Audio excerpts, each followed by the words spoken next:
You are now tuned into Then Radio. If you enjoy our videos, we ask that you consider joining our Patreon to support our channel. Don't forget to like and subscribe so that you never miss a new video. We hope you enjoyed today's episode, and as always, thank you for watching.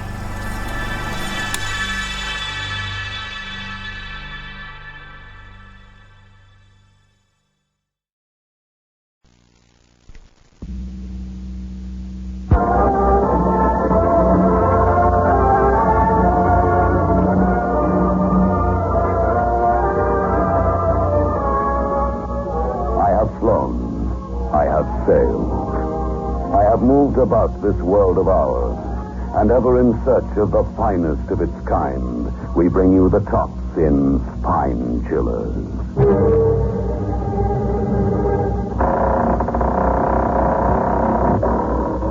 The Creaking Door.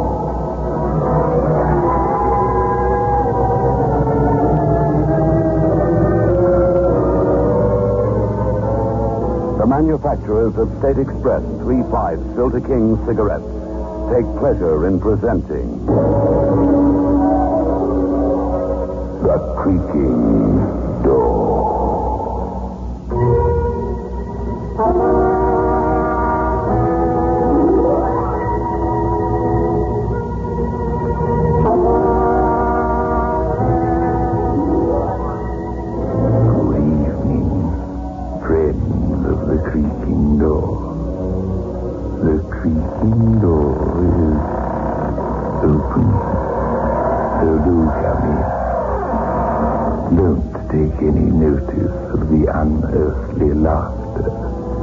One of our friends has just discovered that he's happier dead.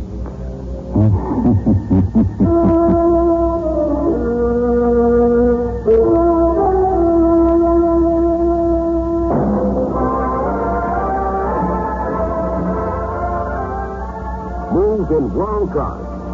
Get the taste of new smooth State Express 3/5 today. We promise you, it's the smoothest cigarette you can get.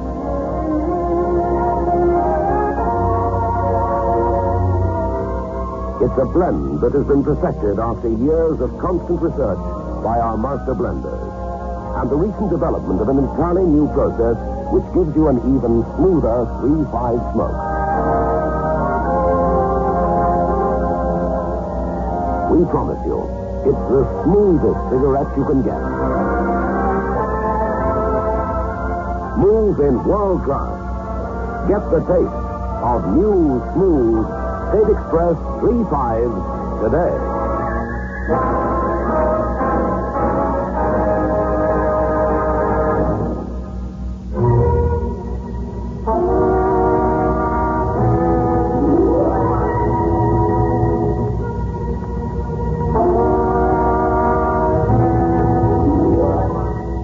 By the river, a man walks slowly up and down.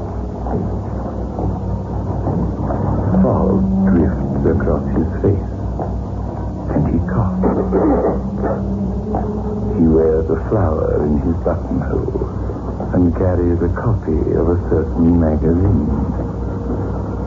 These are his recognition signals, for he is an espionage agent, or to be blunt, a spy. And he is waiting.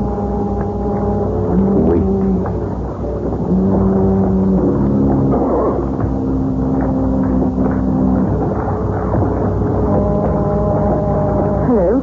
Can you tell me the way to the public library? Yes, but they won't be open yet. Good. That's the recognition signal agreed on. My code name is Tanya. You are Igor? That is so, isn't it? Yes, I'm Igor. We are meeting Ivan at the Blue Moon restaurant. Come on. Today I saw someone I've not seen for many years. So, was he in the profession? Yes, but one hears rumors. It was Boris Ilyenko. So, you saw Boris Ilenko. That is most entertaining. What do you mean? Come into the restaurant. We can discuss it with Ivan. He will be highly amused.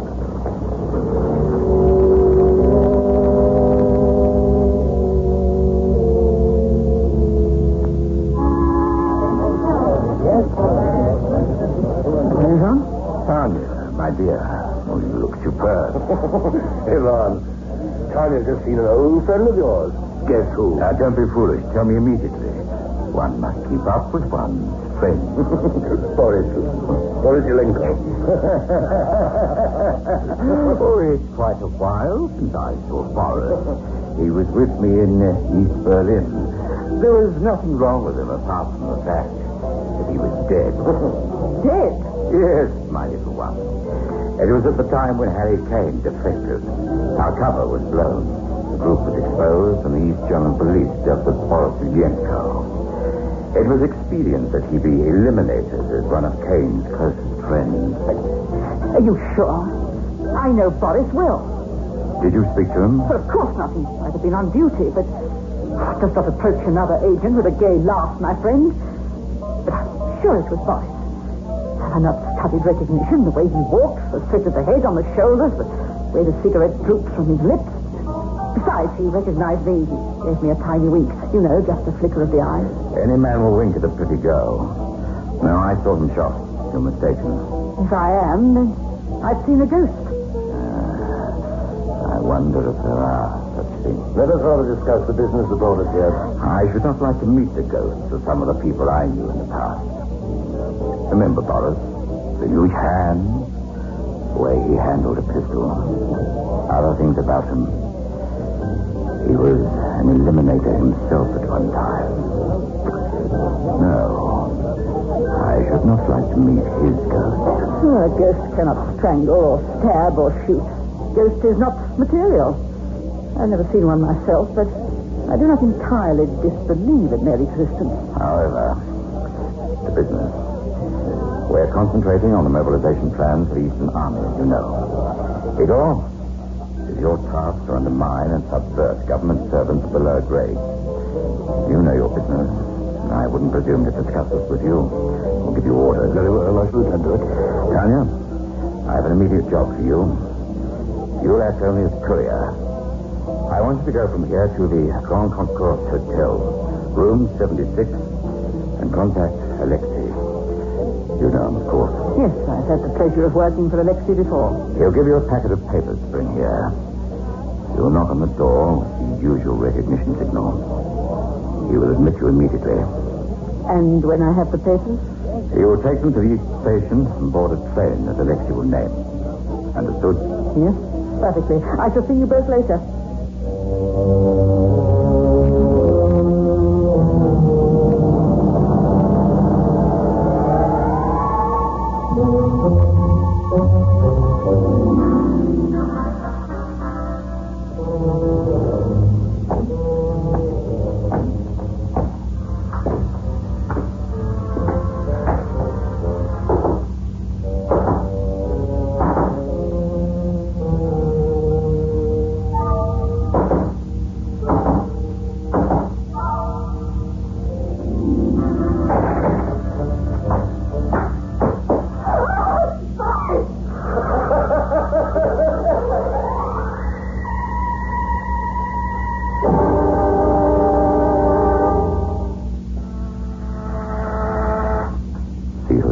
One of our people.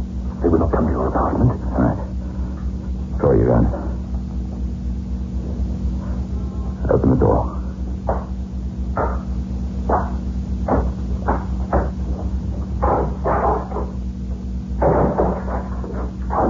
Tanya, I thought you knew better than to come here. No, it is. Alexei's dead. Shot? No, I talked to the doctor. He died of a coronary occlusion, a heart attack. But the doctor said he thought that Alexei had died of fright. It would take a great deal to frighten Alexei, my dear. Boris was there. What utter nonsense. I saw him as big and ugly as ever, filled with that huge, terrible laugh. Go to your hotel, Tanya, immediately. I shall telephone you. Very good. I shall stand by for orders. A moment, little one. Did Boris say anything to you? I'm ashamed to say that when I saw him and heard him laugh and saw the contorted face of Alexei, I fainted. Foolish of me. Not at all. It's very understandable. The shock must have been severe. Now go to the hotel, Tanya, and wait. I must have advice. Although what the committee will say when I tell them we're being haunted, I don't know. I must have time to think. Very well. Good night.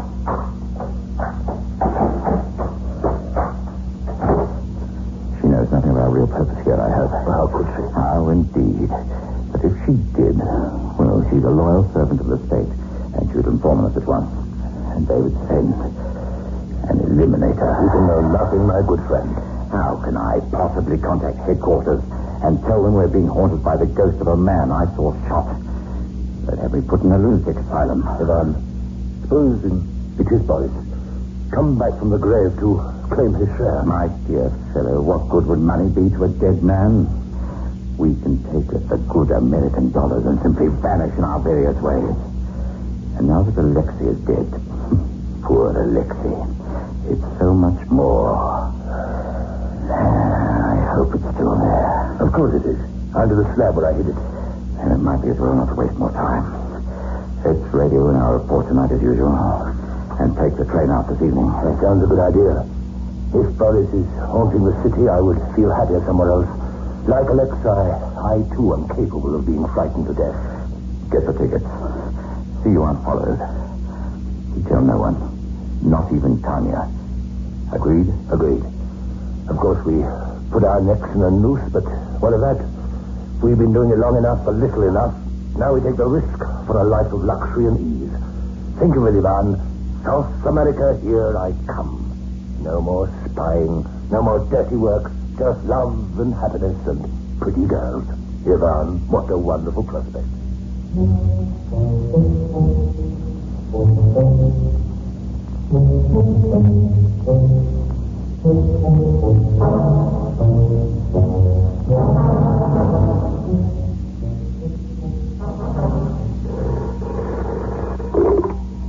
Yes? Miss Westhouse? Yes, this is Miss Westhouse. There's a gentleman down here wants to see you. Shall I send him out? Thank you. Send him up.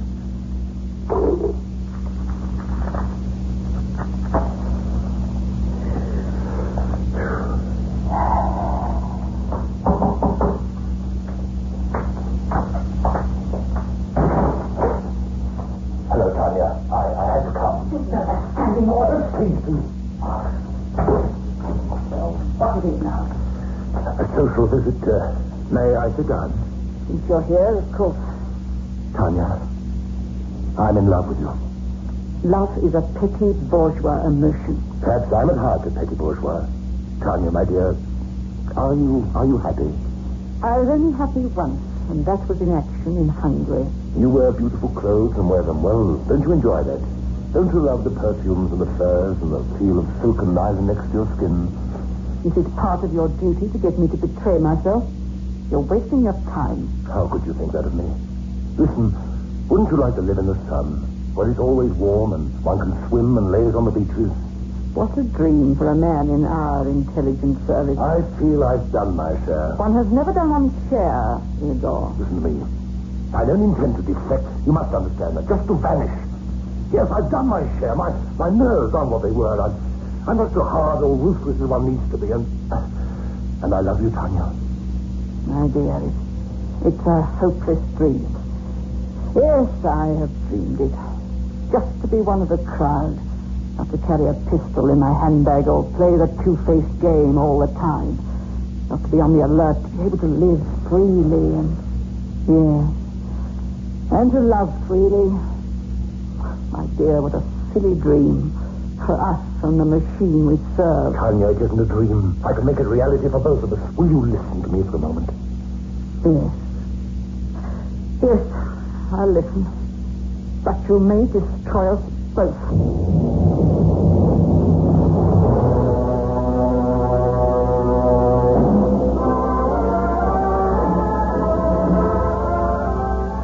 Smooth in world class. Get the taste of new smooth State Express 3.5s today. We promise you, it's the smoothest cigarette you can get.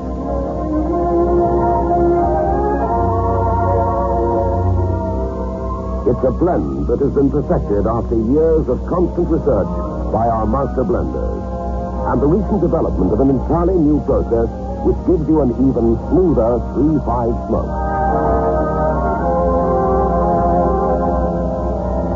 We promise you, it's the smoothest cigarette you can get. Smooth in world class. Get the taste of new smooth State Express 3.5 today.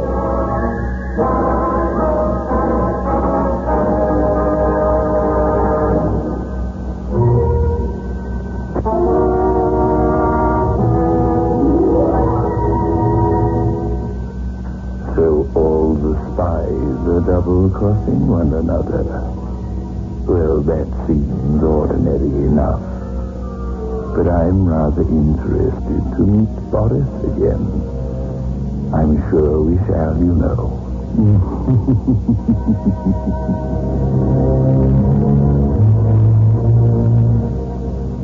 Tanya, I must tell you what I have in mind. First, this hotel room could conceal a microphone. No, I picked it at random. There was a man named Harry Kane. He was our agent and he defected. We had to close down our ring in Berlin and move east quickly. Boris Ilenko, he headed the ring then. Yes. But we had a small fortune in American dollars for the usual purpose of subversion and to pay our agents and saboteurs. Of course. It was lost when your car turned over and burned. I remember the inquiry. You rushed the Czech border and the guards fired. The car went out of control. You were all cleared. We didn't lose the money, Tanya. We hid it. Here, in the city. That's treason. You're traitors. A word is a word is a word. Yes, I suppose we were traitors and thieves, but who missed the money after all? There were millions more to draw on. But that was dishonest. Very well, I admit it. My dear little flower of the stepland, I am a spy. Do you think everything I have done is smell as sweet as your exquisite perfume? It was done for your country. It was your duty. It was done at the order of a picketed fools of commissars who didn't even believe the good, the reliable information we gave them. Tanya, will you come with me? Igor, I don't know. We'd never get away with it. They'll find us wherever we go. Agents do disappear. They know nothing of the money. Beloved, say you'll come. I did work out to the last detail. We leave by tonight's train across the continent. What about Ivan? Ivan is supposed to come along. Supposed to? Oh, let him have his share and let him come. I've had enough of double dealing, enough of murder. Yes. If we need to escape, to begin all over, then let us start with clean hands, my dear. I'll get the tickets in. Wait for me here.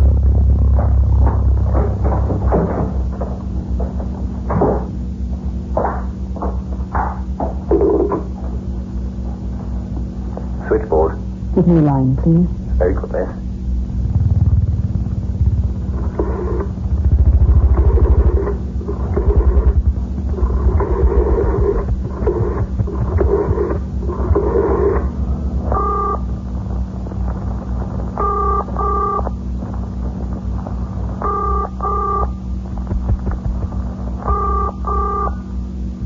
Who is it? Tanya here. Ivan? Speaking. Is your plan to effect? I'm sure of it. He told me a pack of lies about hidden money, but I can see his little game, Ivan. We must stop him. Of course. Did he try to implicate me in his clever little scheme? Yes, I should be quite frank. He indicated that you too were a traitor. Say no more over the telephone. Leave this to me. Very well. I must, of course, make a separate report to headquarters. Of course. If you write it now, I can encode it and send it over here tonight. Very well. I'll start now. Excuse me, Ron. There's someone at the door. Goodbye till I bring the report. Honey. Do not scream, Tanya. It is only me, poor Boris, returned from the grave.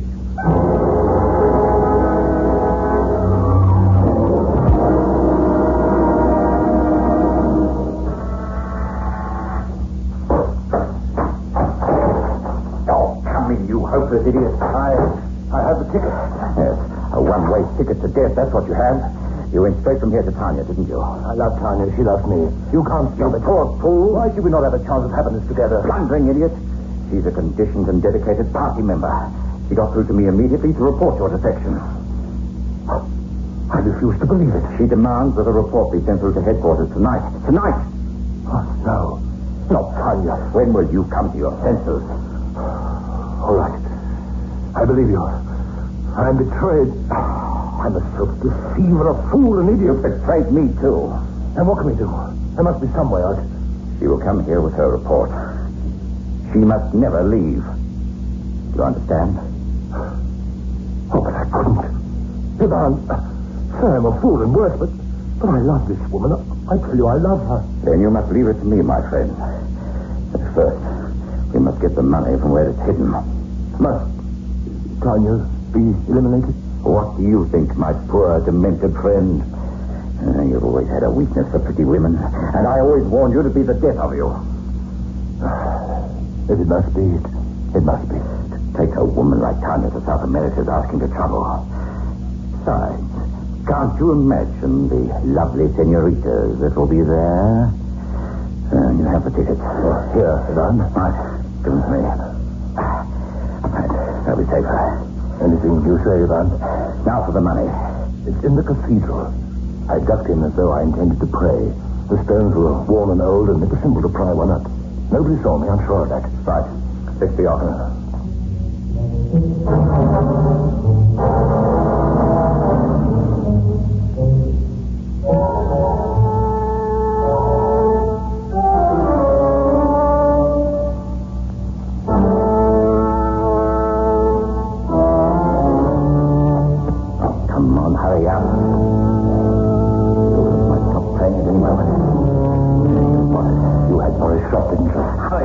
We need the money now. But you didn't, so why? So he was not too loyal to the regime.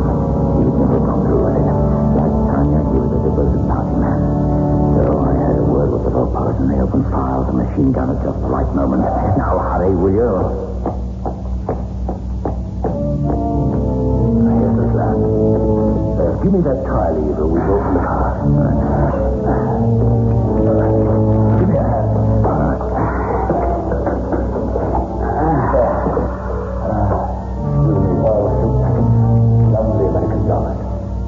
Come on, back with the sun. Now, let's go.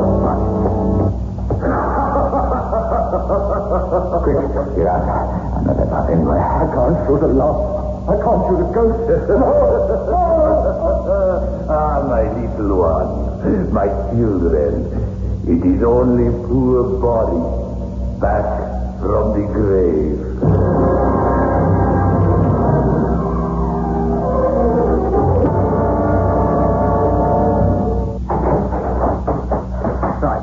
We pack nothing, take nothing but the money.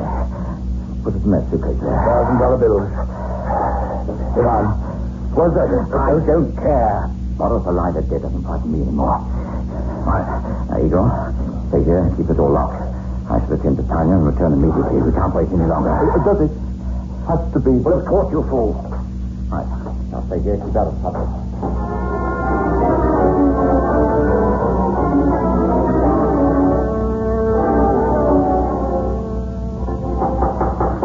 Who's it? Ivan. Why have you come here? I had to talk to you. How do you suppose someone had seen you? Suppose you're being followed? Oh, that nitwitty whore is in love with you. But I love you and have loved you for so long, dear Yvonne. Oh, Tanya, little Tanya. Listen, tonight we escape. Eagle must go.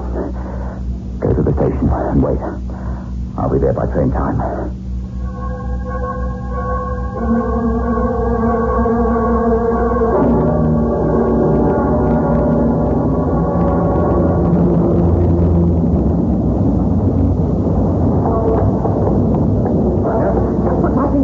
We have 5 minutes.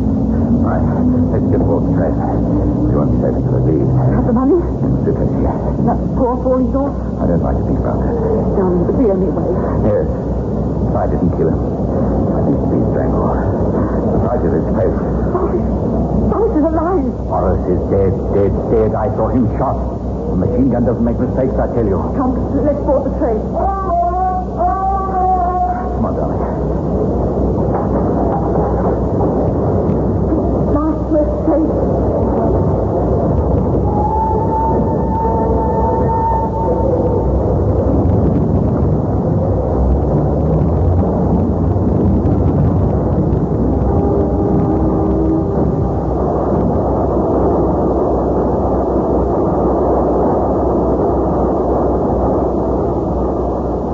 Think of it.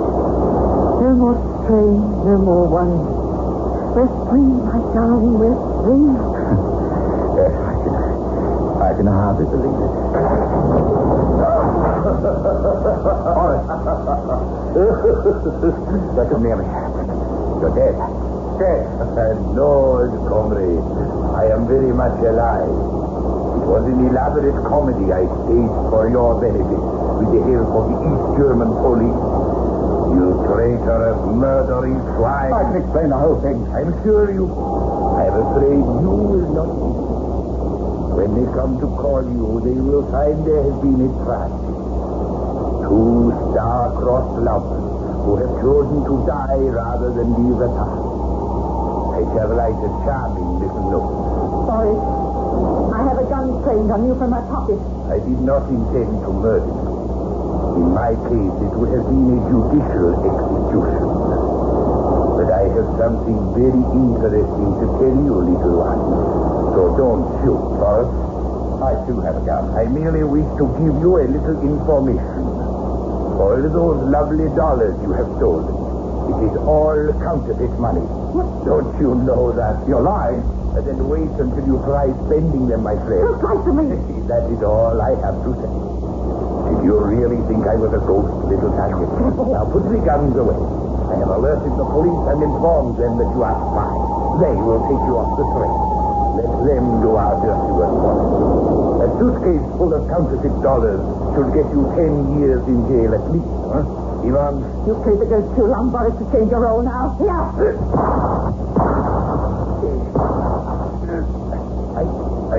I never thought that you could do it. We're finished, Yvonne. No South America, no sunshine, no future. No place for us except prison cells. Tanya. Perhaps Boris has the best of it after all. There's a saying in our language, Yvonne, that we would do well to remember. They say that death is the only reality. Goodbye, Yvonne.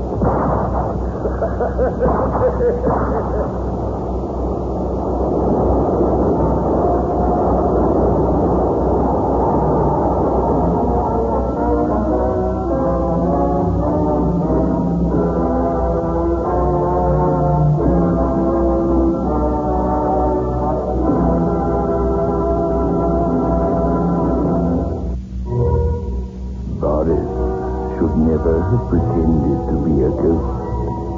It gets to be a habit. But he is one of the gang, down here, behind the creaking door.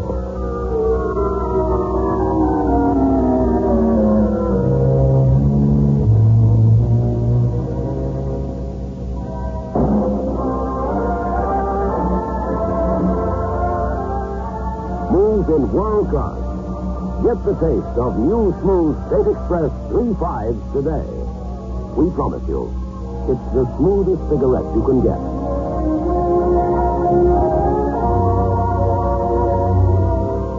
It's a blend that has been perfected after years of constant research by our master blenders.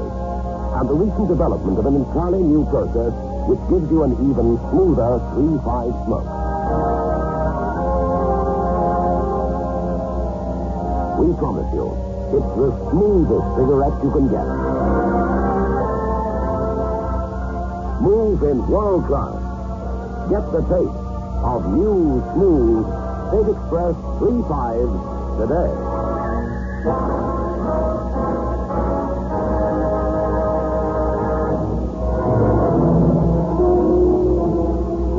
This is your host back again. Just a reminder of our rendezvous next week. Where are we going? Through the creaking door, of course.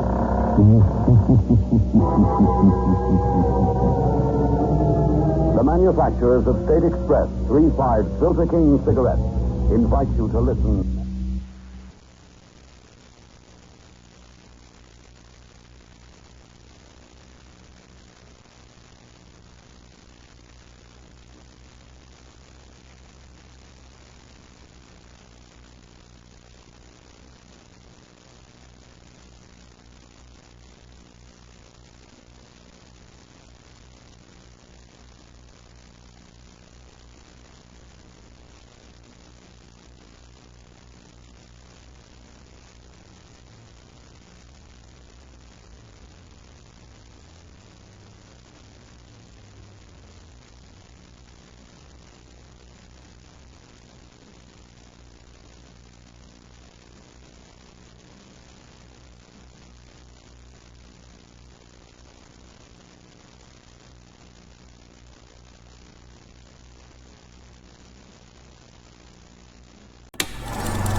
You are now tuned into Then Radio. If you enjoy our videos, we ask that you consider joining our Patreon to support our channel. Don't forget to like and subscribe so that you never miss a new video. We hope you enjoyed today's episode, and as always, thank you for watching.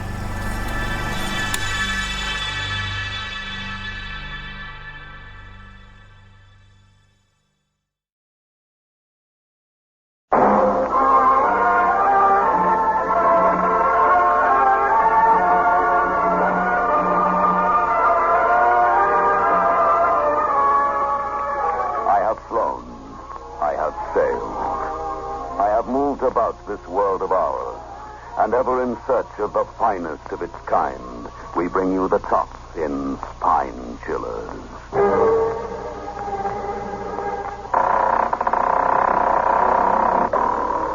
The Creaking Door.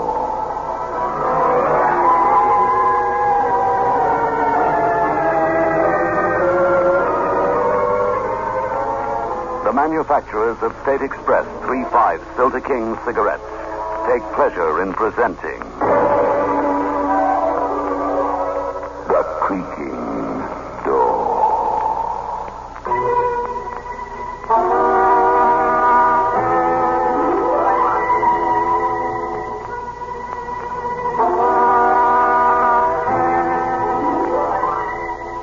Good evening, friends of The Creaking Door.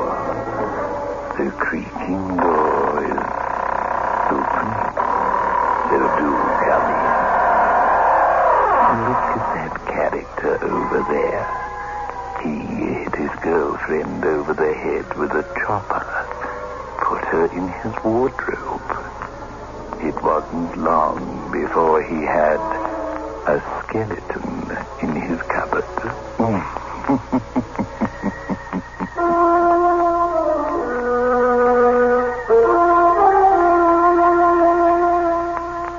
Get 3-5s.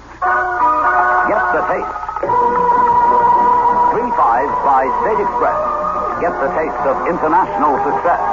The taste that's uniquely 3-5. Only when no expense is spared in its making can a cigarette taste so right, so smooth, so satisfying.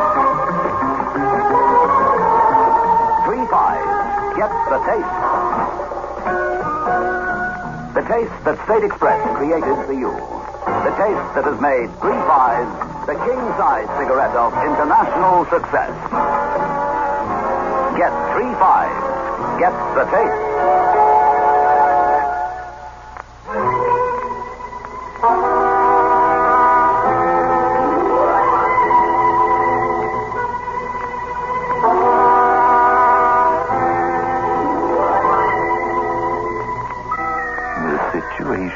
Poses an odd question.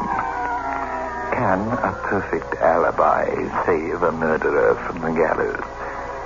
A murderer, mind you, who died yesterday. Provoking? A corpse matching wits with the public hangman. But let the architect of the nightmare, Steve Barrett, speak for himself.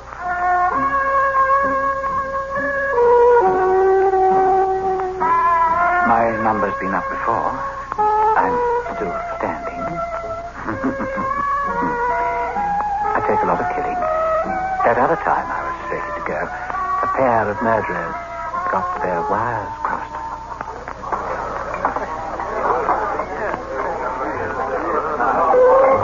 I was in the Black Arrow Cafe, working up the courage to telephone.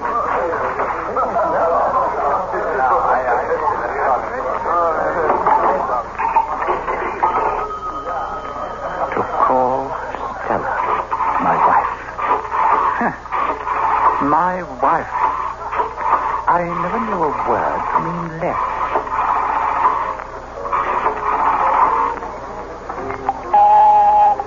An engaged signal. Nothing new. I always got a busy signal when I looked for a little cheer from Stella. It was then a pair of murderers got their wires crossed. Stella, listen to me. I'm listening.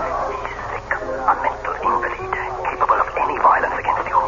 He'll never free you. He'll never let go. Listen.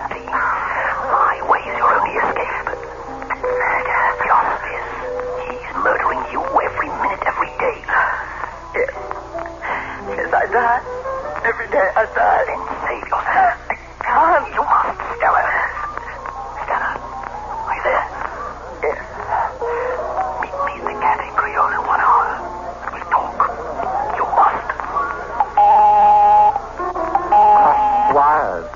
And a lady named Stella. Dial home and hear your wife sentence you to death. Oh, was it my wife? Or some other Stella? My stomach knew the answer. A ton of live coals blowing heat to my brain. Barman, give me the same double.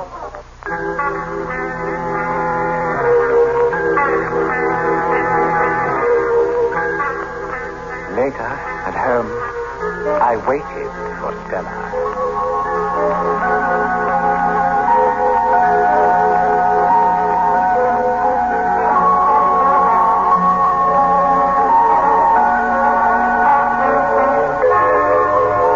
She came at midnight. I could hear the key in the cell door.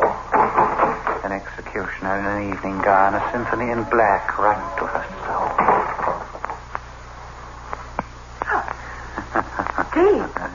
I'm first one home. This time. I waited to give you supper. You didn't come. I was delayed somewhere, talking to myself. The evening dragged so. I went to visit a friend. Good. You've got a friend. Mary Forbes. Please, I'm tired. I'm going to bed.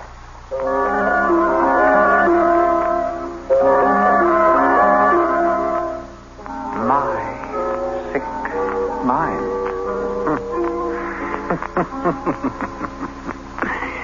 The pot calling the kettle black. I watched her sleep that night.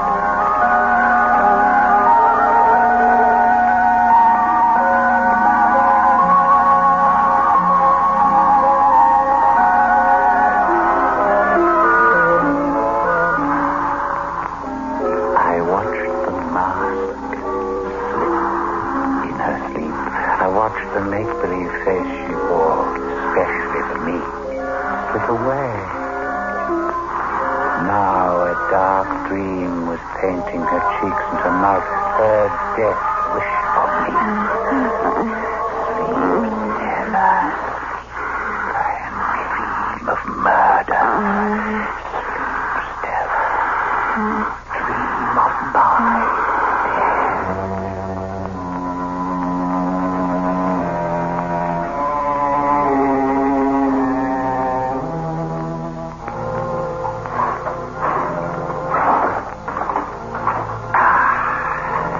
Before morning, I found the price for my life and prize. A written execution lying carelessly in her stocking box. My insurance premium paid in full and duly receipted. £40,000. New York, Paris, with clothes to wear. Wasn't just dreamy talk for Stella. It just needed my corpse to say yes. More coffee? Stella, Yes? how are the finances? They're existing. Who's the good fairy? Say what you want to say, Steve. The last job I left was 3 months ago. Oh. But we're eating. The landlord's not threatening. And you wore a new dress last night. I'll have that coffee now. Thanks. Oh, and my insurance is all paid up. Surprise. No arrears. Yeah, coffee's ice cold. Well, what's the answer, Stella? I've borrowed. From whom? Carl Stanley. Why does Carl care? He's your friend. Making secret loans of money to my wife? I wanted the loans. Secret. Why? To save your pride. You resent people you're obligated to. Even friends. Now try again, Stella. Why was it secret? To avoid this inquisition. Your brooding mistrust of a simple act of kindness. The search for hidden motives where there aren't any. To avoid this insulting third degree.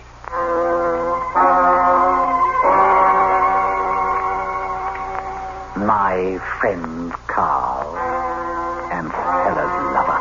I knew you the other men now. I went to thank Carl for favors received. Dr. Carl. Chubby little dwarf with greedy eyes and a cat smile.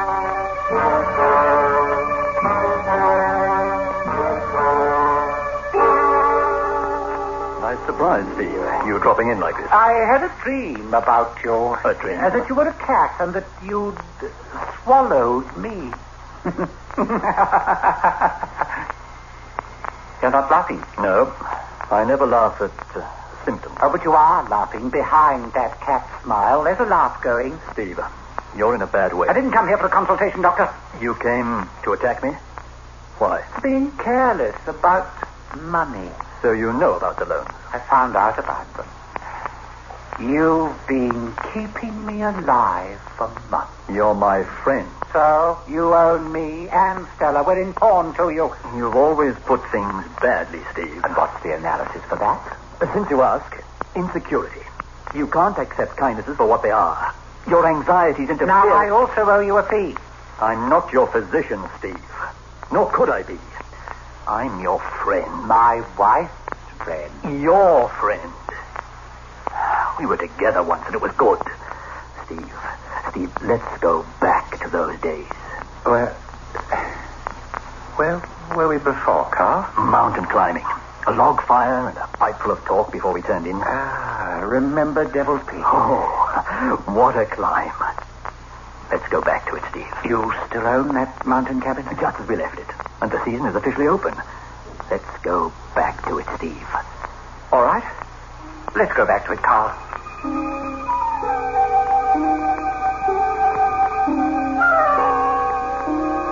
We went back to it.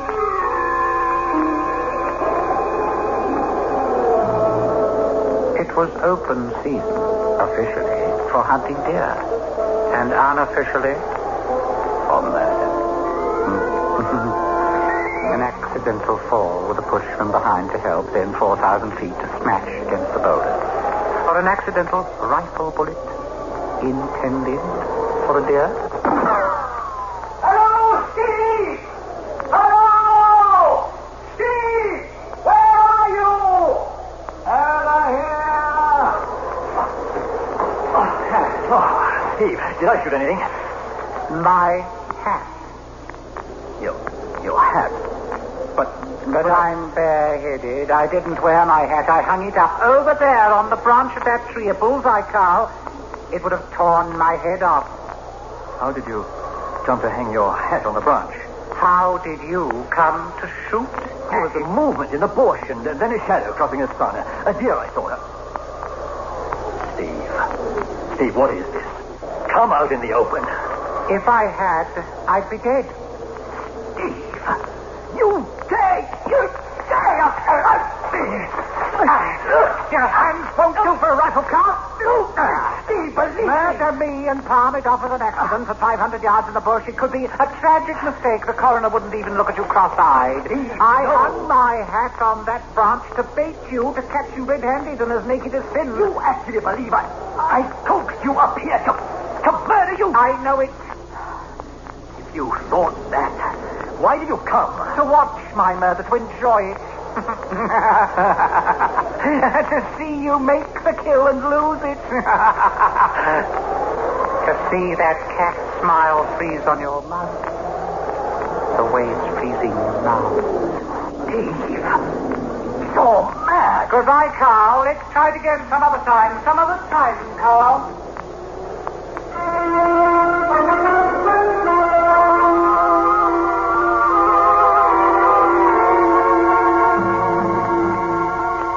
But the next try was mine. 2 deaths, Stella and Carl. And a perfect alibi for the engineer. A perfect alibi so that I would live and tend their graves.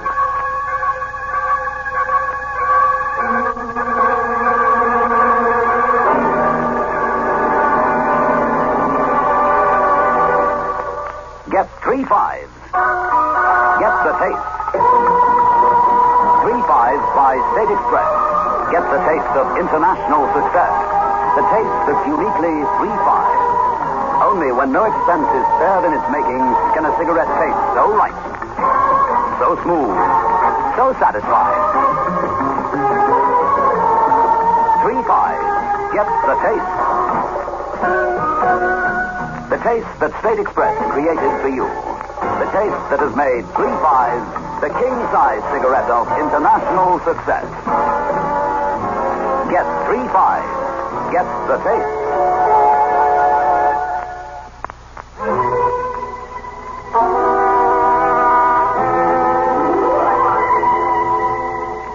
And now, let's return to tonight's terrible tale. You wouldn't think a pair of crossed wires could produce such a double cross. Foolish Steve, to think that there is such a thing as a perfect alibi. He's so intent on telephoning.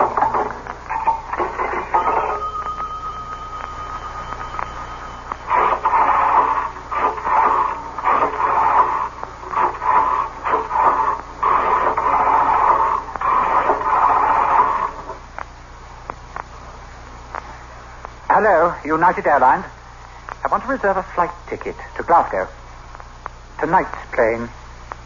It's got to be 7 tonight. I've got urgent business. Good. Steve Barrett, 27 Sand Street, Kensington. Flight 11. Thank you. Wait a minute. How long to Glasgow? The plane lands at 10 p.m. Good. Thanks again.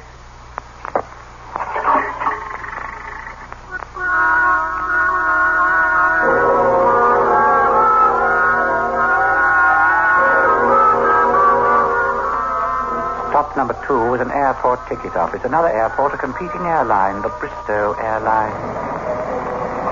But I wasn't Steve Barrett at this airport ticket office. A propped moustache, face puffed out with wads of cotton stuck between my gums and cheeks, waxed pencil lines to age the face and changes. Old amateur theatricals paying off. Yes, sir? A ticket for Glasgow, please, for the 8 p.m. flight tonight. One moment, please. Oh, yes, there's a seat available. Flight 76. Your name is there? Sam Talbot. I live at Guildford in Surrey. What time do we land? The plane lands at 11 p.m. on schedule.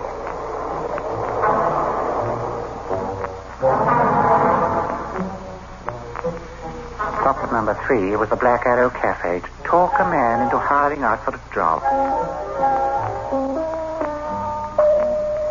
All right. I'll do it. Give me that scheme again. You'll get on a United Airlines plane for Glasgow tonight, promptly at 7. You're me, Steve Barrett. On the plane, you mind your own business, attract no more attention than necessary. Go to sleep with a newspaper on your face. What do I do? On landing at 10 p.m., you telephone this telegram to my wife. Stella, just arrived, Glasgow, concerning newspaper job. Yes, and so on and so on. Phone it in promptly, as close to 10 p.m. as you can. And then? Lose yourself, take a train somewhere. And then? And then? What? When you've murdered your wife and you're in the clear with a perfect alibi, what's my cut of the insurance? Oh, quit rolling your eyes, Governor. Your scheme isn't hard to work out, you know.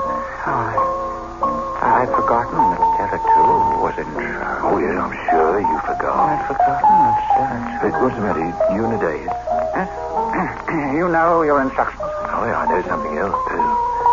Something else? This perfect murder's been a long time etching with you. That's why you made inquiries about me. Well, of course. You've been weeks trying to find a spit bloke like me. All right, Governor. I'm your boy now. But you're my boy, too. So long, Governor. I'll be reading about you in the newspapers.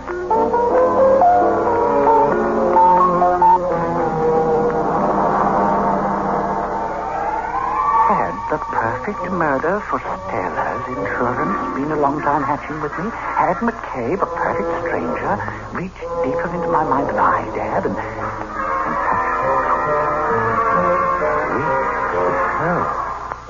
But Stella and Carl had crossed wires only 1 week ago. My motive to kill, my reason for revenge, was only 1 week old. I was in Carl's apartment at 6 p.m. sharp waiting for him. We'd shared rooms once before my marriage to Stella. I knew Carl's habits. Home at 6 to shave, before dinner out, and his evening consultation.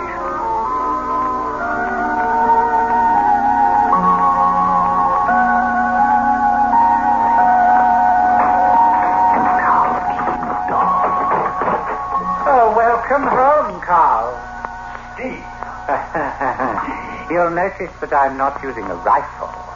You're here to murder me? No, I'm going to murder Stella. Through you. Steve, get hold of yourself. No consultation, Doctor. I owe you too much already. Do just as I say. As you say, Steve. These trinkets. A lipstick, initial cigarette case, lace handkerchief, mementos left by Stella in her rendezvous here with you. Scatter them about the room, Carl. Oh, one in a dressing table drawer, one carelessly here, one there. Steve, you're mistaken. Believe me. Gather them, Carl. Good. Now there on the table. The pencil and paper. Your personal stationery. Now write as I dictate, and write in a scrawl, Carl, no penmanship. Ready now? Ready. Stella Barrett shot me.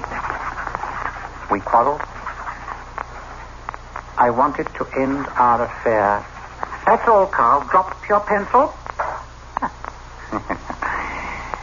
Stella shot you and left. But you weren't dead, or not at once. A breath of life was left, just enough to name your murderer. Steve, I swear it. There was nothing between your wife and me. Only concern for you. Concern enough to plot to murder me? Steve, it's only in your mind. Some morbid idea that... But I overheard. You overheard? Your telephone talk with Stella a week ago. You got your wires crossed, Carl. I was on that line calling home. I dialed home and heard myself sentenced to death. Steve, there never was such a telephone call. The night you met Stella at the Cafe Creole. You've forgotten, Carl. I've never been in a Cafe Creole, not once in my life. It's just something you've invented. You just plucked it out of the ether. It won't work, Carl. You can't mix me up. Steve, there's some new reason. Try. I'm trying to hang on to what I know. It's a minute after 6, Carl. I'm here murdering you, but at the moment I'm in a plane 10,000 feet in the air flying to Glasgow. That's what I know. All I want to know. You'll have Stella all to yourself when she's hanged for your murder. No, Steve, no more. No more.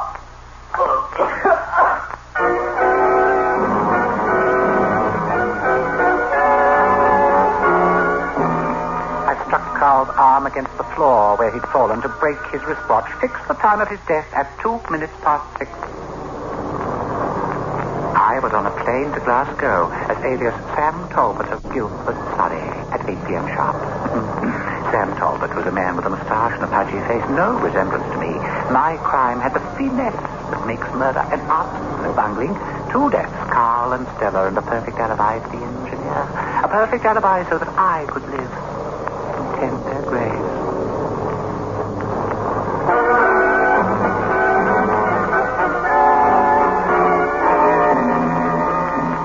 A night's sleep with my name on a Glasgow hotel register, then a routine application for the newspaper job to cover my trip, and I was back in London late afternoon the next day.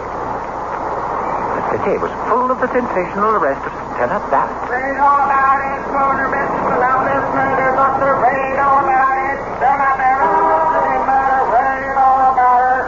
Stella was caught in the toils, murder and the supreme penalty. Her death was only a question of time now, only time.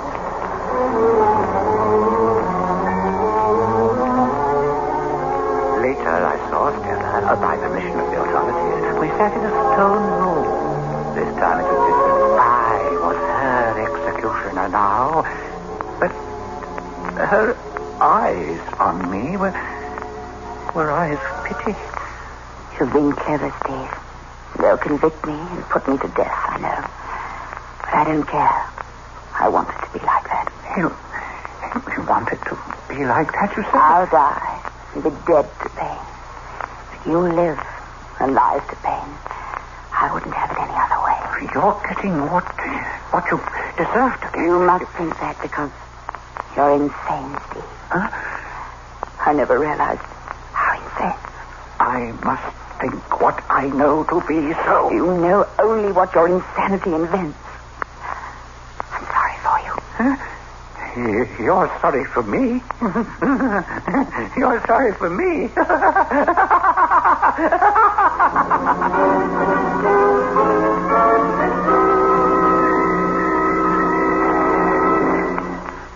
and tricks with words. Stella was trying to unnerve me, steal my victory by making me suspect my own motives, suspect my sanity, as Carl had tried to do. An act, and I wasn't fooled. Stella was an actress, the same actress she was when I married her. The public prosecutor was the final ordeal. Another attempt to steal my victory. Now, this perfect alibi, Barrett. You really think you're going to put it across? I was in Glasgow when Carl Stanley was murdered. I cabled my wife. Oh, we know all that. We also know that you murdered Carl Stanley in a scheme to implicate your wife. I was in Glasgow. I left at 7 p.m. before the murder of Carl Stanley. I was 10,000 feet in the air when Carl Stanley was murdered. I arrived in Glasgow at 10 p.m. I immediately wired my wife. A very good memory, Barrett, but it won't save you. Do what you like to me, question me. Use every trick you can, but my alibi stands. I was in Glasgow. I left at 7 p.m. before the murder of Carl Stanley. I was 10,000 feet in the air. All right. Supposing I was to tell you something even odder than that. Tell me what? Now, you're right here now, reciting your perfect alibi. But you're not here. You're dead. Now, you died yesterday. I died yesterday? Yesterday's 7 p.m. flight to Glasgow on United Airlines, Flight 11, was never completed. The plane crashed. See you.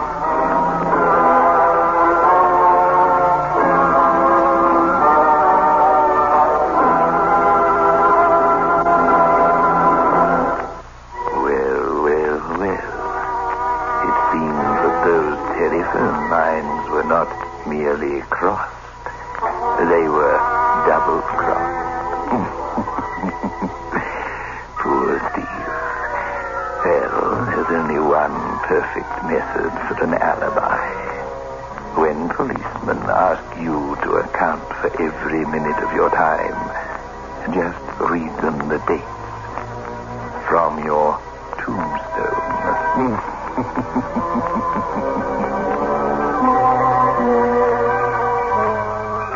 Get 3 5s. Get the taste. 3 5s by State Express. Get the taste of international success. The taste that's uniquely 3 5. Only when no expense is spared in its making can a cigarette taste so right, so smooth, so satisfying. 3 5s. Get the taste. The taste that State Express created for you. The taste that has made 3 5s the king-size cigarette of international success. Get 3 5s. Get the taste.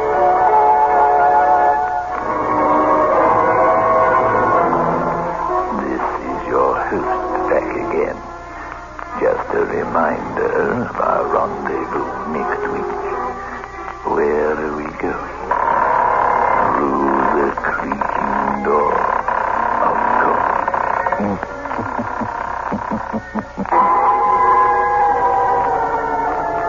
The manufacturers of State Express 3 5 Filter King cigarettes invite you to listen next Saturday at 9 o'clock when they will again present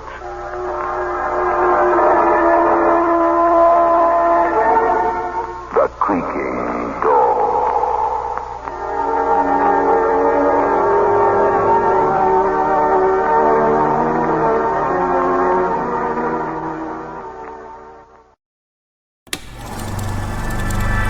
You are now tuned into Then Radio. If you enjoy our videos, we ask that you consider joining our Patreon to support our channel.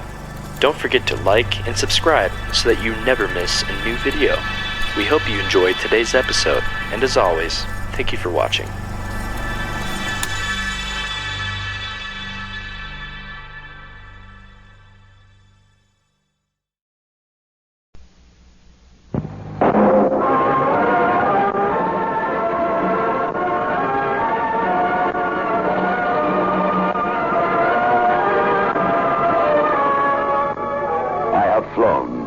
I have sailed. I have moved about this world of ours, and ever in search of the finest of its kind, we bring you the tops in spine chillers.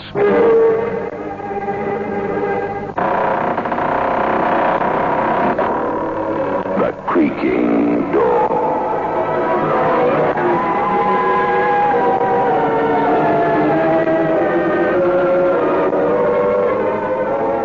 The manufacturers of State Express 3.5s Filter King cigarettes take pleasure in presenting The Creaking Door.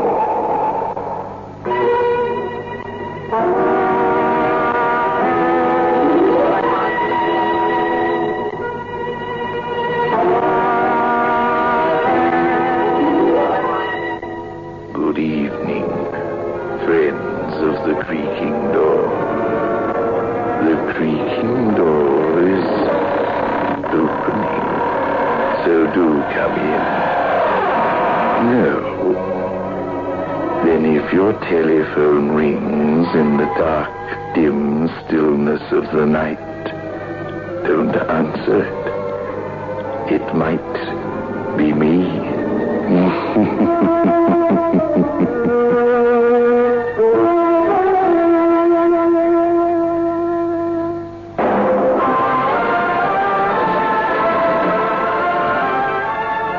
In world class. Get the taste of new smooth State Express 3.5s today. We promise you, it's the smoothest cigarette you can get.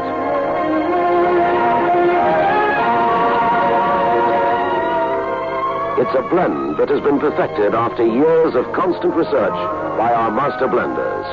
And the recent development of an entirely new process which gives you an even smoother 3.5 smoke. We promise you, it's the smoothest cigarette you can get. Move in world class. Get the taste of new, smooth State Express 3.5s today.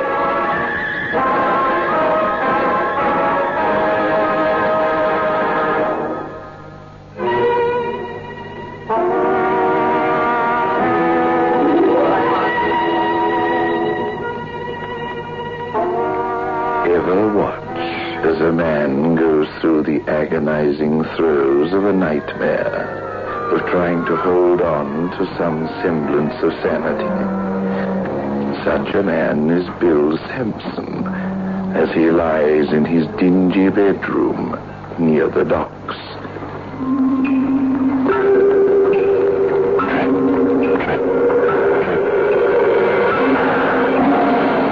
Never stops. Now it's coming from the room upstairs.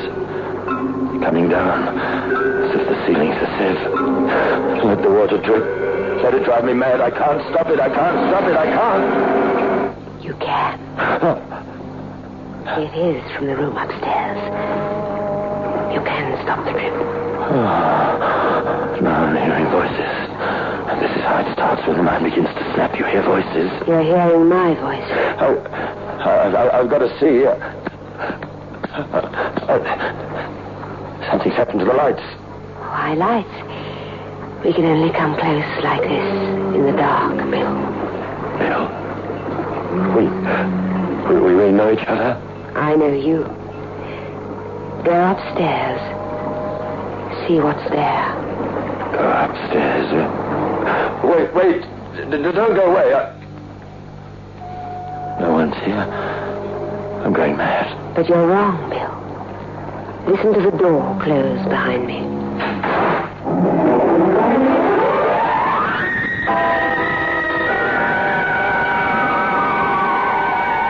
I went upstairs to the room above immediately.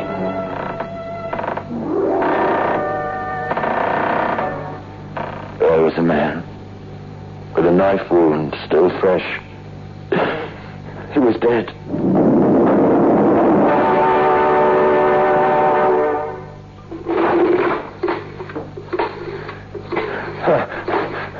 Hello, police. Hello, police. The telephone. It's dead too.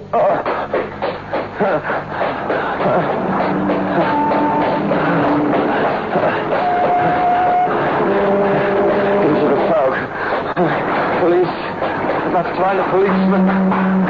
Police! Police! Bill, You? fancy calling the police. There's been a murder. Didn't you know? Didn't I? Well, why? How could I know? Because you murdered him. What? I saw you do it. Why would I want to kill a stranger? Why? Unless Unless I was...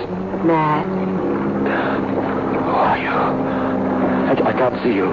Does it matter? Here in the darkness and in the fog. What when the fog lifts? It will never lift for us. Are you still going to call the police? I don't know. They'll never understand what drives you to kill. As I do. As you do. Yes.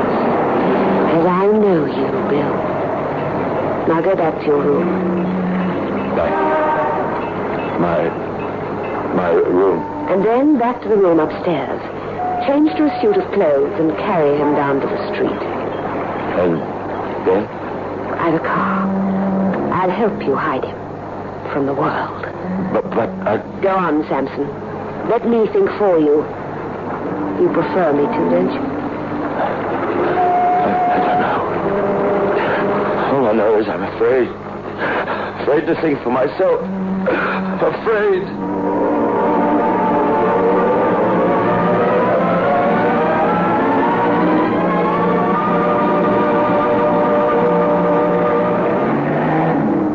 She drove, and I couldn't see her face. I could only imagine it behind her black veil. Like I could feel her thinking for both of us. And I could sense her presence, too, as if there was an aching nerve connecting us.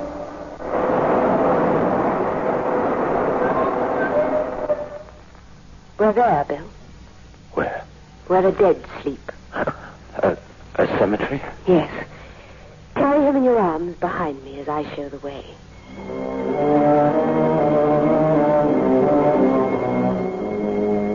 I carried him into the fog. Along a path that ran between rows of graves. He was light in my arms. Here, Bill.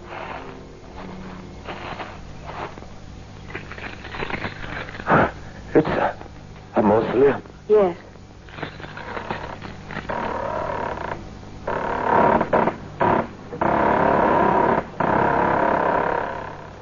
Can you see? But barely. I'll strike a match. 3 open caskets. There, first, closest to you, is his.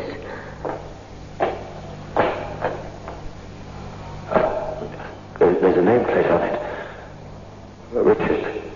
Just one name. Just Richard. Put him to rest. Oh, wait. There's a date scratched on the plate. The date is today.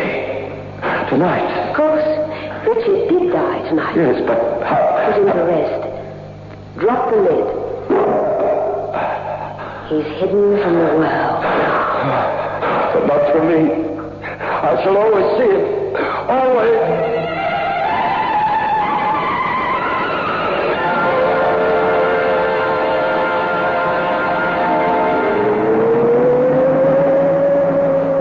Bill? Yes? I can feel you trying to think for yourself. Don't. 3 coffins. 2 more empty. The nameplates are Henry and Robert. And their dates? Tomorrow night and the next. How will they die? You will kill them. Why? Because it is in your nature to kill. But why? 2 more strangers I've never seen. You'll do it for me. In gratitude. Gratitude? For tonight? Aren't you grateful? You say you saw me in the room upstairs, but if I don't believe you? Does it matter? After what's being done?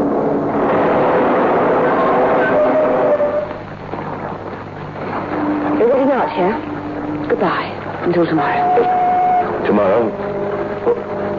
Where's it to be? Outside the Beacon Club at midnight. How will I know you? I'll know you. Good night, Bill.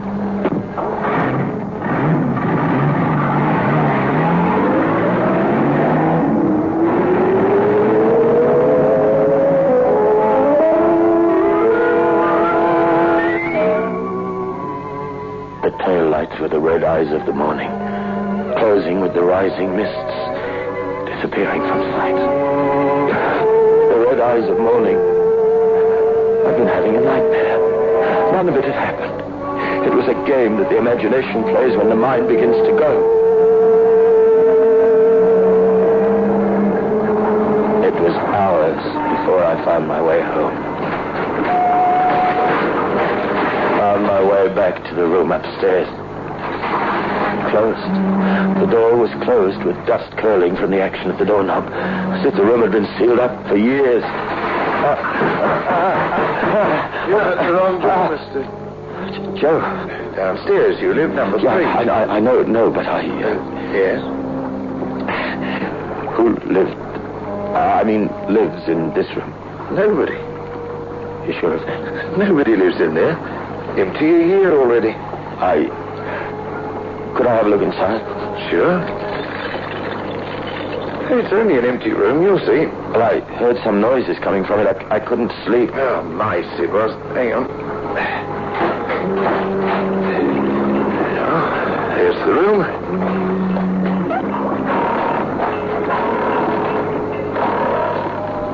It's empty. It smells empty. Well, the furnishings are gone. The couch was here, and over here a lamp. Are you furnishing the place? I'm remembering it, as it was furnished. There was a straw rug on the floor, stained red and seeping down through the floorboard, and a picture hung here. A wolf, howling at the moon. Picture by Sargent. These things... where are they? What have you done with the furnishings? Let me go. Joking me like that. I'm going to call the police. No, Joe, please. No, policeman. I'm not well. Thought something woke me and frightened me. Oh, mice, I told you. They're in the walls and in the floors. Yes, it's mice. I know that's what it was. Now I'm sorry. I lost my head. Forget it, please. All right. Thank you. Thanks.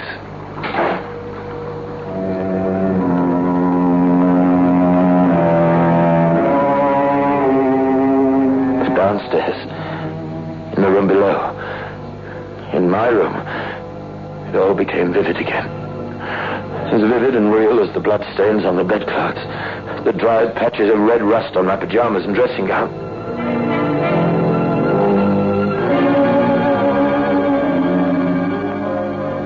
I went to her the following night. I tried not to, but the streets were one road leading to her. You can't. I couldn't help myself. I know. I came to see your face, if you have a face. You think not? I think sometimes you're a shadow thrown by my imagination. A shadow thrown by a sick mind. Look at me with your own eyes. I am looking. And what do you see? No veil. This time there's a mask, the smiling mask of a goddess. The goddess of Ju. And a costume to match. See? Yes. Why this masquerade? It's carnival night inside the cafe. We're going in. Wear this mask. And put this in your pocket, close to your fingers. Dagger. Yes. Henry prizes it most in his collection. Henry is the nameplate on that second casket. Yes. He's an expert. You'll return the dagger before he misses it. Henry's inside. An honored guest. You'll know him by his laughter. The loudest laughter you'll hear inside. I'm to do a murder for you? For you, too. You're forgetting I know you, Bill. I know what drives you.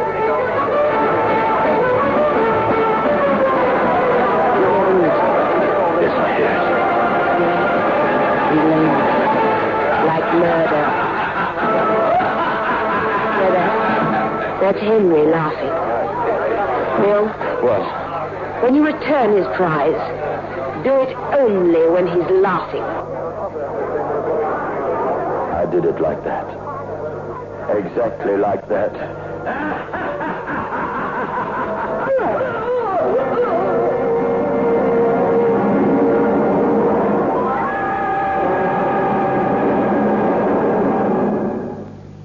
In the mausoleum, we put Henry beside the first.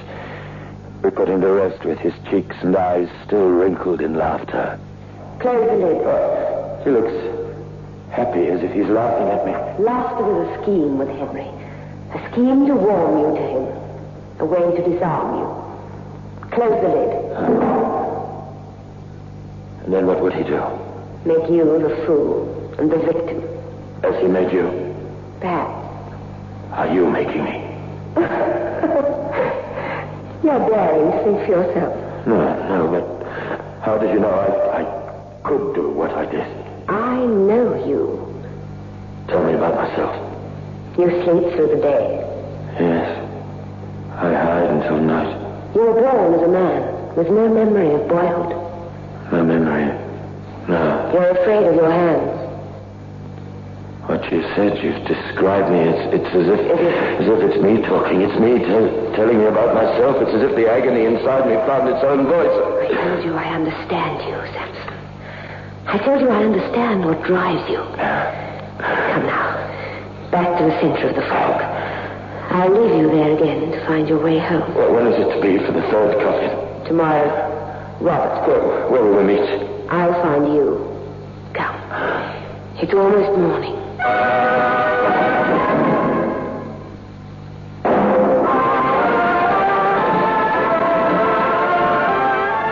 Move in world class. Get the taste of new smooth State Express 3.5s today. We promise you, it's the smoothest cigarette you can get.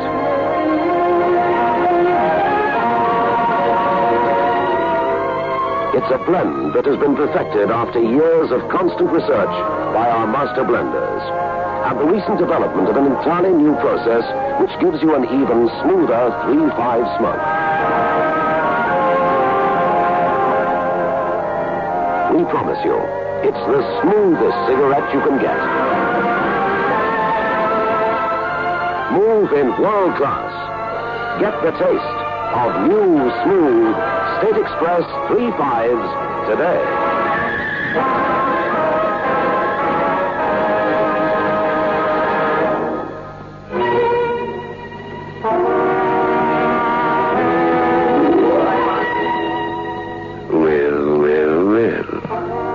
Poor Bill. When a body meets a body coming through the fog. Let's get back to the mystery of the mausoleum, shall we? The fog stayed another day, another night.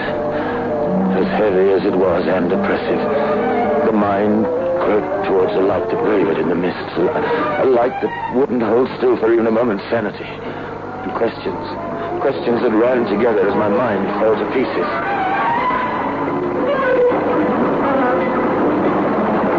Was she real?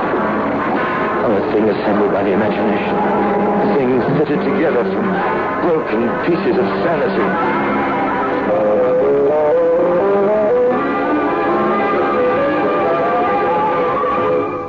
The third coffin is for Robert. Only Robert now, and they're filled. And your revenge is complete. You're trying to think for yourself again. You'll meet Robert in his home. Come, I'll show you where. How will I know him? He'll know you. Know me? He expects you. I told him to prepare for death. Why did you? To wring every suffering from him.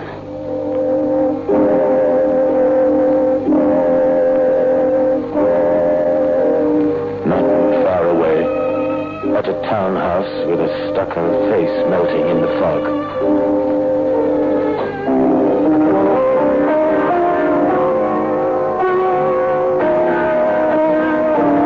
An unbolted front door. And music. Music like a dirge for the dead.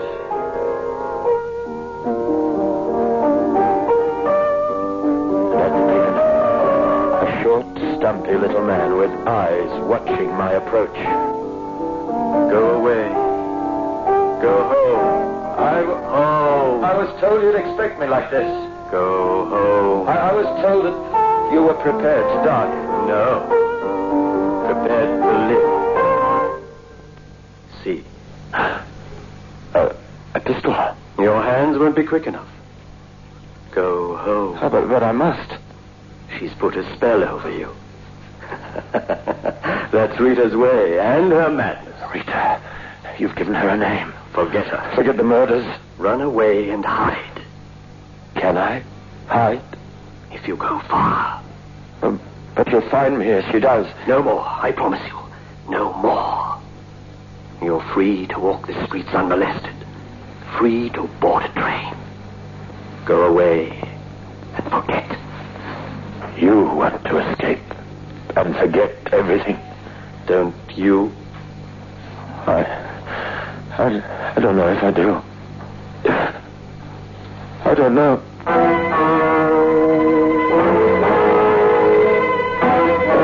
I walked the streets, unmolested. Hours and hours with no one beside me. No voice. It was as if she, Rita, had evaporated into the mist. The sound of cars. I could see as if my sight was suddenly back, as if I'd wakened from a walking sleep. As if I'd snapped back to the night I ran from the room upstairs, screaming, "Police! Police! Police!"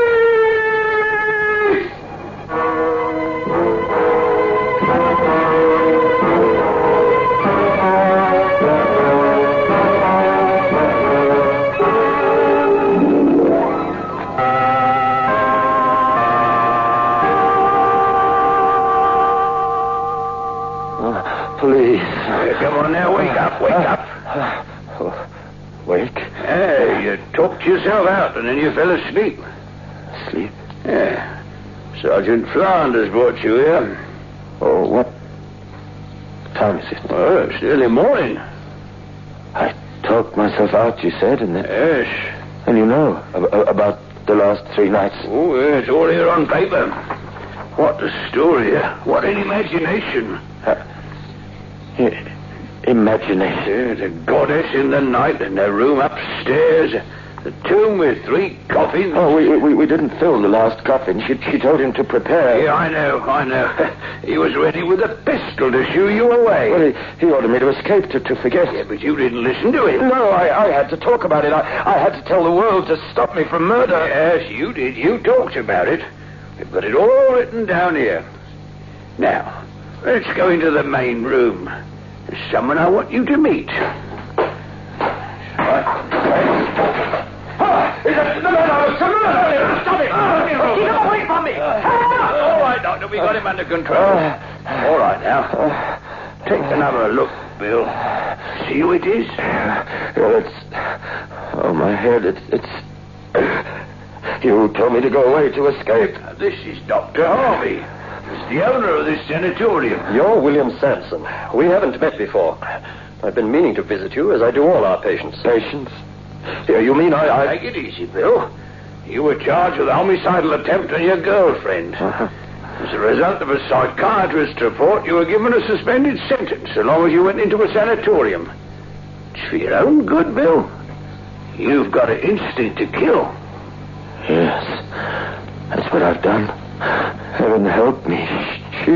Rita, she made me kill. Now, it's all in your mind, son. You haven't killed anyone. You've been in this sanatorium. Here, wait a minute. When you escaped, did you... She's there! Up there on the lawn. She's not in my mind. It's not. She stands like marble. The cold sun on her, looking like I'd imagined she'd look. A painted smile on her face. Her lips too thin for laughter. You're identifying one of our patients. That's Rita. Quick! Get her! Rita! Tell them what you made me do! The things you said I did! All right, then, watch him. Then we better watch that young lady, too.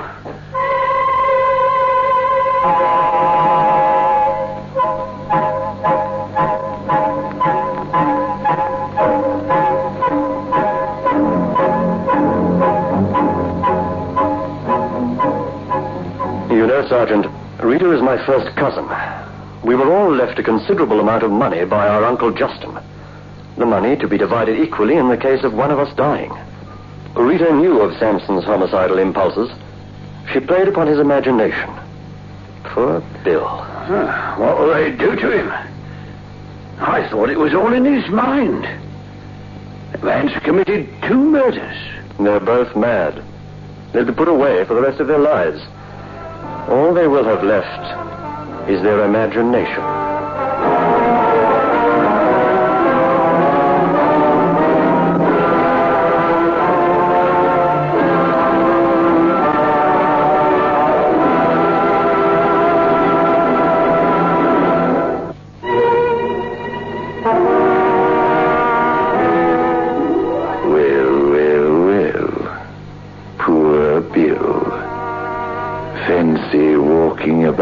In all that fog and mist, not knowing who he was, or where he was going, or whom he was going to kill next. It's enough to make a man go out of his mind.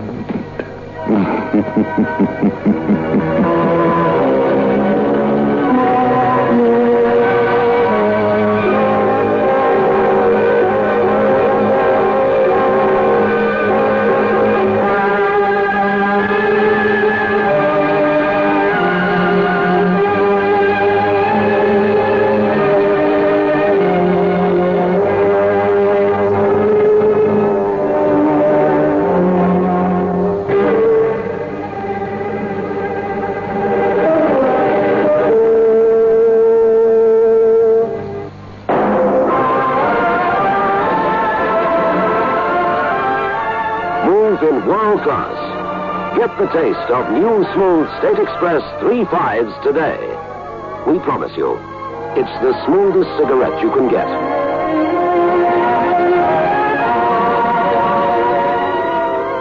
It's a blend that has been perfected after years of constant research by our master blenders, and the recent development of an entirely new process which gives you an even smoother 3/5 smoke. We promise you, it's the smoothest cigarette you can get. Move in world class. Get the taste of new, smooth State Express 3/5s today.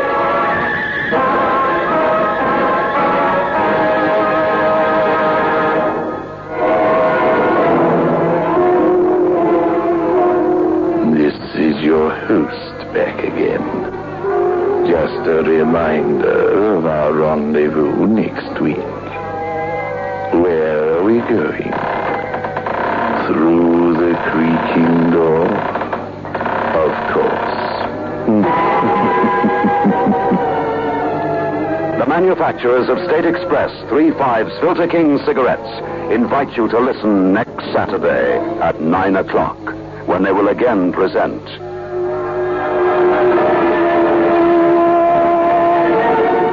The Creaking Door.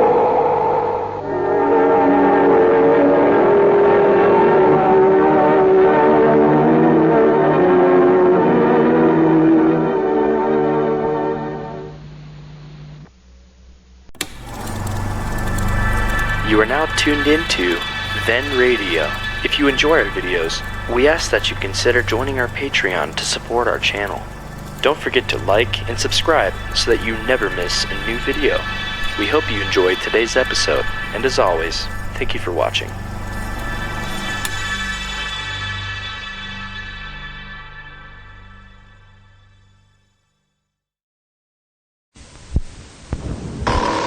The Creaking Door.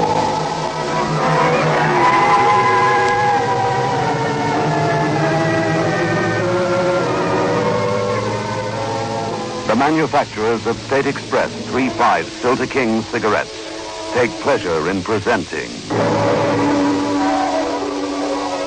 The Creaking Door.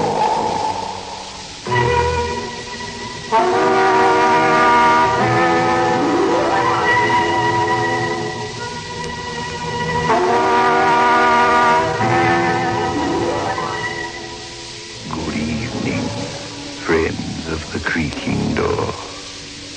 The Creaking Door is open. So do come in. I I've just met such a sad case. An old man begging for a coffin to sleep in for the night. It seems he was dead broke.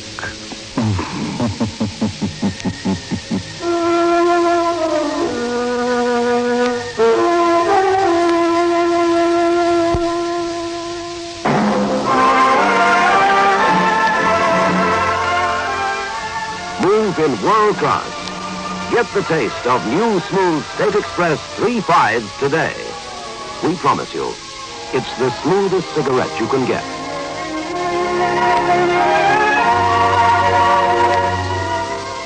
It's a blend that has been perfected after years of constant research by our master blenders.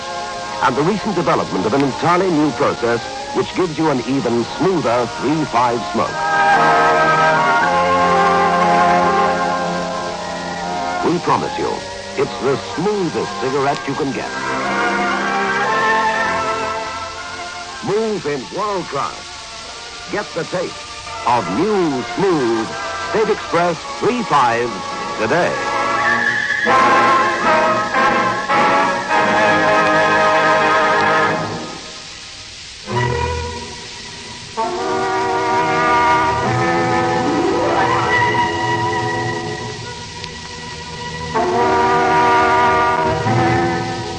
A man lies in a hospital bed in the great city. He is very still and pale. Outside, the traffic growls past like the prowl of beasts, but he doesn't hear it. Beside his bed, the policeman leans forward to hear what he has to say. When at last he regains consciousness,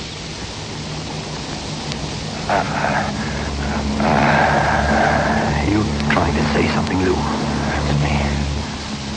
Lou Hagen. It's me all over, as the man said. When they gonna operate on me? They've done it, Lou.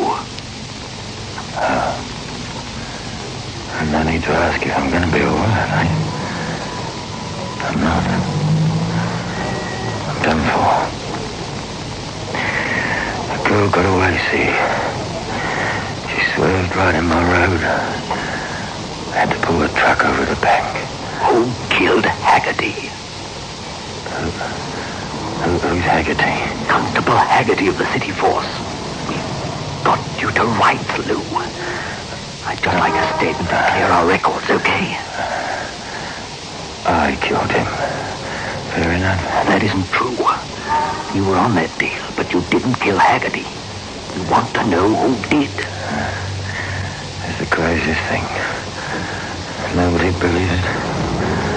Why should they? I've got no witnesses except the girl. She's dead. Isn't she? She's dead. Or was she ever alive? You're talking in riddles. Suppose you begin at the beginning. Okay. I'm Lou Hagen. You know that now by my fingerprints. Been a bad boy in my day. Spent 2 years in jail. Nothing vicious. Stealing cars. Trucks. That's my trade, truck driver. And I'm a good one when I save myself. Well, I was in House Cafe, out on the Great North Road, trying to get a job or a meal. It's a kind of labour exchange for the lorry drivers. Well, there was nobody there but Alf. He never gave away nothing. Not even a free cup of tea.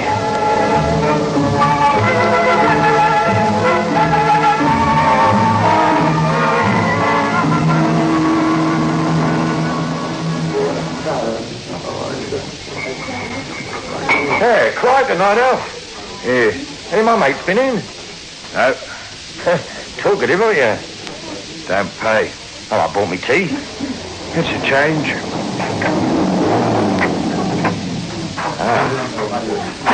one of the lads now. Evening, all. Evening. Right, aren't we? Find me a cup of tea, I'll talk your arm off. Okay, give this lad another tea, Al. I'll have coffee in a pot. Right. Down on your luck, friend? If tracks were 2 a penny, I couldn't afford to buy the tooth out of a horn. Eaten recently? I'm on diet. Well, have a pie and chips. Oh, thanks, mate. That's good of you, isn't it? Oh, don't mention that, chap. You looking for a job? Yeah. You know of anything? You've been inside, haven't you? In jail. For this show? Oh, no offence. Anyway, my truck's insured. Can you drive the big Pelton diesel? Sure I can. Well, it's like this. My name's Sam, Sam Burke. I've got my own business, you see. We've never done the run before, and I hired a chap that he knew this road. He turned up on time today, dead drunk. Well, I've driven so far, but I don't know this part of the world. It's a tiring job. Would you like to take over from here to Manchester? Sure. I can get a lift back to town. Well, finish your grub and we'll go out and I'll show you the controls. Fine. I'll give you £5 for the run and your fare back to town. You on? I said so. Sure I'm on, and thanks.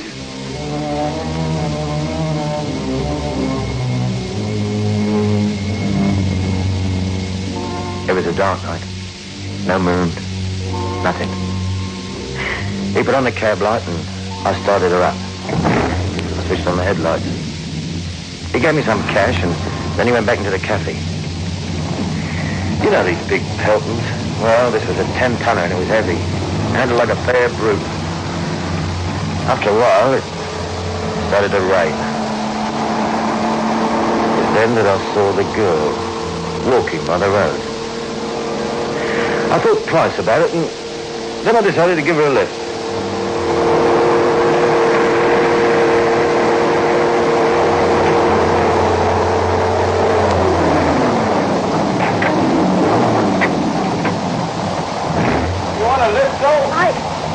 No, thank you. Come on, nothing to be scared of. I'll nurse you. You're getting all wet. All right, thank you. There you are. You gave me quite a fright, you did. I thought you was Nellie's ghost. Nellie's ghost? Yeah, that's right. It happened on this road a few years back. There was this girl, see? She got a lift on a lorry and the driver, well, he tried to get fresh. That was at Kinman's Hill, miles out of here. Kinman's Hill? Right. She jumped out, was killed, went under the back wheels. The driver stopped, he took one look at her, and then he drove off the road and killed himself. Killed himself? Yeah. She always has to repeat things. Well, I expect he was feeling full of remorse or something. What a terrible story. Yeah, it's a bit grim, isn't it? Ah, but this is the sort of night for a ghost story, isn't it? Yes, I suppose it is. How far are you going, miss? I don't know. You don't know? I know when I see the place. Funny. Oh, I get it. Okay, I'll tell you what. There's a cafe up the way, the Pull Inn it's called. Well, I'm a bit peckish. I only had a pie and chips, that's all. And oh, you feel like a cup of tea? No, thank you. Well, you come in and get dry, though, can't you? You must be soaked through. Don't touch me. I'm sorry, I was only feeling your shoulder, but... Yeah, you're dry. I just thought... You're being poured. There's no offence, miss. Forget it. I can't bear it. I can't bear it.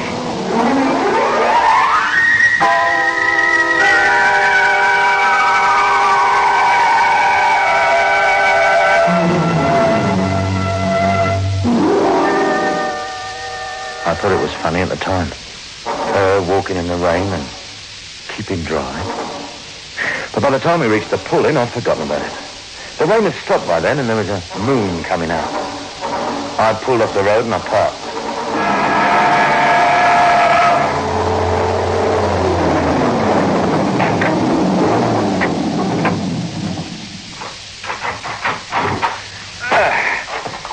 Come on then, let's have a cup of tea. No, thank you. Well, come in the warm. I'd rather wait. Okay, if that's the way you want it.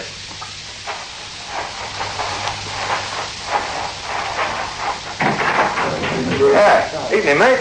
Evening. Better give me a pie and chips. Yeah, coming right up. You come from London, then? Oh, just outside. Hear about this gold caper? No, what's all that about? Well, it was this gang, see? They stopped a bullion van on the way to London airport and pinched £1 million worth of gold. Think of that, then. Some people have all the luck. Yeah. Well, here's your pie, mate. Ah, thanks. I don't know about luck, then. They'll get 'em all right. You see, they killed a copper doing it. They transferred the gold to a truck, see, and this copper jumped at it. The driver just run him down. But they got a description of the truck, and you know what the cops do to a crook that kills a copper? Yeah. The full resources of the law, mate. The lot. Yeah, I know. Yeah, and you can still hang for it, mate. I don't blame them, come to the bit. You can't let people kill policemen.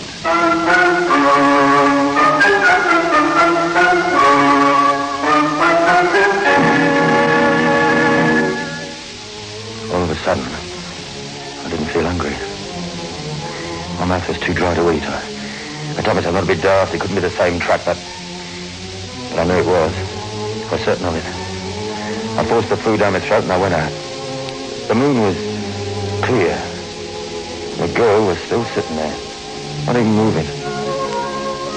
I walked round the truck and I saw the new scars on the paint where the truck had hit this copper. There was blood on the underneath of one ring where the rain hadn't been. I looked in the back and I saw the gold wrapped bar by bar in sacking away this sometimes. I felt sick.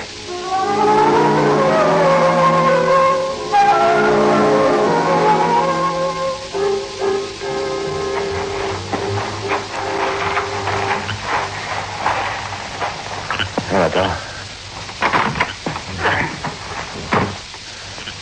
Sorry I was so long. Doesn't matter. Well, off we go again, eh? Why did you walk around the truck like that?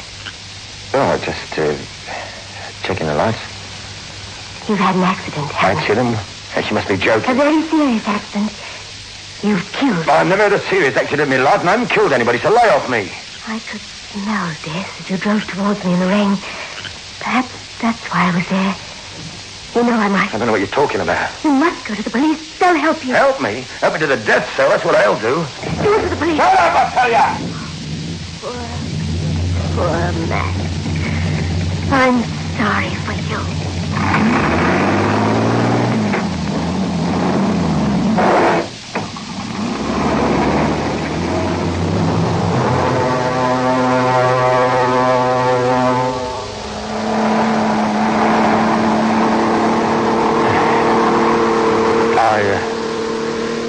Listen, kid, what's your name? May.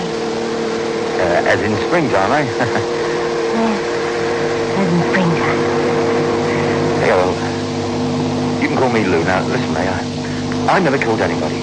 There was this big gold robbery today, and somebody played me for a sucker. I got a job driving the truck, that's all. Now, a policeman was killed. Well, that was no fault of mine. It happened before I took the wheel. You believe me? Yes. That may have been why I was sent. Sent? What do you mean, sent? I can't say. I don't even remember. The other memory is dimmed when we're sent. Well, listen, I'm not a bad bloke. I'm not good, but I'm not bad either. I can be very nice to you. And there's $1 million in gold running behind us, $1 million. It could not help me. It can only harm you. Common sense says you're right, mate, but if I get away with it, now I haven't decided yet, mind you, but I reckon the crooks who stole the gold would pay a good few quid to get it back, eh? I've said what I was going to say. One man has died. It's borne by me. Go to the police now. Yeah. See them headlights coming up behind? I see them. I reckon we're being followed. It may be a squad car. Now, you see, he isn't overtaking.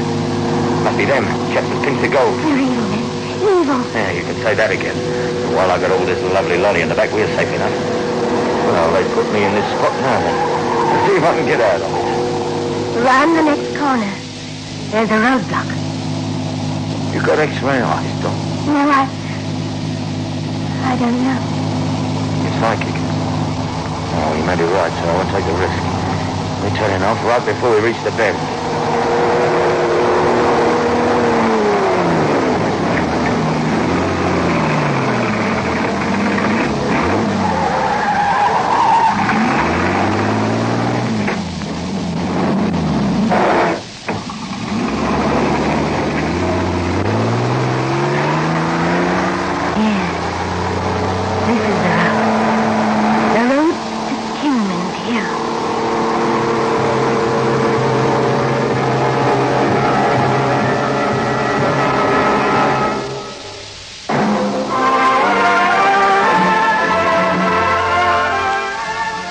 in world class.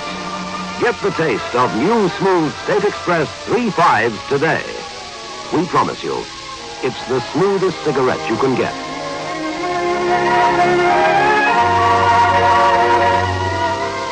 It's a blend that has been perfected after years of constant research by our master blenders. And the recent development of an entirely new process which gives you an even smoother 3.5 smoke. We promise you, it's the smoothest cigarette you can get. Move in world class. Get the taste of new, smooth State Express 3.5s today.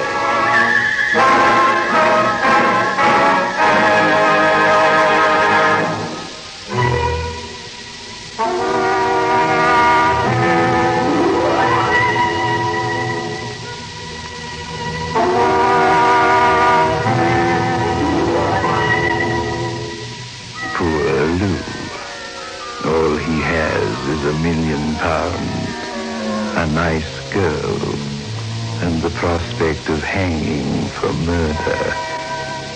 He really doesn't have much chance of winning, does he?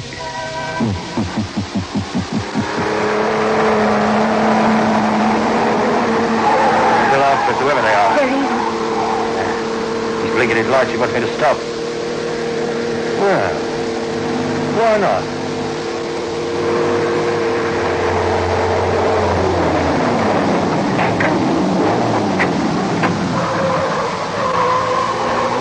Hold a starting it. Case. No more violence. No more killing. Call it insurance.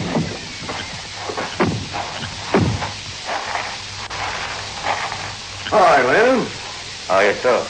Why did you turn off just now? Why are you following me?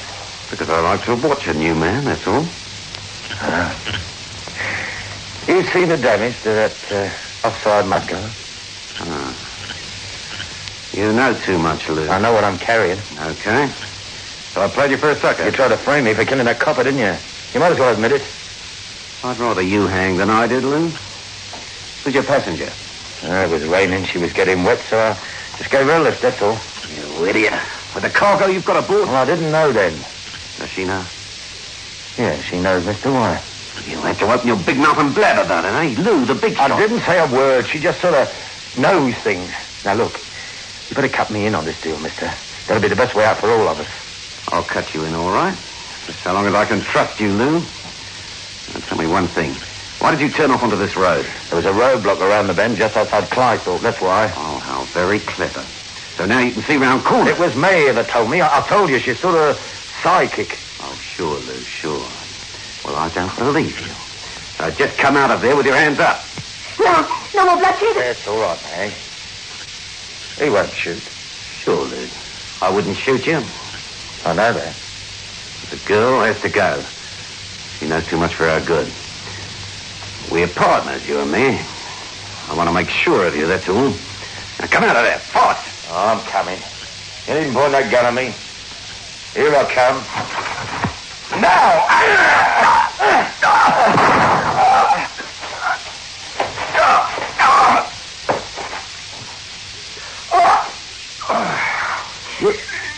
You've done for me. Poor Lou. Poor Lou. Now you've joined them. The man killers. The self-destroyers.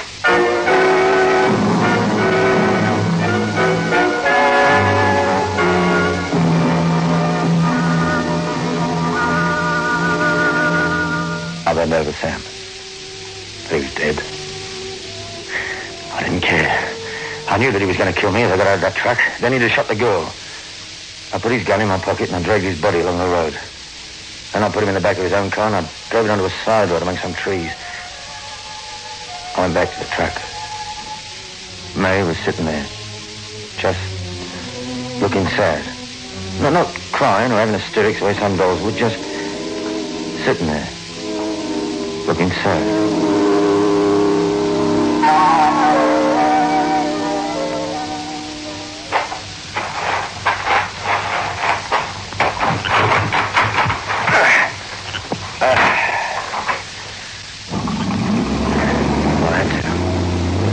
on me. It was him or us. He'd have shot you, too. I'm no use to you, Lou. No use to anyone. I tried too hard to only to do what I was supposed to do. You know, I think you're a bit off your rocker sometimes. What's all this about being friends? Doesn't matter now. Yes, you may have been justified in striking that man. But now you've joined the killers. There's no hope for you. Because you've turned yourself into a hunted animal, Lou. A frightened, hunted thing. And when you're at bay, you'll turn and kill again and again. Turn it up. Hey, what's that, Ed? A red lamp. Waving. Perhaps that's what it is. Look, I'm going to try and bluff my way out, but don't you worry, Joel. No harm will come to you through me. You must understand that. Stop at the barrier.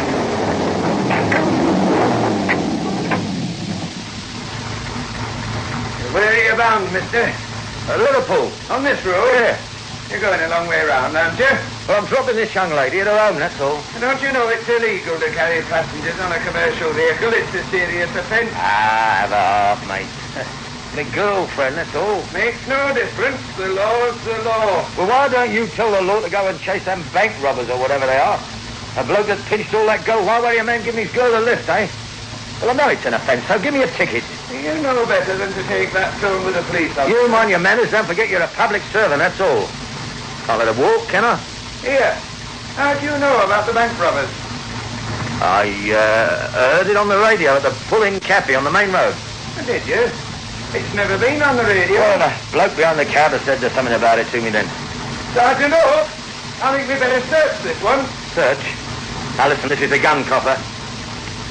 You take a good look at it. Now put that down, you fool. You can't hang me twice, so keep up me running board, you mug. I'm not scared of your sort, you dirty killer. No? Then maybe this will change your mind.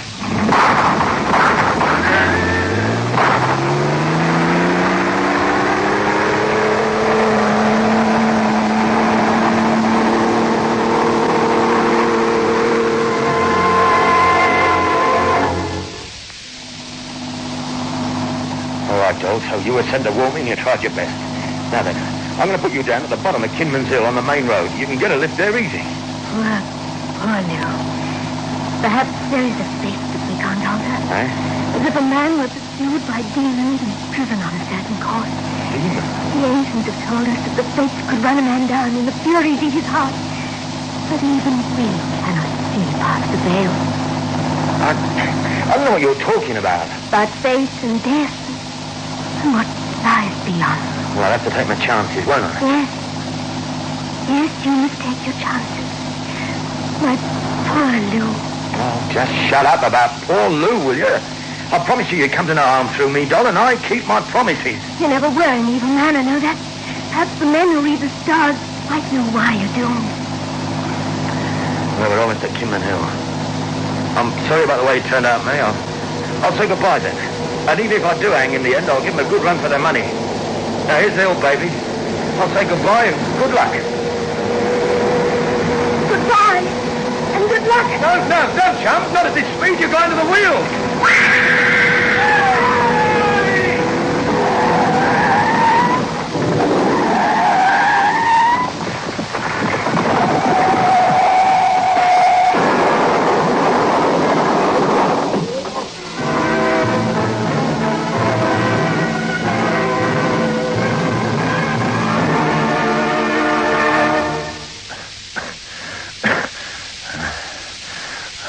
Whether she was real or not.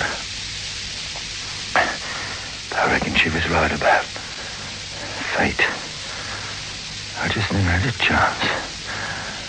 The moment she did. Listen, Horgan, we didn't find the girl. And you hit the abutment on the Kinman River's bridge. What? Kinman Hill doesn't exist. Hasn't for years, ever since they changed the road. Now suppose we drop the tall stories and...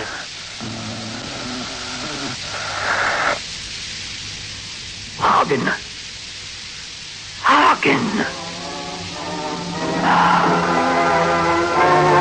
No matter now. It's too late.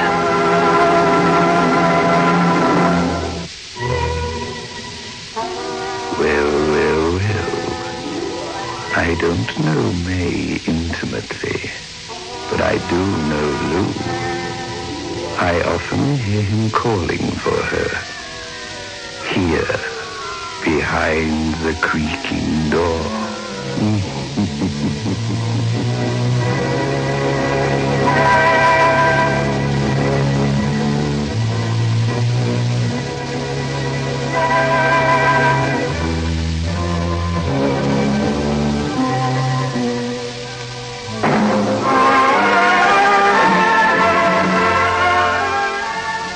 In world class.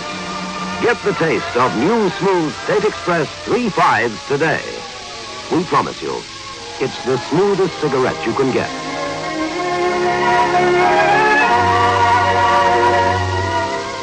It's a blend that has been perfected after years of constant research by our master blenders.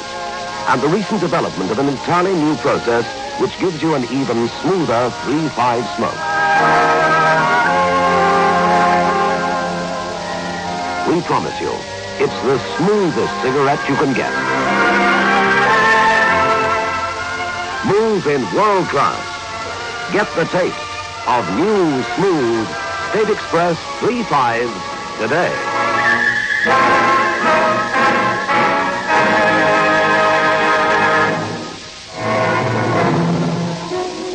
This is your host back again. Just a reminder of our rendezvous next week. Where are we going? Through the creaking door, of course.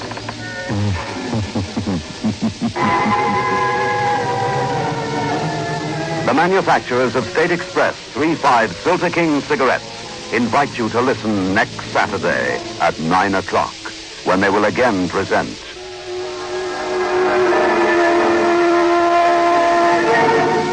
The Creaking Door.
You are now tuned into Then Radio. If you enjoy our videos, we ask that you consider joining our Patreon to support our channel. Don't forget to like and subscribe so that you never miss a new video. We hope you enjoyed today's episode, and as always, thank you for watching.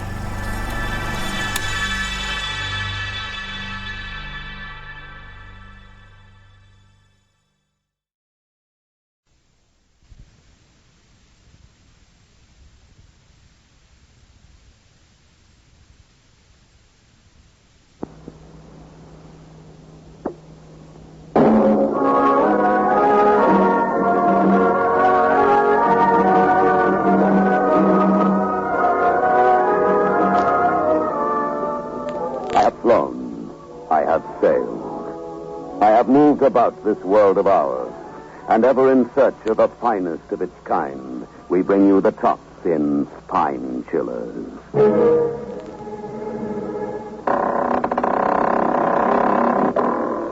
The Creaking Door.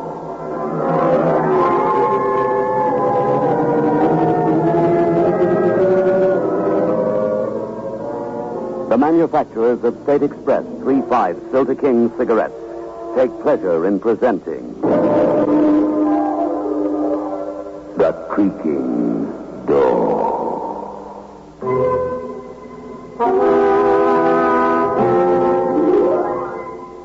Good evening, friends of the Creaking Door. The Creaking Door is open. So do come in. Let us help you to step out. Step out of your mind, that is.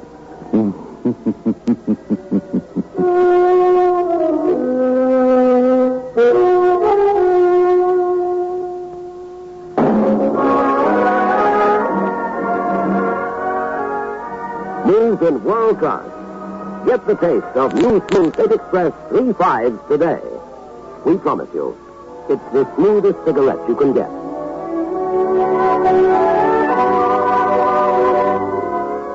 It's a blend that has been perfected after years of constant research by our master blenders, and the recent development of an entirely new process which gives you an even smoother 3-5 smoke. We promise you, it's the smoothest cigarette you can get. Smooth in world class. Get the taste of new, smooth State Express 3-5s today.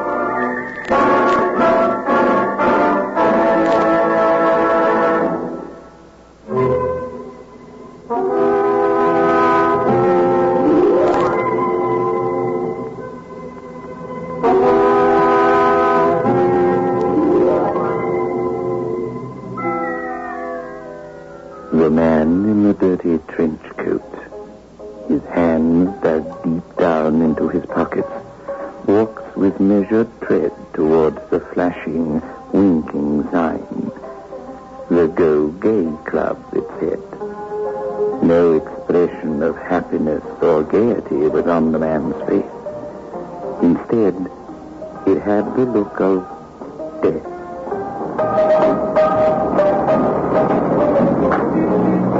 Can I help you, mister? They told me this to hang out at Ted Mancini. Look, you have come for a bit of fun. Or to make trouble. Don't bother. As I walked through the swing doors, I knew that my fate was at an end. Seated at the piano, making the ivories, was my ever-loving Lola. For 5 whole years, I'd worked and sweated and struggled to give my baby the little luxuries to which she was totally unaccustomed. Worked, did I say? Sweated, did I say? Yeah, sure I did. That mixed with a little stealing. Yeah, baby, take a look at that. $10,000. I hid in the storeroom while the boss was locking up. Well, what do you know? Oh, Pete, come here. That's what I like about you. You've got what it takes. Here, let me give you a great big hug. Baby, so long as you put your arms around me like this, there's nothing I wouldn't do for you. Nothing. You really mean it, don't you? Uh-huh. Would you commit murder? Hey, what is this? What's got into you? Who's talking about murder? Hey, come on, quick, honey. We gotta leave town. Let's get out of this crummy rooming joint before the cops get wise to robbery. Oh, what's the hurry, baby? It isn't open up until 8 o'clock tomorrow. Here, let me mix you a drink. Maybe we can send down to the delicatessen for some sandwiches. You hungry, honey? Yeah, sure I'm hungry. Come here, baby. Never was my wife more loving than she was that night. The plans we made, the places we were going to visit. With $10,000, a guy with a loving doll can do anything. Even go straight. What the... Oh, land sakes. There's a clock. How come I slept so long? Lola?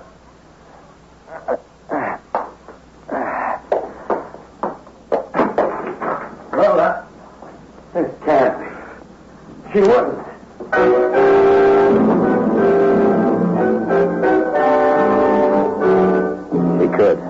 she did. I looked in the cupboard. I might as well have been Mother Hubbard. She'd taken all her clothes and the 10 grand. Why, the dirty, rotten chiseling. What do you reckon to do with that gun? Huh? What? Who are you? No one important, just another cop. Actually skipped town. Too bad. I always like to nab the culprit of the loot. Well, I only borrowed the door. I was going to pay it back. Sure, yeah. You wouldn't do a crazy thing like robbing your employer while you're on parole, would you? Now, look, I can explain everything. You got to give me time. I need some time. You'll get all the time you want, bud. In jail. What a sucker you turn out to be. Look, the entire precinct knew that your ever-loving Lola was making me the two-time with Ted Mancini. That isn't true. You can't give me that stuff, copper. Oh, there's no sucker like a married sucker. All right, let's go. You can't pull me in now. What's the matter with you? Sleep heavy? Did you slip your Mickey Finn? Yeah, that hooch. I got it tastes you kind of bitter. Well, what do you know? Shut up, will you? You hear? Shut up! He shouldn't have laughed like that. Pete Norton, 20 years of age, 16 convictions for petty larceny, theft, and embezzlement. That fat slob of a copper. He promoted me into the first-degree class. He turned me into a killer.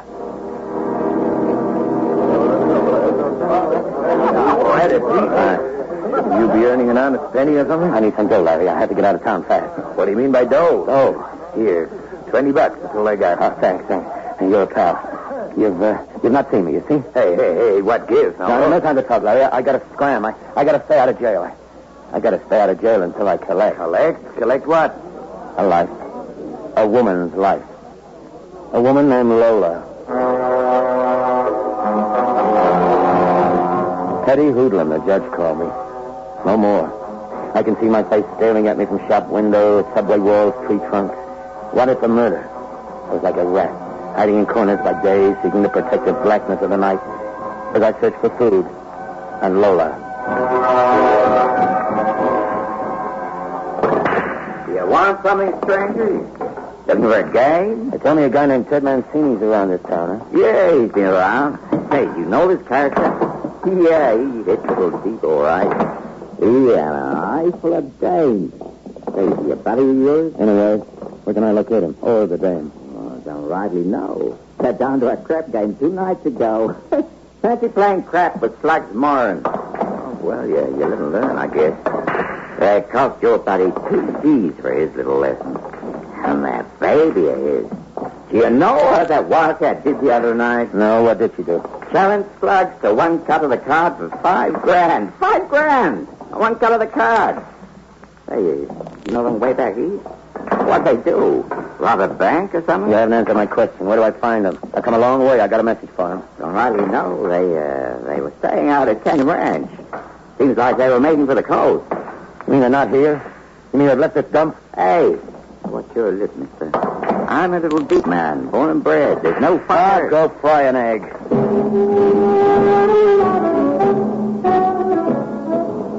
There was. Town after town, state after state. But they were always one jump ahead. Oh, sure, they left the trail. As though I were on a paper chase. The paper they left behind was dollars. Come on. Oh, sure. The dame was named Lola, wasn't she? A pretty good voice, that dame. Real sport. Used to stay out half the night making the boys happy. And generous. Gee, the way that gal threw her money around. What was she, some heiress or something?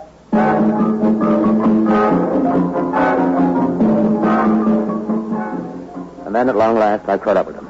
They'd skipped over the border into El Pico. But this time, things seemed to be rather different. Si, senor and Senor Mancini, they stay here. You are friends? They owe me rent. Senor Mancini, he go Mexican City, he tell me. Senora, she stay here in El Pico. She upstairs in her room? No, senor. She sing at the Go Gay Club. Go Gay Club? Si, senor. Americanos come over the border. You have lots of fun. Make with the music, make with the girls. And this Lola, she is something to behold. You know this Lola? What? Do I know this Lola? No, Bud, I don't know her at all. But I reckon to make her acquaintance. Right now.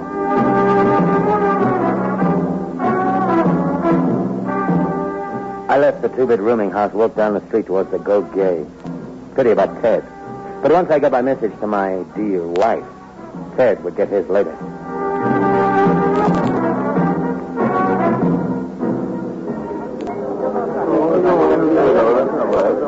Hello, Americano. Can I get you something? Sell you something?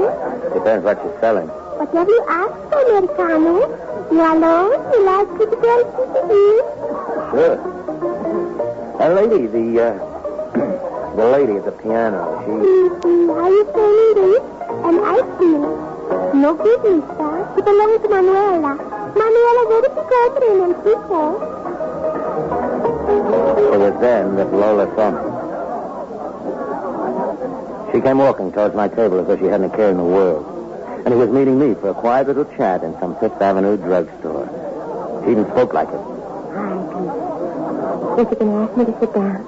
What's the point? You'll have plenty of rest where you're going. Is that a gun in your pocket? I've come a long way, Lola.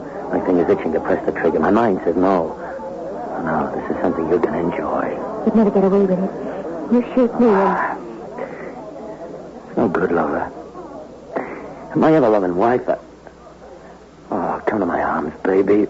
Why? Ah, well, there you are. I come to hear my pretty Lola play her music. Who is this man? Careful, Manuela. He's wanted in every state. There's $10,000 on his head. Wanted alive or dead. Alive or dead? So this is Pete. You shouldn't have come here, my friend. Lola is under my protection. And Manuel knows how to protect his women. Straight through the heart. Not bad shooting. And now... No, honey, not now. Quick, we gotta get out of here.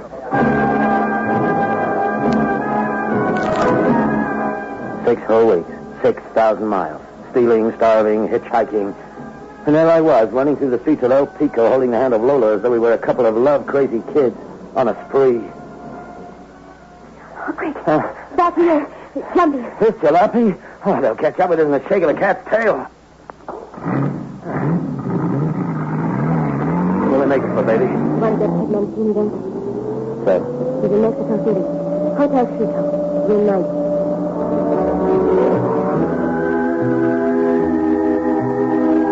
Early dawn when we arrived at Mexico City. I didn't wait for no golden sunset to come over the pampas. I went straight to the hotel room. Right to it. I didn't bother to go in the usual way. I went up the fire escape and back.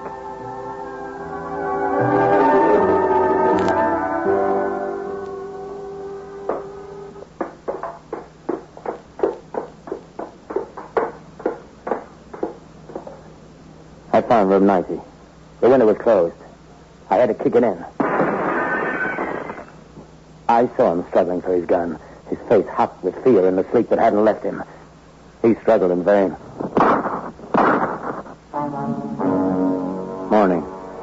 Morning wasn't many hours old when I got back to the jalopy. You'd have thought that Lola had just emerged from her boudoir, all cool, serene, and scented. Well, baby. Love a boy will love no more. Oh, gee, that's great. That gives me an appetite. I could do with some breakfast.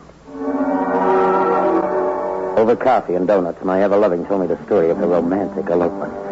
The way she told it, you'd think she was an innocent young girl just out of college who'd been hypnotized by the smooth-talking Mancini.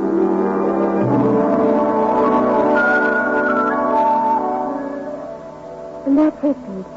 By the time we got to El Pico, there wasn't a buck left. Great. My $10,000. What have you done with the gun? Still here, baby. What are you? Cat with 9 lives? Still hankering after killing me, baby. What else? The lover boy has paid his debt. But you haven't paid yours.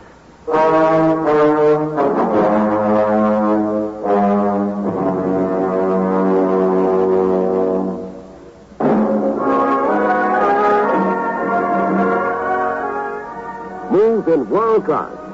Get the taste of new smooth State Express 3.5s today. We promise you, it's the smoothest cigarette you can get.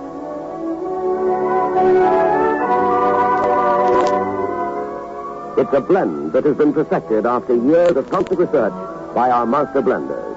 And the recent development of an entirely new process which gives you an even smoother 3.5 smoke. We we promise you, it's the smoothest cigarette you can get.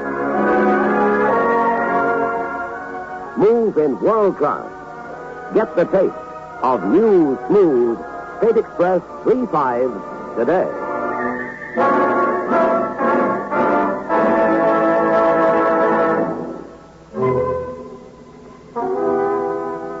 Well. It's pleasant to learn of husband and wife getting together again after so many, would vicissitudes be the word? Judging by Pete's attitude, his wife Lola's sojourn isn't going to last for very long down Mexico way. You thought you could buy me off with Mancini's life, but you've got to pay. Sure, I'll pay with $10 million. Stow it, kid. I'm not the two-bit chiseling hoodlum you double-crossed. I've learned a lot, baby. I've learned about killing, and especially about killing you. What do you think I was doing playing a piano in a crummy joint like the Go-Go Club? There's $10 million there to be got, I tell you. It needs you to help us get it. You're mad. No, maybe I'm crazy. Crazy not Listen, Manuela's brother was the head of the Compashandos. After the Mexican Revolution, the regulars took control of everything, except $10 million worth of gold of the National Bank of Mexico. Manuela and I... Well, frankly, baby, I prefer you for an enterprise like this. Just think of it, Pete. $10 million in pure gold. In Mexico, gold will get you anything, even... It's no good, baby. You've lied for the last time. Okay, look at this.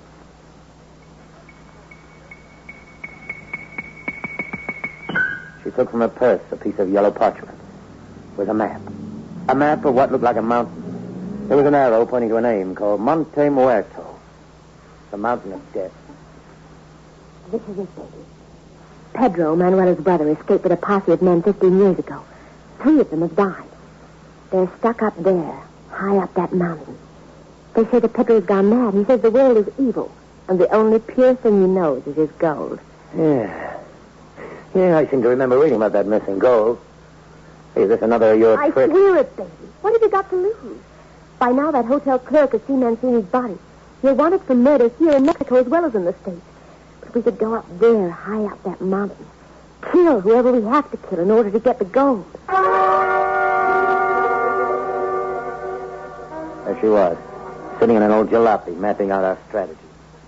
Manuela says it's volcanic country. We need a couple of mules, provisions. Here's 100 pesos. Oh, no, wait. I better get the supplies. You wait here. So we took the trail to Monte Muerto. We were 4,000 feet up with 10,000 to go. But even then, in the distance, there was a mountain peak beckoning us on. Another 1,000 feet, and we arrived at the last village before our destination. You want me to be your guide, senor? Yeah. The wind. She blow like a hurricane. You afraid of a little wind? No, senor, not of the wind. There are bad men up in the mountains. There are evil spirits. You want to earn your dough, don't you? Stefano, how come you speak such good English? Me working Mexican city. Work a British shipping firm. The lady, she teach me English. You're quite some homework, aren't you, Stefano? You want me I should teach you more English? Okay, senor. We go up the mountain. Gee, I feel as though I... That is him. The voice of he who commands the mountain. But that's over a mile away. Sound travel far along Monte Muerto. Stay here.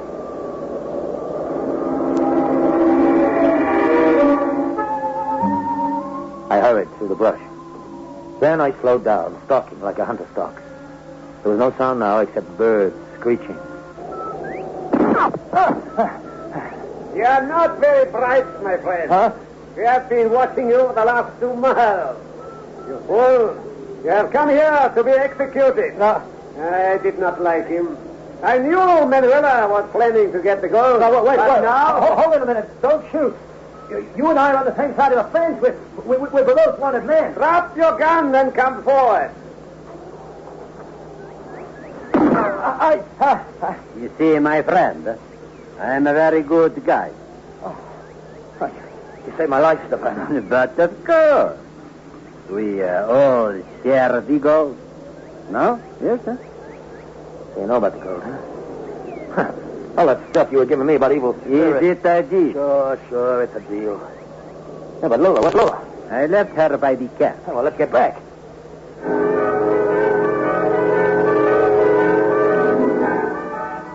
My head began to swim. I seemed to be in the grip of a fever. We hurried back. Stefano saw us first. Look! Hanging from the tree!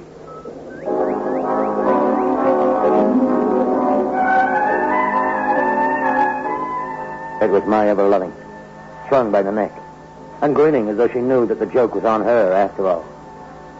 I cut her down. And then I saw it. A note nailed to the tree. What does it say? You're next, Martin. And after you, Stefano. Signed, Pedro.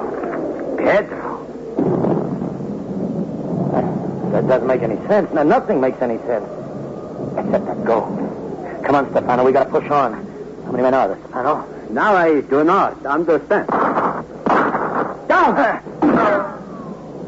Got him! Got him, whoever he was. Come. It is Pancho, huh? Good. We have 2 guns. All that is left is one of them. But we have to go carefully. You and I will share the gold. It is a pity about Lola.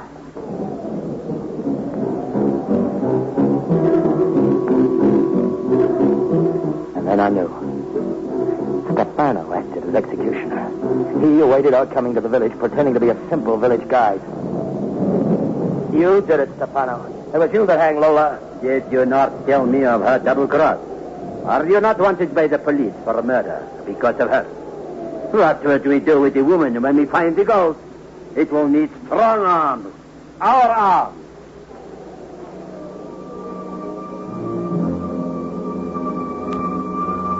I had to wait and watch. Wait for a chance to kill Stefano before he killed me. And yet, there was a third gun. Somewhere in that mountain vastness, there was a man determined to hold on to that gold. The path is too narrow for us to walk like this. You go on in front, my friend. Are you kidding? You'll go in front. Why? You don't trust me.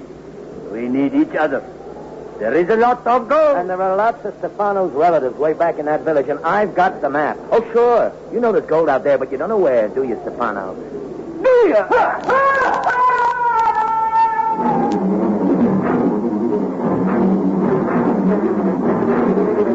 He hadn't anticipated the sudden drop as we turned on the defile. Neither had I, but you learn to think quick in the Bronx.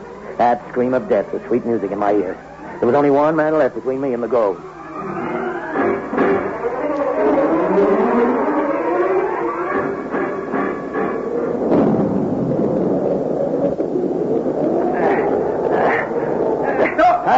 Stay where you are. Why have you come here? I've come to... Hey. You're unarmed. What difference is it whether I am armed or not? And where are they? My 2 men. Pancho and death.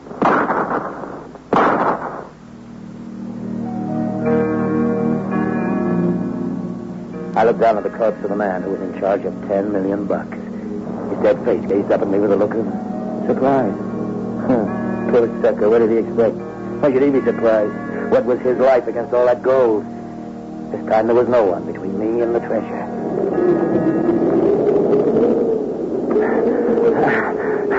A map. Yeah, kind of a mountaintop cave. Hello? Anyone here? Hello? Hello? A metal box. Drawing on the map. Gold. The gold. A lock. Lock. I must break the lock.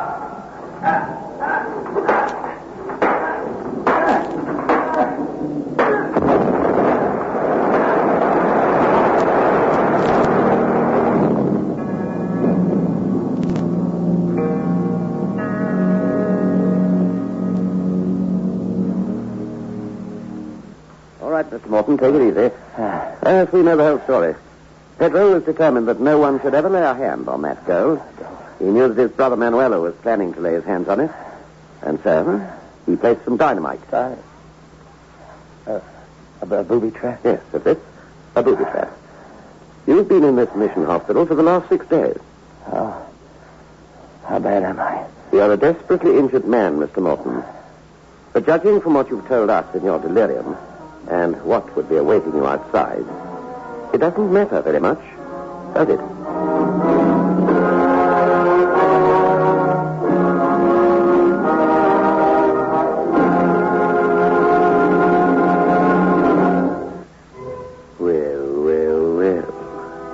What a low-down trick. Making a booby of them with a trap set so high in the mountain. It's enough to make any self-respecting thug explode with anger.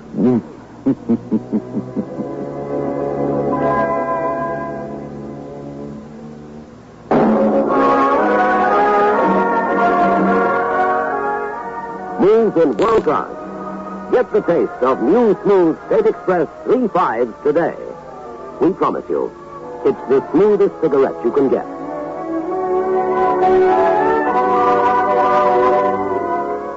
It's a blend that has been perfected after years of constant research by our master blenders, and the recent development of an entirely new process which gives you an even smoother 3.5 smoke.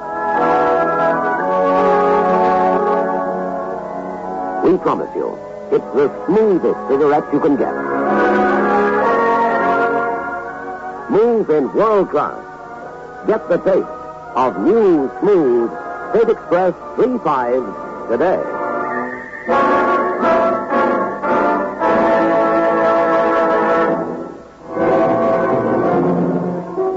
This is your host back again. Just a reminder of our rendezvous next week. Where are we going? Through the creaking door. Of course.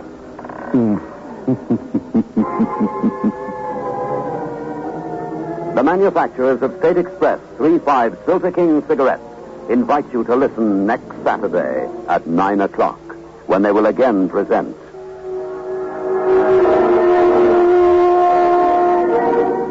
The Creaking Door.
You are now tuned into Then Radio. If you enjoy our videos, we ask that you consider joining our Patreon to support our channel. Don't forget to like and subscribe so that you never miss a new video. We hope you enjoyed today's episode, and as always, thank you for watching.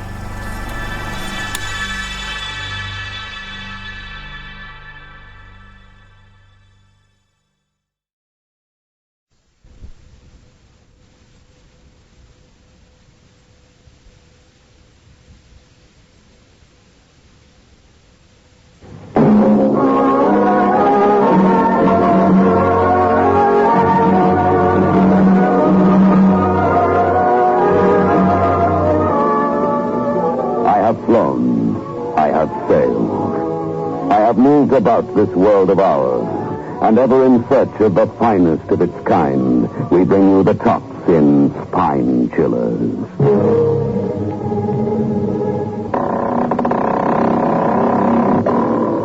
The Creaking Door.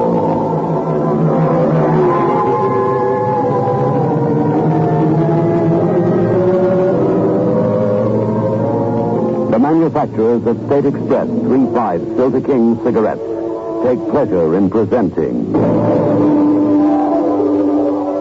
The Creaking Door.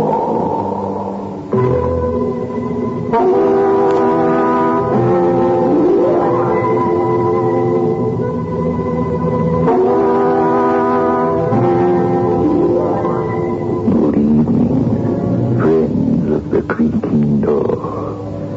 The creaking door is open. So do come in. Do you know what claustrophobia is? That's the feeling you get when everything seems to be pressing in on you. People who suffer from claustrophobia should take care not to get themselves trapped in confined spaces. You have to be careful. You could go right out of your skull.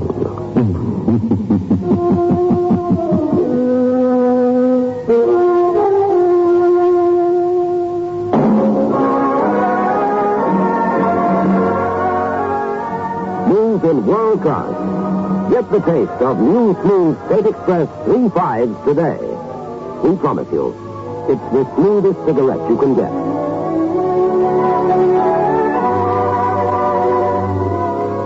It's a blend that has been perfected after years of constant research by our master blenders. And the recent development of an entirely new process which gives you an even smoother 3-5 smoke. We promise you, it's the smoothest cigarette you can get. Move in world class. Get the taste of new, smooth State Express 3-5s today.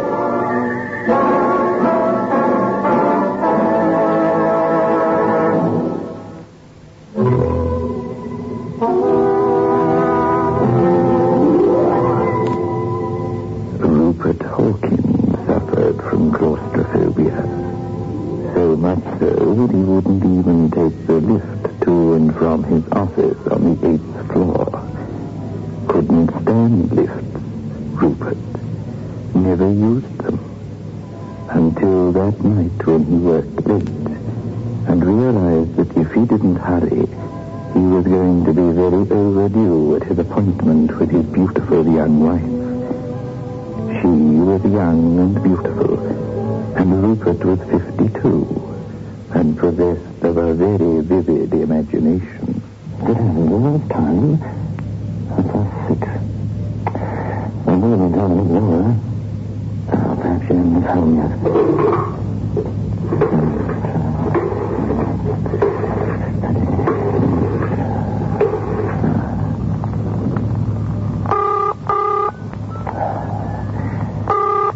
Must have left. I doesn't use I'm in a rush. She doesn't like it. He kept waiting.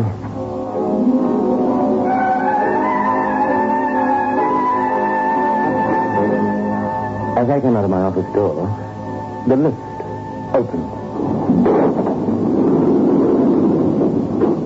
I hesitated for a moment.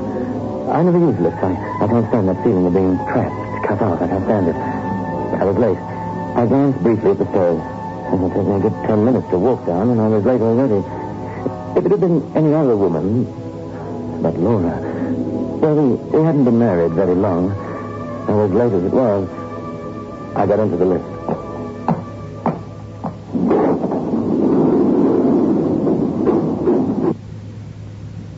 As the doors closed, I experienced that sickening, trapped feeling which I knew so well. I put it down. I swallowed a couple of times. And then I pressed the button. The lift started to move down. The sweat started into the palm of my hand. I know that I was licking my lips nervously as I watched the little light flicker on and on, ticking off the floors as the lift descended. 7, 6, 5, 4. I waited for the 3 to light up. But it didn't. And then I was suddenly aware that the familiar humming sound had stopped. The lift was stuck between floors. At first, I couldn't believe it. I kept telling myself that it was just some small electrical fault causing the lights not to work. In a minute, the key would light up and I'd be at ground level. But it didn't.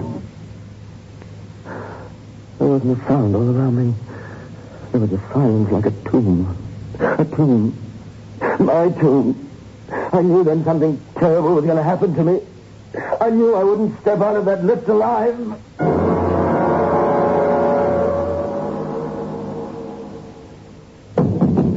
Hello? Hello, can you hear me? Can anybody hear me? I'm stuck in the lift. Help me! Please help me!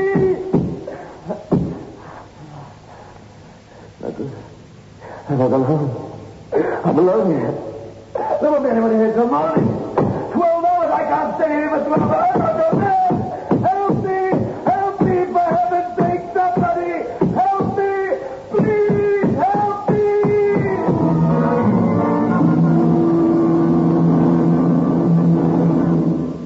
But nobody heard. Nobody came. I found myself sitting in a sweating, quivering heap in the corner of the lift.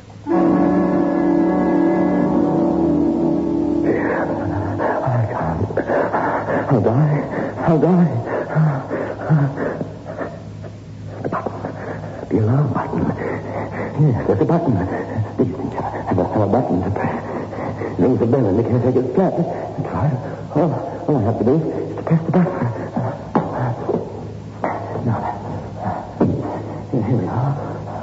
Alarm button.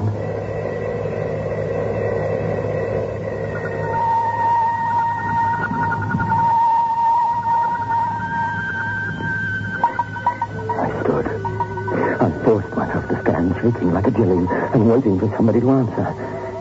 I don't know if I expected somebody to answer immediately, but they didn't. Nothing happened. Nobody had heard me. I was alone in the lift, in the empty building.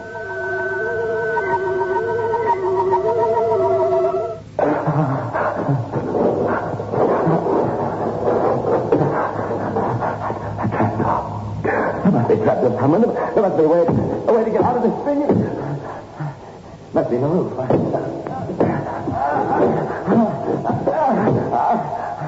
can't reach. There must be a trapdoor there, but how do I get up? There's nothing to stand on. I can't stand it. I can't stand it any longer. It's driving me out of my mind.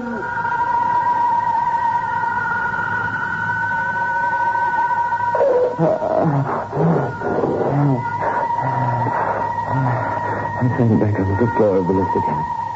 I was bathed in perspiration. The sweat ran down into my eyes. It was terrifying. And that's when I started to hear things. My mind must have given up the unequal struggle. It must have cracked. I started to hear things. Hurry up, darling. We're going to be awfully late. Laura. It's Laura. Of course it's me, darling. Who else did you expect in your mind? I am in your mind, aren't you? I think about you all the time, Laura. You know that. I love you. Well, hurry up. I'm waiting for you. I've been here since 6:15. Well, I'm sorry. I'm sorry, but you can see I'm stuck in the lift. Oh, do something, Laura. Get help. How can I? I'm here with you, aren't I? What? In your mind, inside your head. I'm here. I can't get help. I'm imagining things. I must be imagining things. How can I hear her voice? Well, if you're not coming, I'll go and meet Arthur. He's always pleased to see me. He wouldn't keep me waiting. But it's not my fault. I didn't mean to keep you waiting. I worked late, and then the lift stuck. Hello, Arthur, darling. Hello, Laura. You're looking beautiful. I'm glad you think so. My husband doesn't seem to know. I do, Laura. I do notice. Well, there's no fool like an old fool. And he is old, isn't he? Oh? Much too old for you. Age doesn't matter. I should never have married him. But I did, and now I'm trapped, just like he is, in that lift. Is he trapped in a lift? Yes. Hello, Rupert, old boy. Considerate of you to keep out of the way while I make love to your wife. Oh, Arthur, darling. What are you doing? Stop it. Leave her alone. She's my wife. She loves me.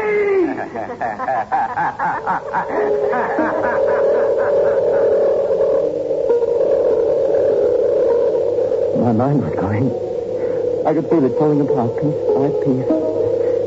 I could hear Laura laughing.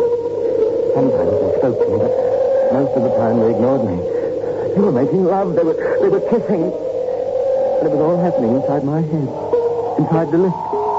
All at once it was as if the lift was my head. I was inside my own head. That's a terrible place to be, inside your own head. Inside your own lift. Life in a lift. Life in a head.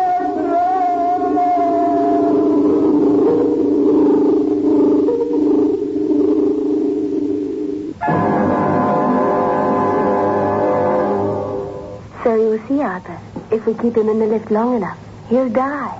He can't stand to be cooped up, you know. He'll die. Who believes that he dies? Right. I wouldn't. But the police will. They're stupid. I won't die. Do you hear? You can't kill me as easily as that. I'm frightened, but I won't die. Just go on, doesn't it? How on earth did you manage to stay married to him for so long? It wasn't really so long. It just seemed that way. It was only 6 long, weary months. Well, now, we're just about rid of him. There's nothing to stop him. He'll die. Then there'll be nothing to stop us from getting married. Yes. And we'll have all his money. You and I are just the two of us. You won't get away with this. You can't kill me. I'm not frightened of this anymore. I'll see you two in jail for attempted murder. You did it, you two. I'll see you in jail for it. Don't be silly. We can't go inside jail because we're inside your head. My head? And we're here to stay here as long as you live, which won't be very long. No, it won't be long at all. Because any moment now, you just drop dead of fright. I won't.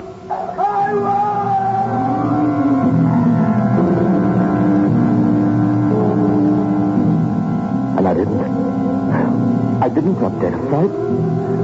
Suddenly the lift meant nothing to me. I wasn't frightened any longer. I was suddenly strong and powerful. Too powerful and clever for those two. Laura and Arthur. I'd show them. I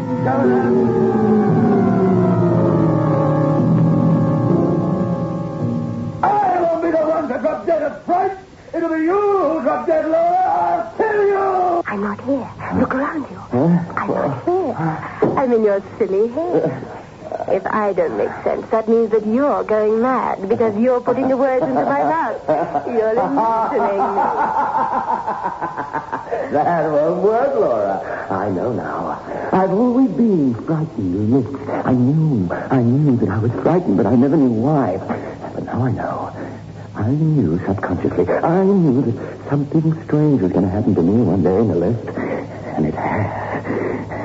Oh, I'm not scared anymore. I'm not frightened. Because I know that being shut in this lift has done something to me. It's elevated me. It's like a monk in his little cell. You come nearer to the mysterious spiritual things. I've been given the power to understand what you and Arthur have been doing to me all these years. You and Arthur, I know. You're trying to drive me mad, but you won't succeed. I'll kill you both!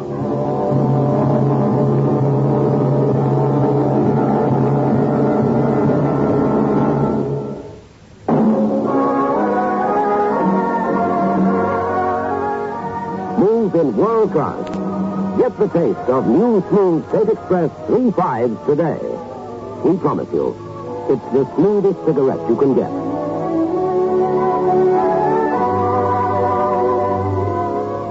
It's a blend that has been perfected after years of constant research by our master blenders. And the recent development of an entirely new process which gives you an even smoother 3.5 smoke. We promise you, it's the smoothest cigarette you can get. Smooth in world class. Get the taste of new, smooth State Express 3.5s today.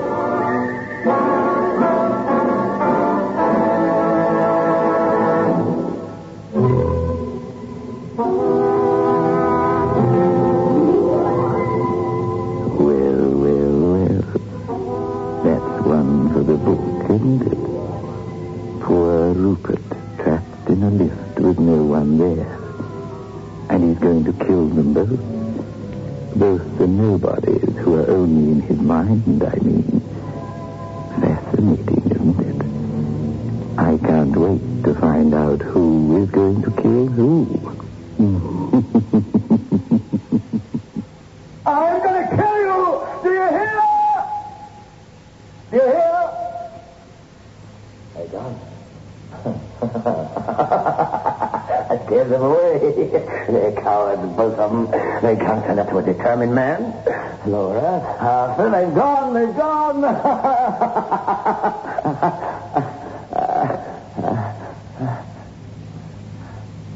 I'm alone. I'm all alone in this lift. In this building. I don't want to be alone. Laura, Arthur, where are you? Please come back, please come back. We're not coming back. We're going dancing. I wonder... Laura. Arthur. Oh, Arthur. I It hadn't to be just the two of us. Just the two of us. No. Oh, darling. Oh, darling. How long have we got to wait? Not long. I've a plan to get rid of him. One night in the office, I'll keep him working late. He'll have a date with you. You'll be in a hurry. He's always in a hurry to get to you. He'll take the lift for once. And I'll be there. I'll be in the office when he leaves. It will be easy to slip up to the roof and throw the breaker. Stop the lift between floors. That's all we have to do. You know what he's like. What a marvelous idea, darling. He wouldn't be able to stand it. He'd go quite out of his mind. If the shock doesn't kill him altogether. And even if it doesn't kill him, it doesn't matter very much. A mad husband is in many ways better than a dead husband, isn't it? I can hear you. You two, I can hear. You won't get away with it, you won't. I've got noises in my head, Arthur. So have I. Like that old fool talking. It is me. I know everything, you fool. I know everything. I've heard your silly plans. They won't work. I won't get into the lift. Yes, that was a silly thing to say, wasn't it? You are in the lift. I was mad. I must be. I was losing all sense of time. I didn't know whether I was alone in the lift or it was true. Arthur, I never suspected him. Yes, I have. I remembered all the times I'd seen him looking at Laura with that look in his eyes. They'd been lovers for a long time. Since long before we got married, those two had been making a fool of me. Well, I'd get my own back. Suddenly, I knew it was true. I didn't know if I'd imagined what I'd heard. I didn't know what had happened, but I knew it was true. I knew that Arthur and Laura were lovers. And I knew that if ever I got out of that lift, I'd kill them both. If only I could have known what was really happening then. If only I could have known that Laura had got tired of waiting for me and had walked towards the office block. She'd met Arthur on the way.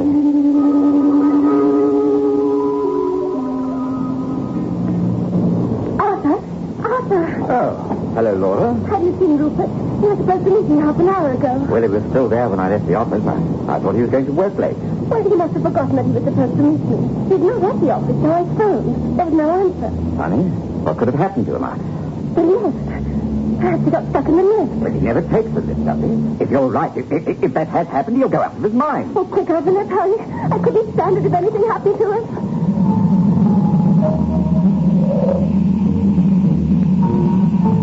If only I could have known. But I didn't know. I had no idea what was really happening. Inside that lift, everything had become unreal. I was hearing, imagining all sorts of things.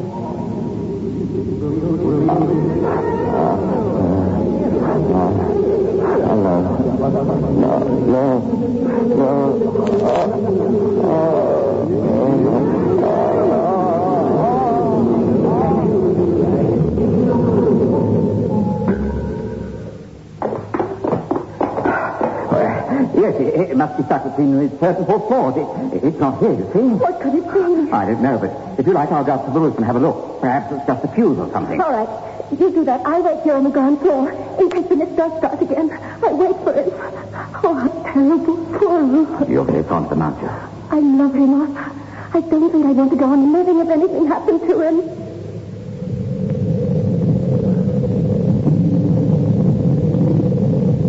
But I didn't know. I didn't know anything of what was really going on. I was locked in my own little world. My own little world of madness. Inside the nest. Inside the nest. Inside my head. All around me was madness and horror and shivering unreality.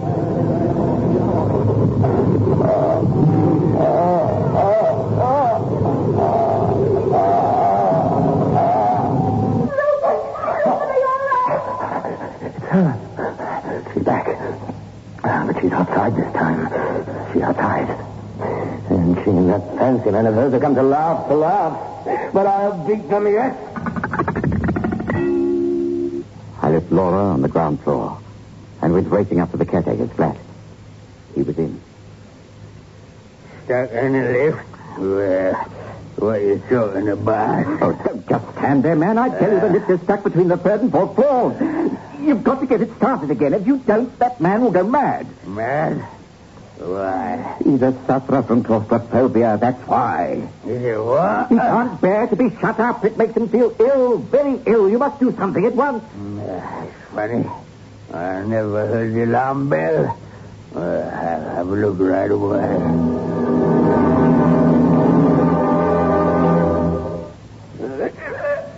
There we are.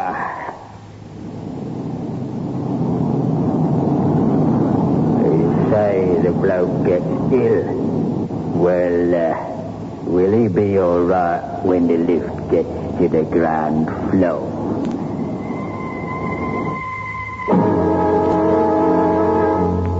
I went cold. Laura would be waiting on the ground floor. I'd seen Rupert once before when he accidentally shut himself in the stationery cupboard. I shuddered at the remembrance of it. He'd been completely mad for a time. And I realized I couldn't possibly get down to the ground floor before the lift did. I prayed. I prayed. I begged. I pleaded. I huddled on the floor of the lift in a cringing, blubbering, shivering mass. I'd known fear. I'd known terror. But this... Oh, no. Oh, no. Help me.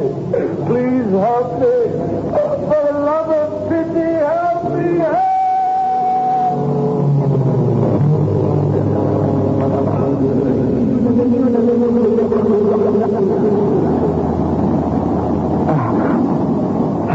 It's moving. It's moving. Start it again. Oh, please, don't let it stop. Don't let it stop. Don't let it stop. Come to me, Rupert. Arthur and I are waiting. Yeah? We're waiting. You swine, you did it to Tory, didn't you? Well, you won't get away. You won't get away with it. You won't, you won't.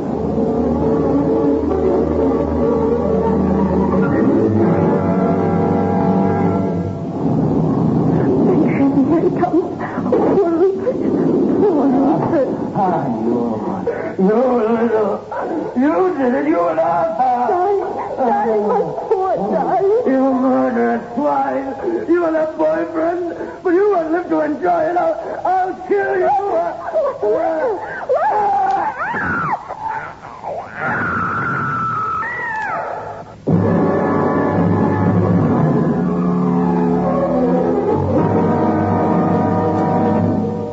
And that's what happened.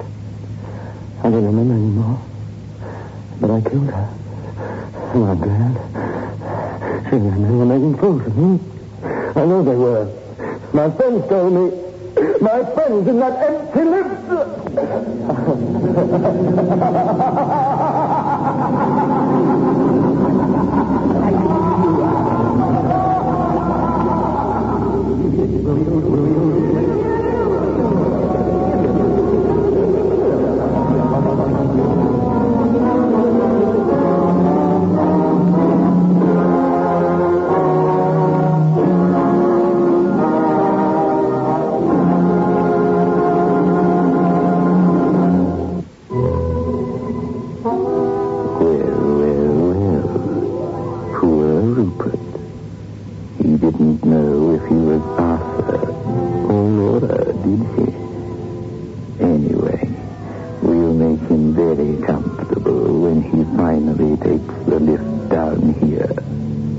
Right down behind the creaking door.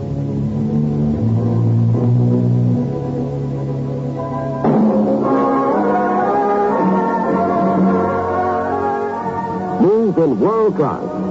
Get the taste of new smooth State Express 3.5s today.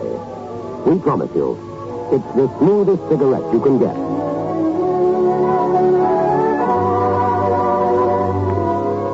It's a blend that has been perfected after years of constant research by our master blenders. And the recent development of an entirely new process which gives you an even smoother 3.5 smoke. We promise you, it's the smoothest cigarette you can get. Smooth in world class. Get the taste of new, smooth State Express 3.5s today.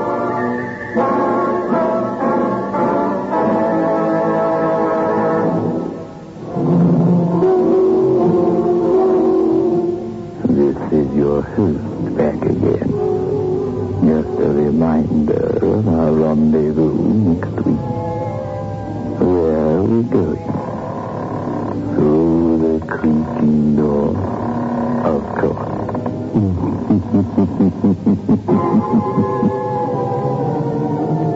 The manufacturers of State Express 3.5 Filter King cigarettes invite you to listen next Saturday at 9 o'clock when they will again present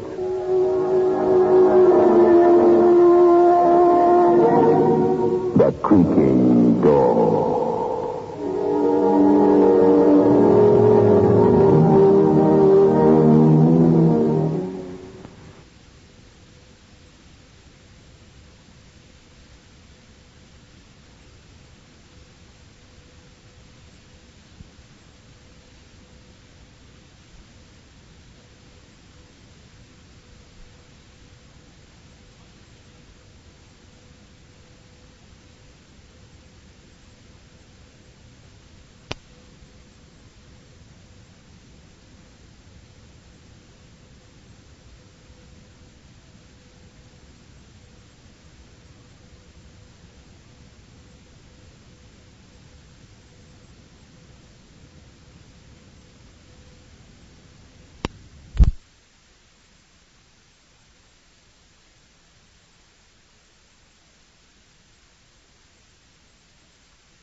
You are now tuned into Then Radio. If you enjoy our videos, we ask that you consider joining our Patreon to support our channel. Don't forget to like and subscribe so that you never miss a new video. We hope you enjoyed today's episode, and as always, thank you for watching.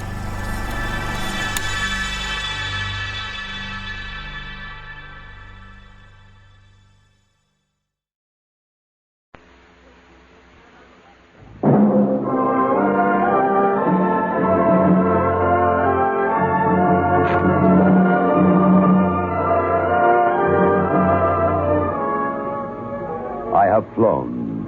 I have sailed. I have moved about this world of ours, and ever in search of the finest of its kind, we bring you the tops in spine chillers.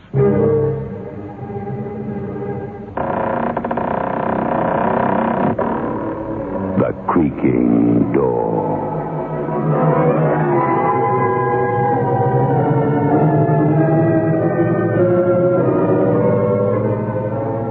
The manufacturers of State Express 3.5 Filter King cigarettes take pleasure in presenting The Creaking Door.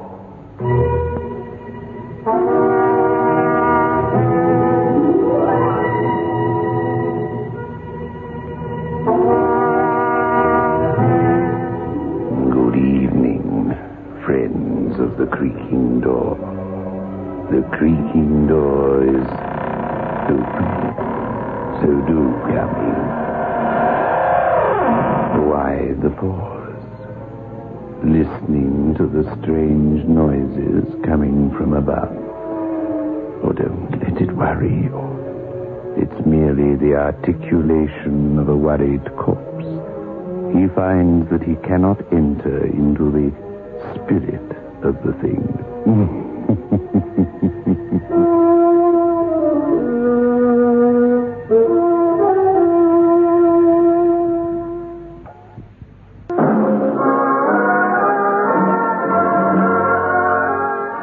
Smooth in world class. Get the taste of new smooth State Express 3.5s today. We promise you, it's the smoothest cigarette you can get.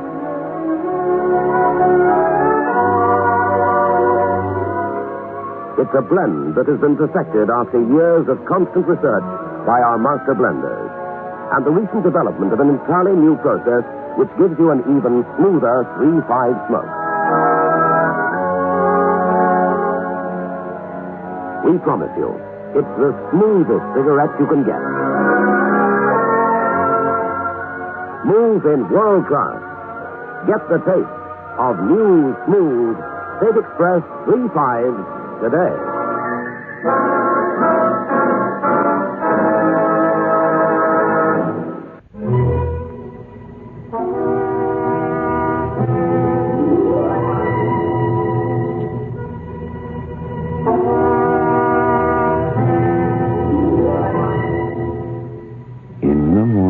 Churchyard, the friends gather in the fog to mourn a dead man. An organ drones over the scene. The coffin is lowered into the earth, and the sad mourners don't even watch each other. It is a day of truce. Poor old Butch. Who would have thought his heart was so bad? Eerie. Who'd have thought it? Yeah. Well, listen to us all, Carla.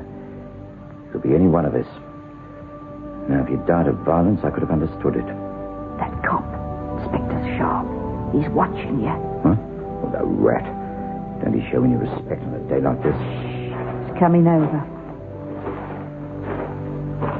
Hello, Red. Hello, Carla. Hello, Inspector Sharp. Happy now? Happy?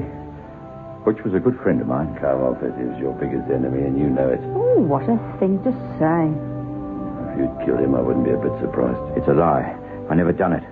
I was framed. Oh, I know his death was natural. Dr. Moore says so, and everything he says is true. That's right. He signed the death certificate. Yeah, you've got no grounds for suspicion. Unfortunately, no.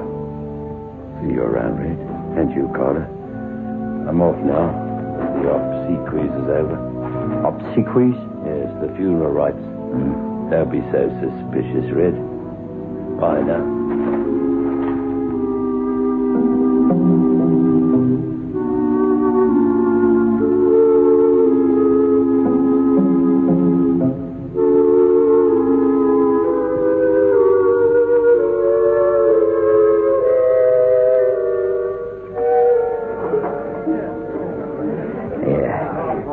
Drop of bubbly, Carla. Sorry. It's a sort of occasion, this. Not that I wish that on any man.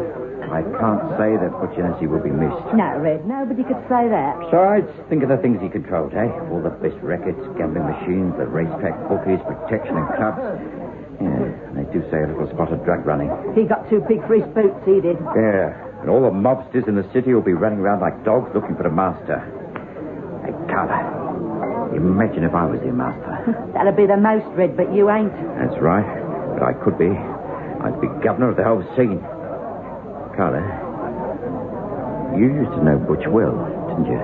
Yeah, I knew him since we was kids. Tell me, who would be second in the gang? I mean, after Butch. Bloke called Kintish Jack. Tough in a fight. Huh? He is he? I wonder.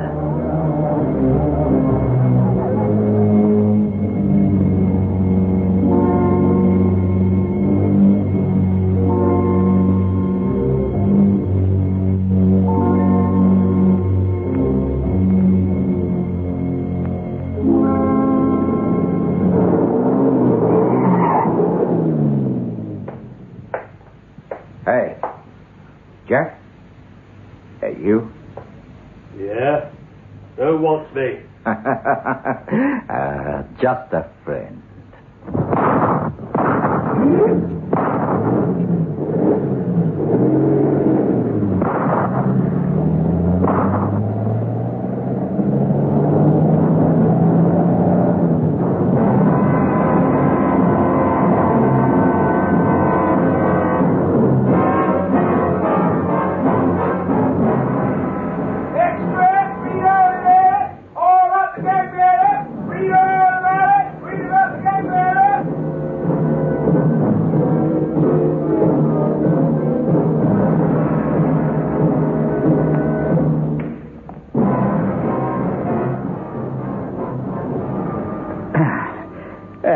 There, Charlie.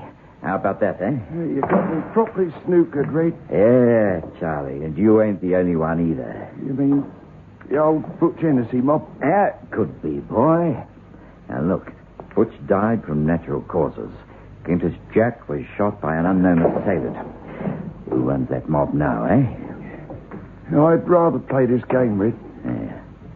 Yeah. Oh, we don't keep racketeering up forever, boy. That's the mistake people make. They don't know when they've had enough. The way I see it, clean up in a year or two, go to the Bahamas, somewhere like that. What do you say? Red, nobody ever quits the rackets. Never. Everybody knows too much. No, they don't quit. Unless they go the way Butch Hennessy went. Or Kintish Jack come to that. Well, the way Oh, that's the signal. Must be the cops. They're on their way. Yeah. But don't worry, boy. They can be on their way. They got nothing on me. Morning, boys. Hello, Inspector. Kintish Jack was killed last night, Red. So I see from the paper. Why, you didn't have anything to do with it, did you? Us? Well, whatever can you mean, Inspector? Well, we got no motive. Only his rackets, eh, Red? Red, you started something I'm going to finish. I won't have violence in the city. I'm a peace-loving man, Inspector. You got me all wrong, honest chap, Mr. Sharp. Red, you'll end up in jail for life or face downwards in a gutter. And I'll laugh, believe me. Understand this, Red?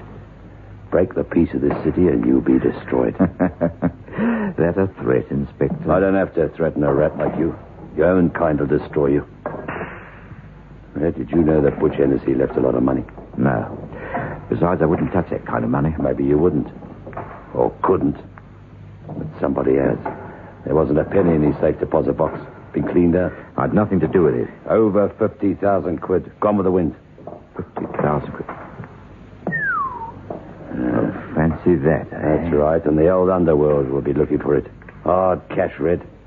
And I've heard the butcher isn't sleeping so soundly about it. Huh? What do you mean? They tell me that his ghost has been seen. That's all, Red.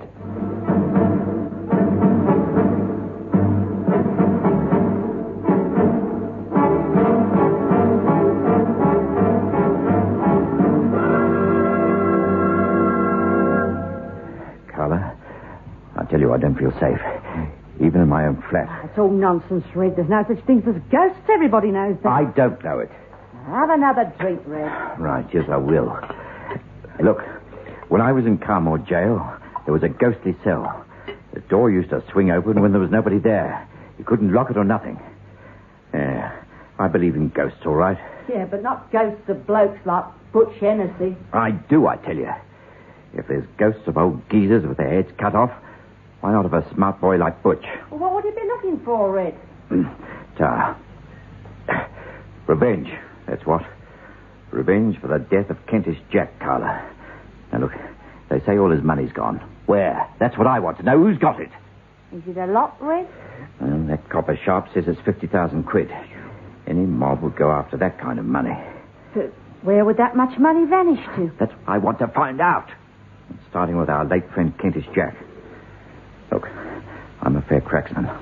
I'll take Charlie, and we'll do Jack safe. I'll bet there's nothing there. Yeah, well, there may be some kind of clue. We'll try it anyhow.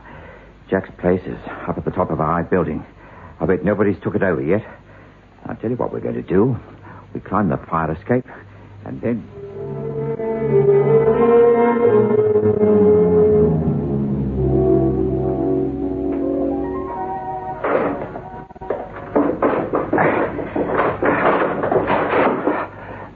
Right. Now come in, Charlie. That fire escape was easy. Yeah, well, shut up and follow me. Got your gun? Right here, Red. I got the torch, the tools, the lot. Okay. Now for the safe.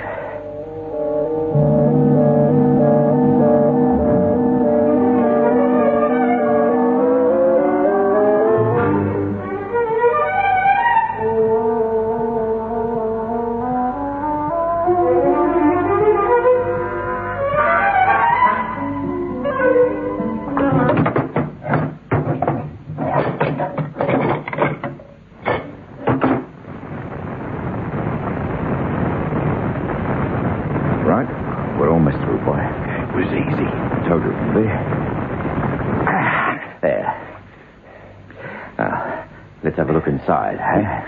Right, let's give it a go. Come on. Easy, there we are. Easy now, right. Nothing. Eh? Can you beat it? Not a thing. Well, I didn't expect the cash, but... Oh, isn't there something, a clue, but... not a thing. Who's there? It's only your old pal, Butch Hennessy. It's his voice. I'd know it anywhere. Butch, come out and show yourself. Are you worried, boys? Where are you? Butch, look, I've nothing to do with your death, honest. Where is he, Red? Shine your torch. There. Nothing? Are you looking for something, boys? There it is again. Look, that voice is coming from the next room, that's all. The skylight's open. We'll soon find out. Nobody there. Look, there's the stairs going down. Come on, quick as you like. There he is. Get him. Yeah, we'll soon find out if he's a ghost. Clean away, Charlie boy. He ain't a ghost, that's for sure. But it don't make sense. You saw him buried. Old Doc Morse signed a certificate. That's right. And what I want to know is this. Who was in that coffin I saw buried the other day? And there's only one way to find that out. You mean, have a look? Yes, that's just what I mean. We'll have to dig up that coffin tomorrow night. Now, let's get out of here before we get pinched.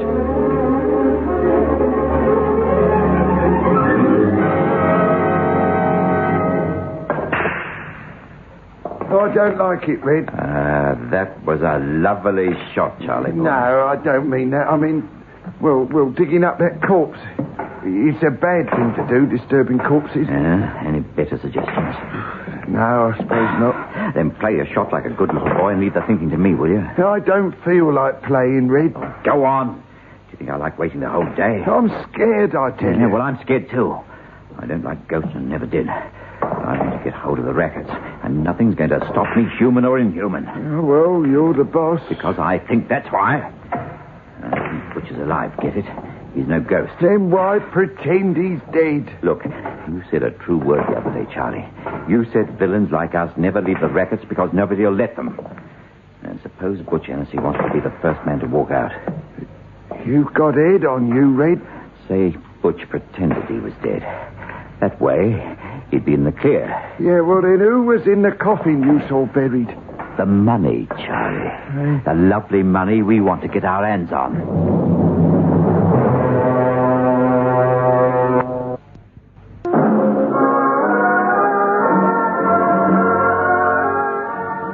In world class.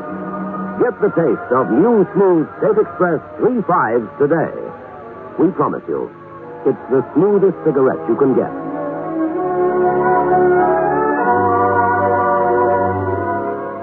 It's a blend that has been perfected after years of constant research by our master blenders.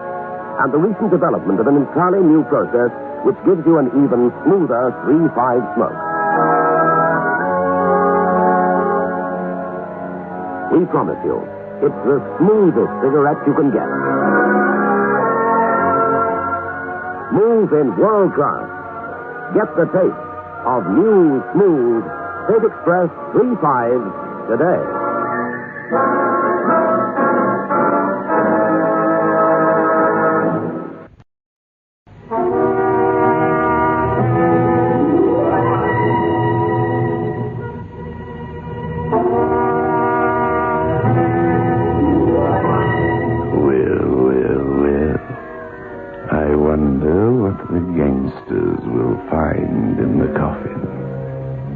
Treasure hunting in graves can be very dangerous, you know. However, let's find out what the police want with Charlie and Red, shall we? Yeah, I bet it's that copper sharp. Yeah, well, what's in now? Lovely shot, Charlie. Morning, boys. Hello, Inspector. Why, if it isn't Mr. Sharp, eh? Someone broke into a safe last night, I thought you'd like to know. Well, I never. The things people do for a few quid. The robbers were armed and fired a gun at somebody. Or something. That's a serious charge, that is. Isn't it, Inspector? You wouldn't know anything about it, would you? Me? But I was home all evening. Wasn't I, Charlie? Oh, yes, we was at home. Yeah. Anybody hurt Mr. Sharp? Not this time. But I don't like guns and I don't like safe breakers. And I'd even tell you that both you boys are in serious trouble. Mr. Sharp, we can't be in much more trouble, can we? Ask Butch Hennessy. He ought to know. No, he's dead, Mr. Sharp. Yeah. Do you believe in ghosts, Charlie? Oh, that's for kids, Inspector. Well, the whisper's gone around that Butch has come back from the dead. And then you fellas don't believe in ghosts, do you? So, that's all right. Well, you don't believe in ghosts, do you, Mr. Sharp? I don't know, Charlie. I don't know. I didn't. Once. Enjoy your game. Oh, well, he's gone fast enough. Yeah, but you've got to use your head in this racket. The point is, why did he come here? What's he after? Us. He'd give good money to put us in jail. Well, I'll tell you what I think. He came here to rattle us. Act as if nothing happened. Look, I'm going to see Carla, and we'll meet tonight. Okay? Yeah, okay. Yeah, I wish it was all over, Red. I'd rather face a squad of cops than that graveyard tonight.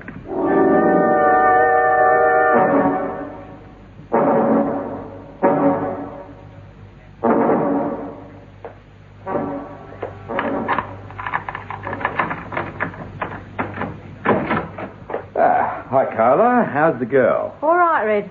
Like a drink? Yeah. Thanks, kid. Anyone been along? Not a soul. Sit down and relax. Yeah, I thought that some of them nosy coppers might have been along. That Inspector Sharp, somebody like that. No one, Red. You're just jumpy. I keep thinking of Butch Hennessy. I see him on the street everywhere. Then you turn round and he isn't there. Here's your drink, Red. How could you see Butch? We saw him buried. I'm not so sure that's the end of them. Look, you're safe up here in this block of flats. If you lock the kitchen door, no one can get in by the fire escape. That leaves the front door, and if you put the chain on it... Oh, you have got it bad. Oh, no one will come in here, silly. Yeah? Well, maybe, but better safe than sorry. There. And you see, if Butcher's alive, he might come after you. Yeah, I suppose you're right, but I... What's that? A cat. The wind, anything. Yeah. That noise came from the bedroom. Nobody could be in there. Nobody. Of course not. It's Butch. He's in the bedroom. Oh, that's nonsense. Yeah? Well, I'm going to see. See? There's nobody there. Yeah? Well, he must be hiding. Come out of there. Well, why don't you look under the bed? Look, I'm sorry, Carla. I'm jumpy, that's all. I could have sworn it. Look. Didn't you hear a laugh? No, of course not. I thought I heard a bump. Yeah, well, let's go back to the living room. Okay, Red. I see Butch everywhere. Well, I don't see him. I hear him. If he ain't a ghost, he's mighty like one. Well, I didn't hear anything anyway. Look, love, I'm going to settle this one way or the other tonight. Charlie's coming with me, and we'll dig up Butcher's grave. I reckon the money's there. The money? Yeah. Look, Carla, I'm going to spend all the day well out of Ennis's way, see? There's something you can do for me. Oh, anything at all, Red. You know that. Take this gun and ditch it. The clip, ammunition, and everything. It's the gun I used to kill Kentish Jack. And it's too hard to carry. Understand? Whatever you say, Red. Good. I've got a sort of feeling that something's going to happen. I'll get picked up or something. So drop it in the river. Sure, Red. I'll put the gun where no one will ever find it. Where will you spend the day? Where no one will ever find me, kid. That art gallery. So long, love. So long, dreamboat. Butch. Butch? You can come out now, he's gone. Thanks, Carla. Oh, it was a bit cramped in that wardrobe. Well, you had to make a noise, that was the only way. I didn't expect him today. If he had found me, it would have meant a showdown here. You make a lousy ghost. Oh, I don't know. I groan and crackle very convincingly, Carla. That poor boyo, he doesn't know if I'm dead or alive. You've been seen too much, Butch. Butch Hennessy's a chap people don't forget in a hurry. I've still got her fixed up, Carla. I'm dead. We pick up that money from the graveyard and scram, the both of us. Just you and me. Sure. Leave these boyos to look for the ghost. I'll quit the rackets. Come with me overseas. A new life is waiting for us. I'll invest in legitimate business, okay? Sounds wonderful. Butch, why hide the money in your coffin in the first place? Doesn't make sense. Don't you see? It's in cash. Small notes, negotiable currency. Every racketeer in the place was after it. I had to hide it somewhere. Remember what happened to poor Kentish Jack, safe? That's right. Did you square Dr. Morse? Sure, he signed the death certificate for money. Morley the undertaker, too, he worked for money. No, Carla, I've been seen around, but people think I'm a ghost. I'm the first man to break clean as a hound's tooth with the rackets. You make it sound wonderful, Butch. I hope it stays that way. I swear it will. Everything's fixed. All we have to do is go to the grave and dig up that coffin. Well, you better be fast, Irisher, because Red's got the same idea. Has he now? I wonder what I'd do without you, baby.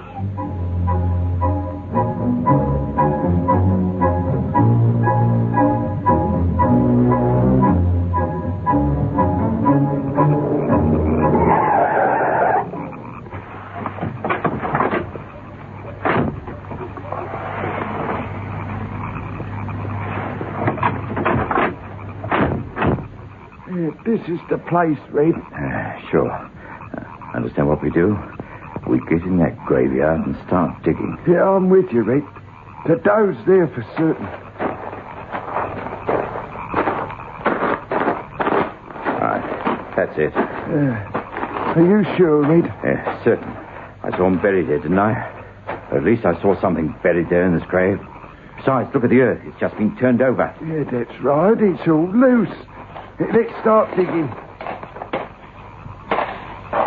Now, come on, put your back into it. Yeah, well, I am trying, mate. What was that? It was an owl, Red, that's all. Well, I don't like owls. I don't like this place. I don't like any of it. It smells wrong to me somewhere. What do you mean, Red? I don't know. Something creepy. There's something wrong. This earth shovel's too easy. Yeah, well, we'll soon know one way or the other. All right, we touched the coffee lid. Come on, let's dig it out. I reckon that'll do it. Yeah. Right. I'll take a spade and lever off the lid. There's a fortune in this for us. There. That's done it. Let's see. Well, what is it, Red? Take a look. It's Butch Hennessy's corpse. Who's that? Carla. She shot him. The money. Oh, we shouldn't have come. I told you the whole thing's crazy. Carla? What have you done with the money? The money? It ain't there? Not a cent. Carla, I'll get you if it's the last thing I... You're back there, I've got you this time, Red.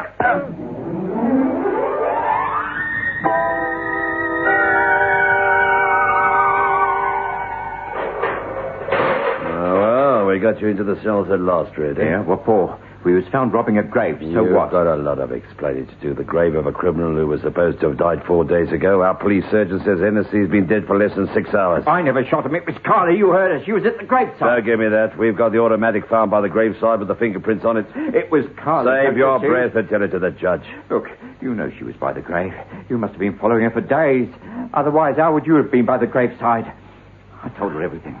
Now you're trying to frame me for shooting Butch. You're wrong, Red. Carla's confessed to shooting Butch. We are holding you on a charge of murdering Kentish Jack, otherwise known as John Garseed. I'll be seeing you. Rotten, filthy. No, not again. You're dead this time. I saw your corpse. This time you must be a real ghost.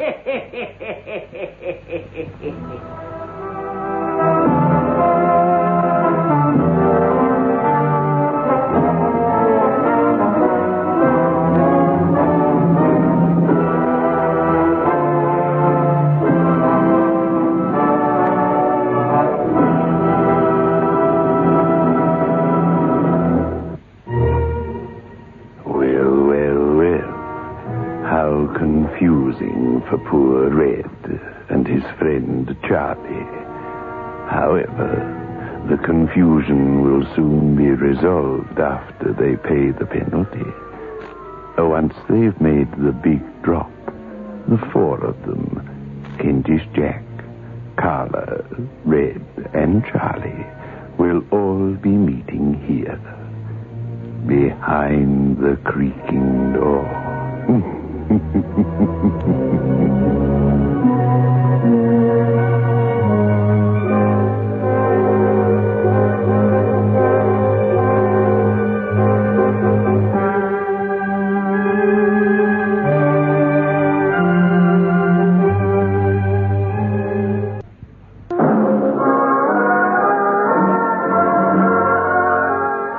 Smooth in world class. Get the taste of new smooth State Express 3/5s today. We promise you, it's the smoothest cigarette you can get.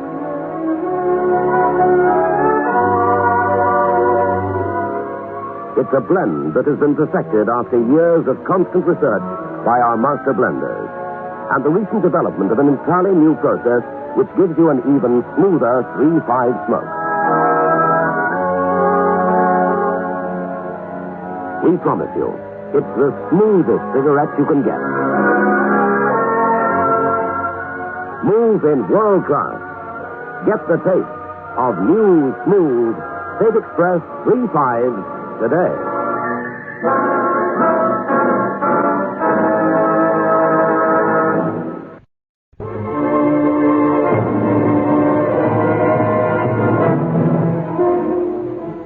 This is your host back again.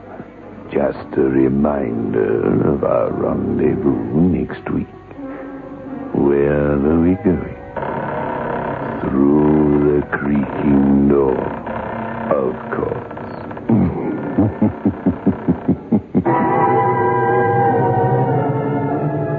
The manufacturers of State Express 3/5 Filter King cigarettes invite you to listen next Saturday at 9 o'clock when they will again present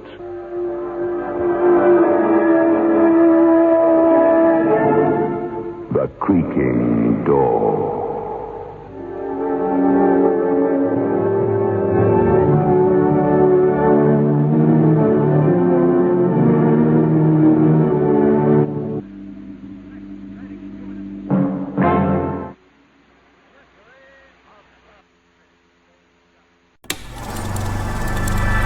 You are now tuned into Then Radio. If you enjoy our videos, we ask that you consider joining our Patreon to support our channel. Don't forget to like and subscribe so that you never miss a new video. We hope you enjoyed today's episode, and as always, thank you for watching.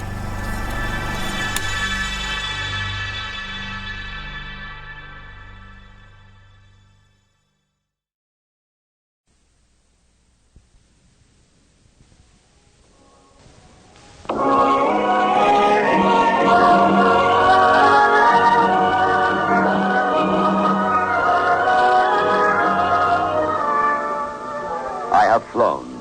I have sailed. I have moved about this world of ours, and ever in search of the finest of its kind, we bring you the tops in spine chillers.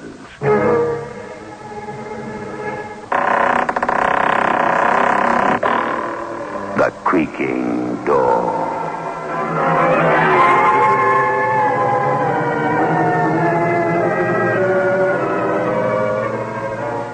The manufacturers of State Express 3/5 Filter King cigarettes take pleasure in presenting The Creaking Door.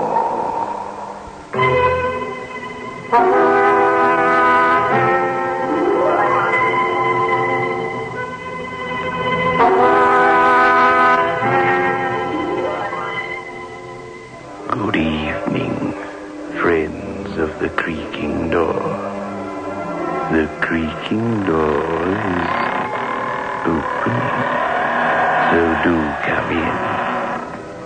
Mark you, it's no place to come if you want to live it up a little. As a matter of fact, it's rather a dead end.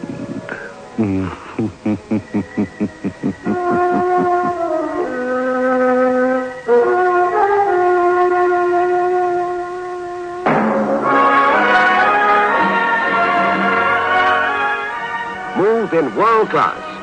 Get the taste of new smooth State Express 3/5s today.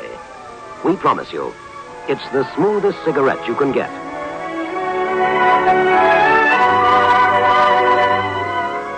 It's a blend that has been perfected after years of constant research by our master blenders, and the recent development of an entirely new process which gives you an even smoother 3/5 smoke.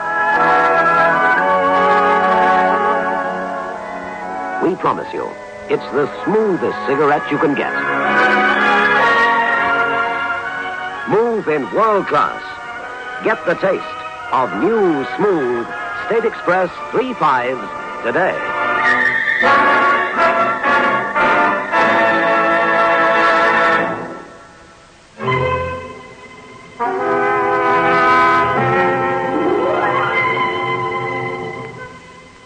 What could be more harmless than a village fete run by the vicar for charity? The little tents and sideshows, the jumble sale, the village ladies all working hard to help the needy. What a pity our little fete may turn out to be a fate worse than death. Oh, well, it all looks so jolly this year, Mrs. Matthews. And the weather's been so kind. Vicar, we've been very lucky. Oh, do please have your fortune told before you leave us, won't you? Mrs. Hangman is telling the fortunes this year, and she's working so hard. Well, you know, I've always been rather reserved about having fortunes told at our annual feast. Oh, it's only in fun. Who could be more devout than Mrs. Hangman? Very well. As you say, it's all in a good cause. Come on, ladies, have your fortunes told. Cross the old gypsy's arm with silver. Oh, afternoon, Vicar. Going splendidly, isn't it? You're all making it go splendidly, my dear Mrs. Hangman. I've come to have my fortune told, by the way. Come into the tent, Vicar. You know, I couldn't get a crystal ball, so I substituted a pack of tarot cards. Oh, do sit down. Thank you. Of course, you know the theory behind this kind of divination. I don't know anything about it at all. It's so old that the primitive African witch doctor uses the principle when he throws the bones. Yes, it's very ancient and very evil. Oh, well, my dear Vicar, this is one of those occasions on which out of great evil cometh great good, isn't it? Charity will benefit after all. Now, one spreads the cards out like this. Oh, there's man's fate, the hanging man, suspended by his feet from a gibbet. The wheel of fortune. It's all symbolic, of course. There is the devil. And there is death. Very interesting to a student of comparative religion, of course. Well, I don't understand anything about it. It's just a game. A nasty game. Unless done in the name of charity, when we all understand the whole thing is merely a joke. The idea was the spirits, evil spirits, take possession of the diviner. In this case, you, Mrs. Hangman, and spell out the future through the cards. A ridiculous notion, of course. Well, I've got a little book here that tells the combinations. Now, in the first place, you're unmarried. Oh, everybody knows that I'm unmarried. Oh, please, Vicar, let's try to preserve something of the atmosphere. There. You're going on a long voyage. But everybody knows I'm visiting the mission stations in Tanzania. You will meet a tall, blonde woman, a widow. There are prospects of romance. Oh, unlikely. Unlikely for me. Oh, yes. There, you see, you're going to cross water, and there is the prospect of an inheritance. Fear death by fire.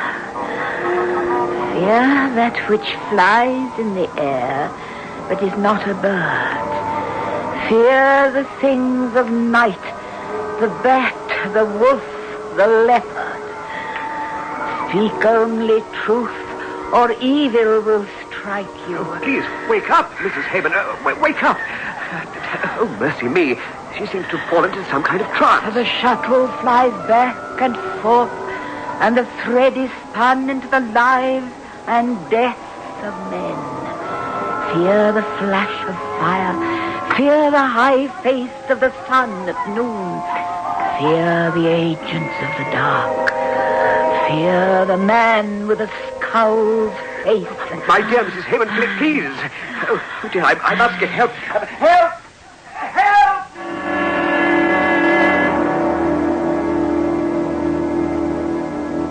Most extraordinary business, Mr. Matthews. Some sort of possession by spirits, eh? Well, I wouldn't go as far as to say that. No. Probably the spirits came out of a bottle.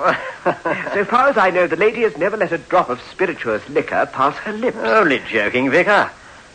But it is most uncanny. Mrs. Hangman went into a trance of some kind.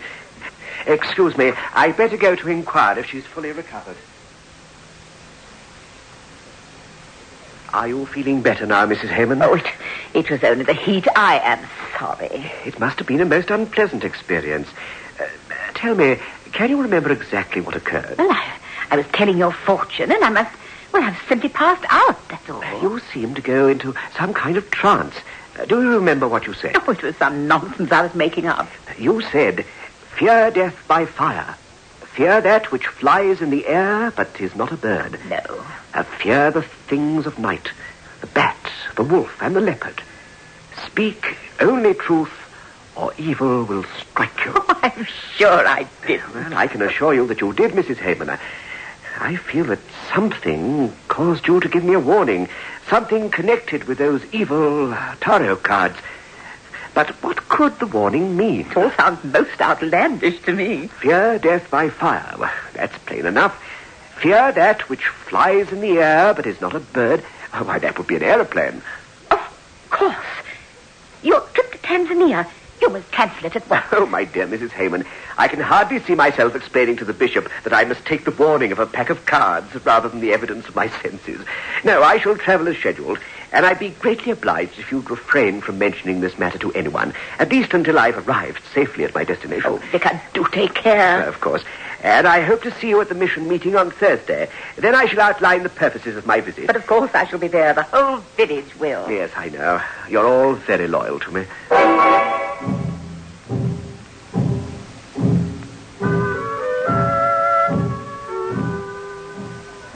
And now, without further ado, I'm going to ask the Reverend John Simmons to tell us about his coming visit to Tanzania. Well, you all know the story. Tom Shelby was born in this village. He was a wayward boy, but did splendidly in the war. Later, he became a prospector in darkest Africa, but he never forgot his home village. After the famous diamond find by Dr. Williamson, Tom Shelby took a quick look at the Ubongi districts and discovered the fabulous Shelby diamond pipe. He gave a tithe to the church, 1/10 of the profits of that fabulous mine, and he has named his bequest after this, his native village. Wonderful. First class. It is the wish of the diocese that I go out and tour these mission stations and bring back to you a report of progress. I shall journey to London tomorrow by car and then from London Airport.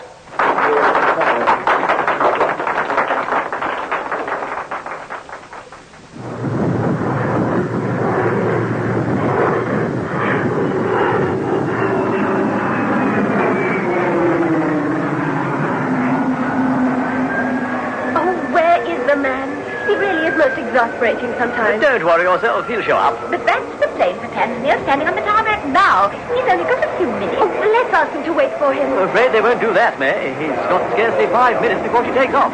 There's customs and immigration proceedings to go through. Oh, it really is too bad of him. Where can he be?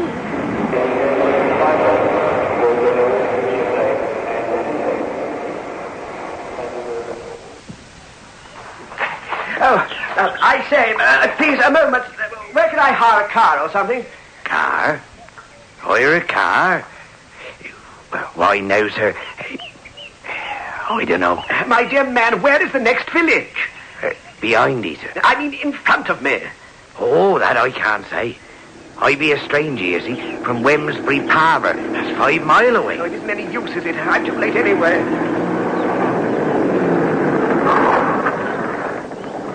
I say, want a lift? Oh, yes, indeed. It's frightfully important. You see, I'm catching a plane this morning for... Okay, jump in.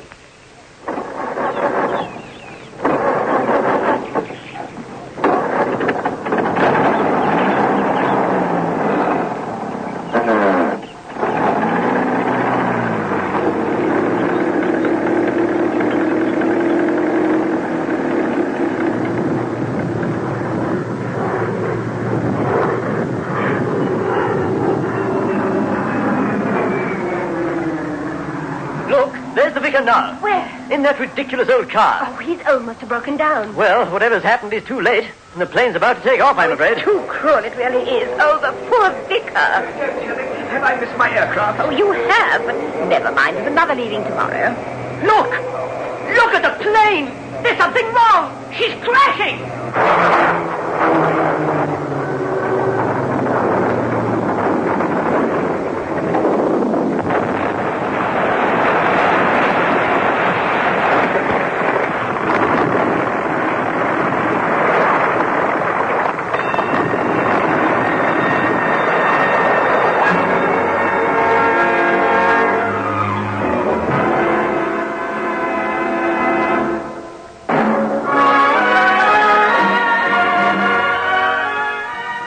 In world class. Get the taste of new smooth State Express 3/5s today. We promise you, it's the smoothest cigarette you can get.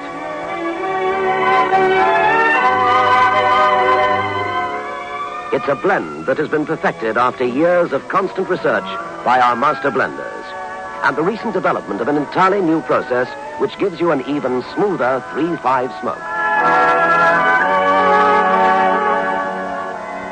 We promise you, It's the smoothest cigarette you can get. Move in world class. Get the taste of new, smooth State Express 3.5s today.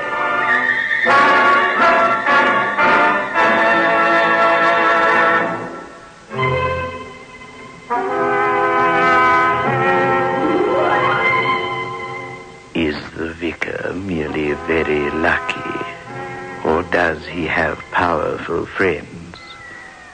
Let's find out, shall we? Personally, I like playing with the tarot cards, but it isn't much fun from the fortune-telling point of view. Because, you see, my future is behind me. Vicar, there's a gentleman from Scotland Yard to see you, Inspector Stone. He's with Mr. Matthews now in your study. Yes, I shan't be a moment. Oh, tell me, Mr. Matthews, did you go to see the vicar off at the airport? Yes, Inspector, I did. I don't mind telling you how envious I was. I know East Africa, and I like it. The great Tom Shelby was my half-brother, you know. Well, that's luck. If the vicar had boarded that plane... Yes, exactly. Do you know him well, sir? Who? The vicar? Yes, fairly well. Why? Can you keep something under your hat? If I have to. Well, that aircraft was sabotaged. Now, don't ask me how or why. There was a Tanzanian cabinet minister aboard. Perhaps they were after him. In any case, the only passenger who didn't quite make it was your vicar. But his baggage got aboard, didn't it? But surely you can't Can't mean I, that... sir? Why not? He must be a suspect, mustn't he? Well, technically, But then there's no motive for him blowing up a plane full of people, is there? Unless he's mad. It's quite unthinkable. I can tell you plenty of stories about him. I've seen the way he cries when he's seen a mouse caught in a trap. He wouldn't as much as shoot a partridge for his dinner. No, you're on the wrong track, I'm afraid, Inspector.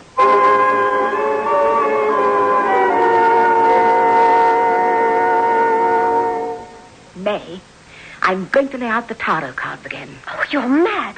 Hasn't it caused enough trouble already? You aren't thinking very clearly, my dear. The cards warned of the accident. It didn't cause it. Fear the things of night. The wolf, the bat, and the leopard. Isn't that how it went? Then there was a bit about telling the truth or evil coming. Yes, I might get another message. Just let me look out of the window. We can see the vicar's house from here. Yes, the light is still on in the study. Is the police car still outside? Yes. Oh, but they've been with him for hours and hours. That poor man is plagued by the most awful misfortunes. Well, I think he was extremely lucky this morning. Don't you? With a little less than his luck, he'd be... where the other victims are. Lay out the cards. Very well.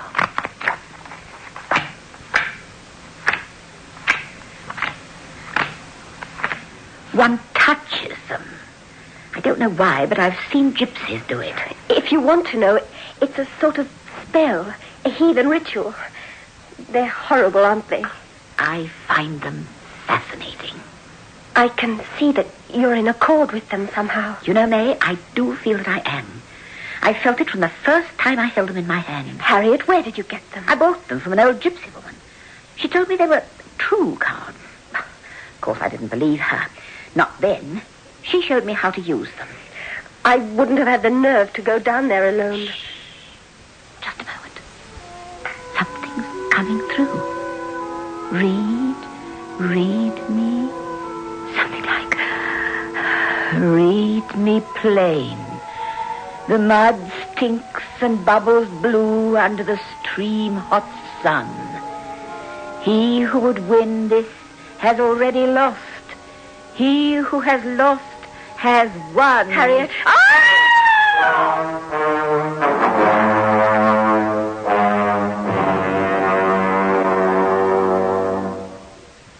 Now, I want you to go over that bit again, Mr. Simmons. Oh, dear, I'm dropping off to sleep. You want the swine court who blew up that aircraft, don't you? Yes, you know I do. Then give me your cooperation. You came down the road towards 12 Trees Junction, and there something went wrong with your car. What went wrong, sir? I know nothing about cars, Inspector. There was petrol in the tank. The little lights were burning on the dashboard. Oh, that's all I know. It just stopped. But I always thought you knew quite a lot about cars. You used to do your own repairs when you was a lad. Alas, I'm a lad no longer. You can't compare a car of those days with a modern box of tricks. No, I suppose not, sir. Now, how did this car stop? Did it just cut out? Did it splatter, or what? Spluttered, I think. You think? Don't you know, sir? No, I can't remember. I am far too tired. Now, let's come to the Tom Shelby estate. How long has Tom Shelby been dead? 6 weeks, that's all.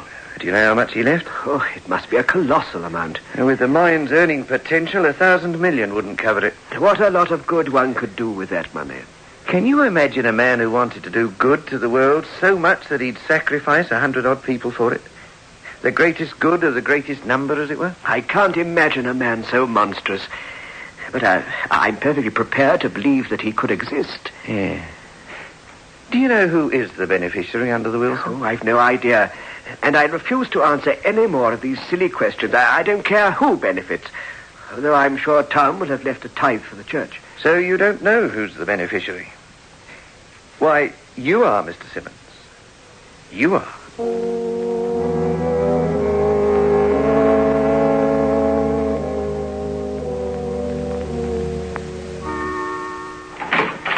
May I What on earth is going on here? It's Harriet. She was telling fortunes or something, and it happened again, and she screamed, and then she fainted. Oh, the silly fool. Hasn't she caused enough trouble with dabbling in this sort of thing? Oh, help me with her, will you? If she'd seen the sort of thing that happens in Africa when you meddle with this divination nonsense, she'd think twice about it. Oh, put her head down. She just said something very strange. How dare you chatter about this kind of evil filth? I'm going down to the village inn for an hour. And when I come back, I want that woman out of my house. Very well, Ralph.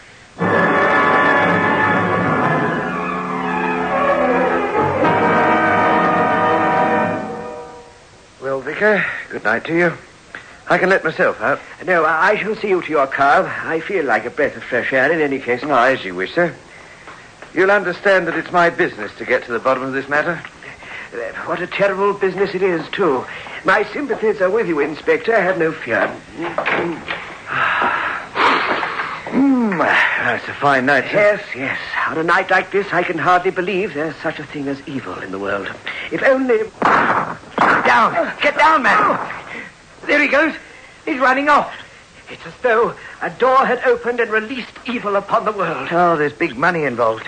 And big money means big risk. And it's the beginning and the end of it. Now, I'll get on to shortwave and have a call put out for that fella. An armed guard for you, sir. Night and day.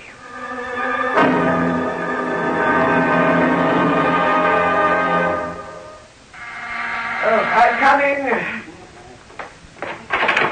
Oh, good morning, Mrs. Hangman. Please come in. I was told your servant hadn't arrived and that you'd no one to look after you. Not in the mundane sense, no.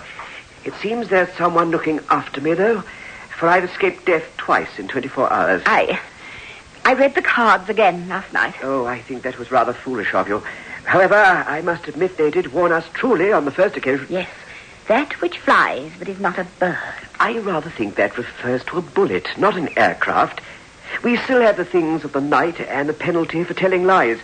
However, I'm not too greatly worried. The next warning makes no sense to me at all. I remember it very clearly, but it still makes no sense. What was the warning? A sort of garbled verse. The mud sticks and bubbles blue under the steam-hot sun. He who would win this has already lost. He who has lost has won. What could that possibly mean? Well, I don't think that's very difficult. Diamondiferous clay is often called blue ground. That must be the blue mud referred to. And the hot sun, that's Africa. One would suppose so. Now, he who would win has already lost. That's clear enough. The person who was trying to obtain possession is fated to disaster, while the man who is most disinterested has already gained possession. But who are these people? I only learned for the first time last night that old Tom Shelby left me his entire gigantic fortune. Oh, then you're a rich man. No. He who has lost has won. You see, Tom did that because I always befriended him. He did it because he knows I'm unmarried and will remain so, that I'm a man of extremely simple taste, that it therefore stands to reason that I shall use this money to advance what we both like to think of as the true and moral aims of life. My dear Mrs. Matthews, whatever is the matter? Ralph is dead. Oh, my dear, I'm very sorry for you. You wouldn't be if you knew he tried to shoot you last night. That he caused the deaths of all those people. I cannot judge him, May. The temptation was very great. He told me the entire thing. He put the bomb in your luggage, then he tried to shoot you. I don't know what to say. He must have been stark, raving mad. He was Tom Shelby's half-brother. He believed he should have inherited the mine. Oh, of course. Everything would have gone to him if the vicar had died before the will was probated. Yes, I suppose it was something like that. But of course he was mad, too. In any case, it's all over for him. He had an accident cleaning his shotgun. Oh, my dear. At least that's better for him and for you. Don't say that, Mrs. Hangman. There's no man so evil that he cannot contain a spark of supreme goodness. Now all is explained. Except for one thing. The cards. How on earth did Harriet get messages from the tarot cards? I have no theories, ladies. I have nothing to say. They won't speak through me again. Before I came here, I threw them in the fire, and my heart was lighter to see them go. It was very wise of you. There is always a price to be paid for magic, and the price is too high to pay.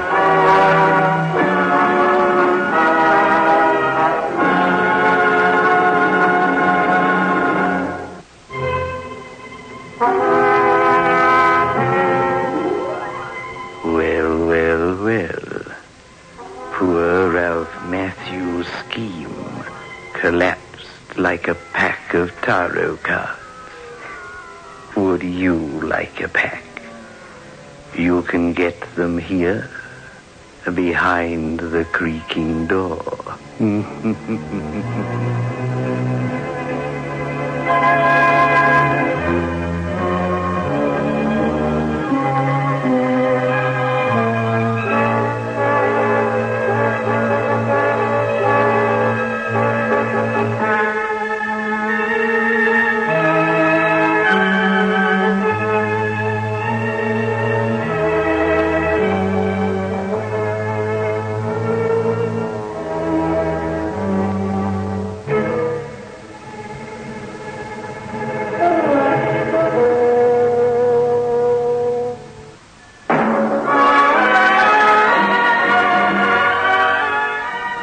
In world class. Get the taste of new smooth State Express 3.5s today.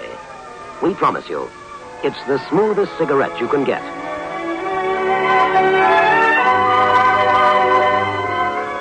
It's a blend that has been perfected after years of constant research by our master blenders, and the recent development of an entirely new process which gives you an even smoother 3.5 smoke. We promise you, it's the smoothest cigarette you can get. Move in world class. Get the taste of new, smooth State Express 3.5s today.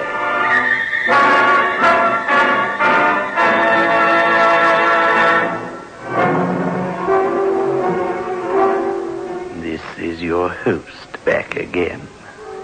Just a reminder of our rendezvous next week.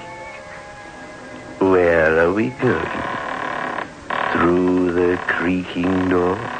Of course.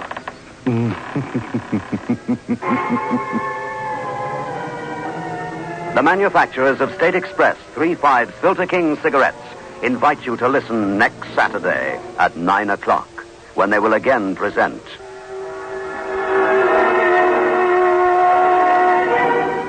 The Creaking Door.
You are now tuned into Then Radio. If you enjoy our videos, we ask that you consider joining our Patreon to support our channel. Don't forget to like and subscribe so that you never miss a new video. We hope you enjoyed today's episode, and as always, thank you for watching.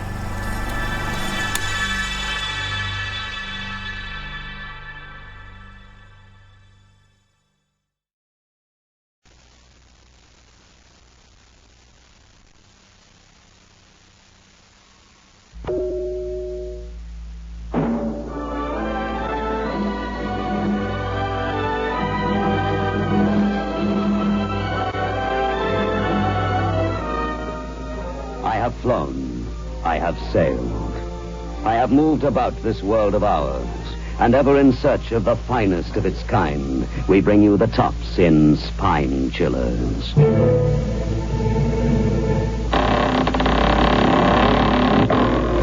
The Creaking Door.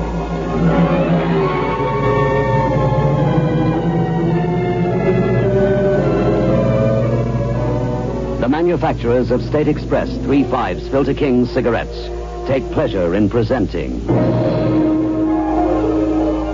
The Creaking Door.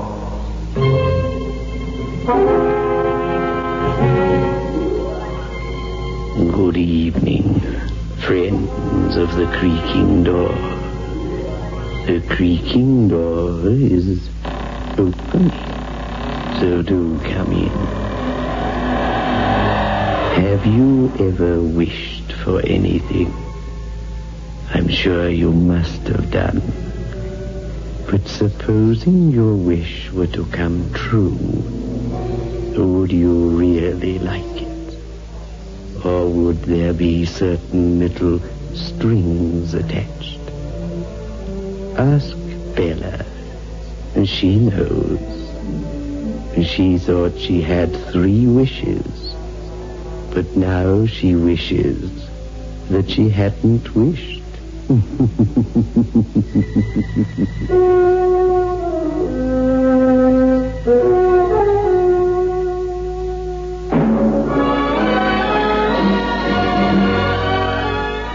Move in world class. Get the taste of new smooth State Express 3.5s today. We promise you, it's the smoothest cigarette you can get.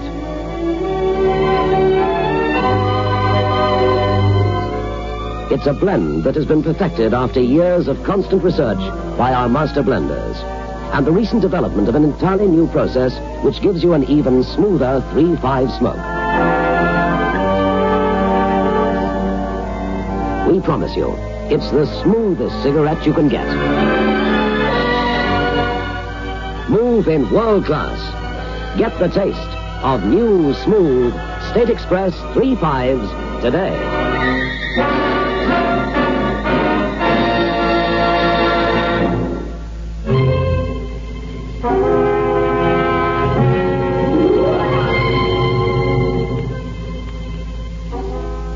You see, darling, it's a sort of pendant. I don't know what the stone is. It might be jade. But it's more translucent than jade, isn't it? Anyway, the price I paid for it couldn't possibly be jade. I wonder what it is. Let's have a look. It's certainly an odd-looking thing.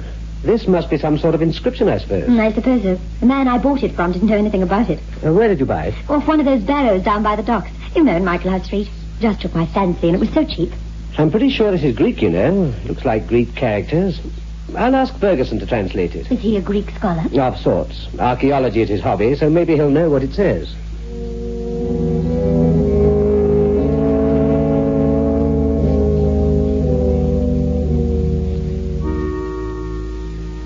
Well, it's difficult to access this age, Harold.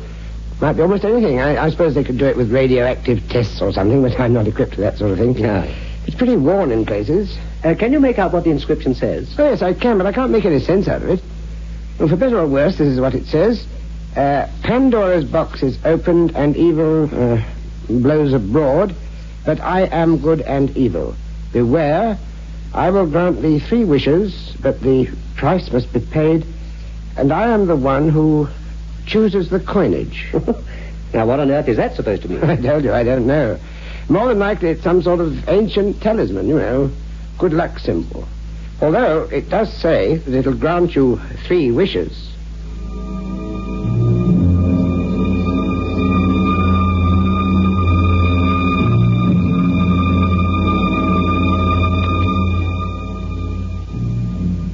So what earthly harm can it do? I'm just telling you what Ferguson told me, that's all. But you don't believe in that sort of nonsense, do you? I don't know. All I know is that one never gets something for nothing in this life. But you don't really believe that it would grant a wish.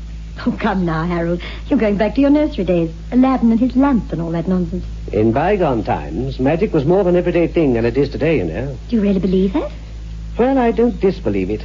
Odd things have happened throughout history, you know. Things that nobody has ever satisfactorily explained. Take witches, for instance. Now, there's definite proof that they really did exist once upon a time. Oh, don't be ridiculous.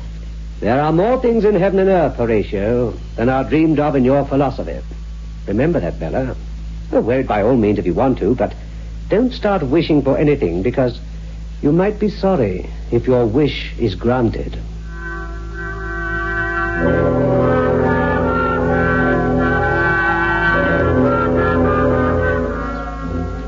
If only I'd listened to him.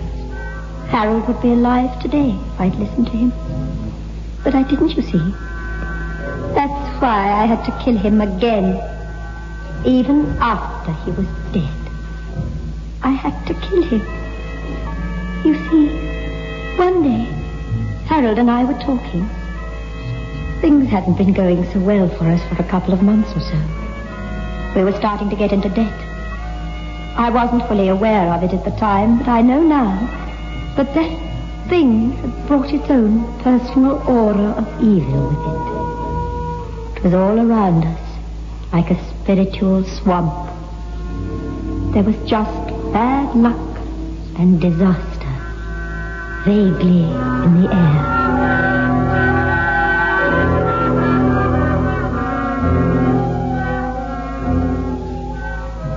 It's all very well you telling me to economize, but how? I don't know how. That's your job. You run the house, or you're supposed to. Oh, for heaven's sake, we live like beggars as it is.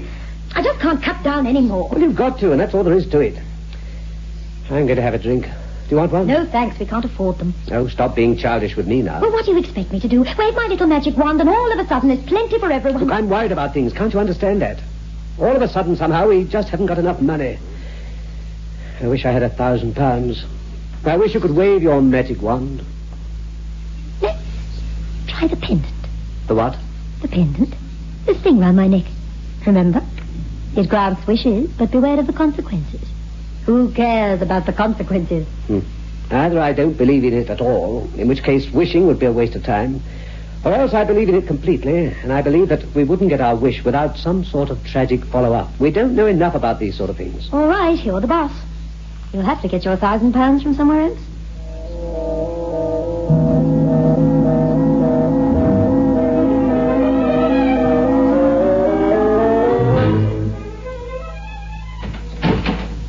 Oh, there you are.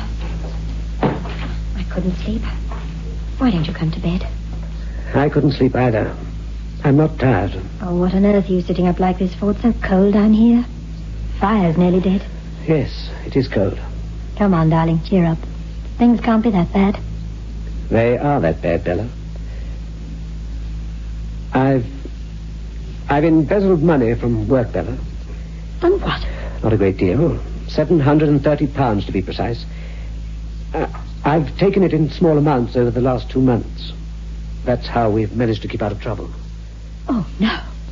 Yes, I'm afraid so. The auditors are going through the books. They're bound to find out in the next day or two. But is there nothing you can do? Can't you borrow the money somewhere and pay it back? No, I'm afraid not. We don't know anyone who could lend us that kind of money, do we? The talisman? That stone? What about that? You mean wish for the money and expect it to drop down the chimney or something? Well, it's probably nonsense, I know. It can't do any harm, can it? It can. That's just the point, isn't it? Oh, for goodness sake, are we just going to sit here and mope and let them arrest you tomorrow, or whatever they do? If you put it that way, it does sound pretty spineless, doesn't it? Well, I'm going to make a wish. I'm going to go and get that thing from my jewelry box upstairs. And we'll both hold it and make a wish.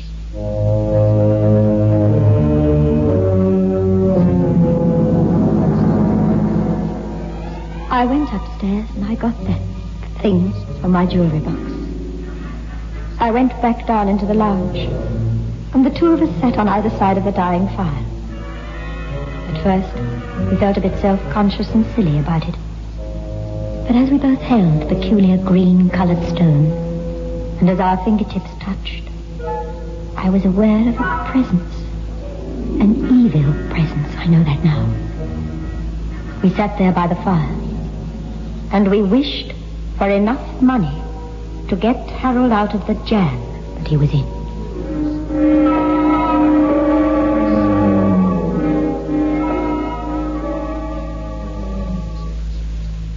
Well, nothing seems to be happening, does it? Well, I suppose you've got to give it time. As you said, we can't expect the money to drop down the chimney, can we? I feel a bit silly now, don't you? I don't know. Empty, too. I feel sort of empty. Yes. Well, nothing's happening, is it? I suppose we'd better go to bed. Yes, all right. You'll feel better in the morning. I wonder.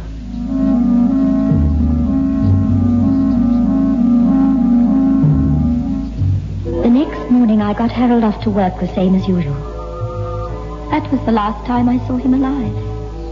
Until he came back from the grave, I mean. Then about 3 o'clock in the afternoon, there was a knocking at the front door. Somehow, don't ask me how, but somehow I knew this was it.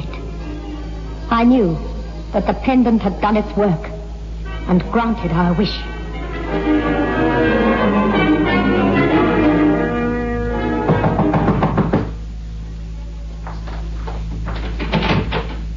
Yes? Mrs. Charters. That's right. Come through here, Mr. Ashley. I'm afraid you must prepare yourself for a shock, Mrs. Charters. What I have to tell you is rather bad news. About Harold, isn't it? He's had rather a bad accident at work, I'm afraid. One of the machines... He's dead, isn't he? His jacket was unbuttoned. Somehow the coat got caught up. Death must have been pretty instantaneous, although the body was pretty badly battered, I'm afraid. Oh, no. Oh, no. What am I going to do? Poor Harold. Because of the nature of the accident, he'll be covered by workman's compensation, of course. I've been on to them, as a matter of fact. Money? Oh, yes, of course. There would have to be money, wouldn't there?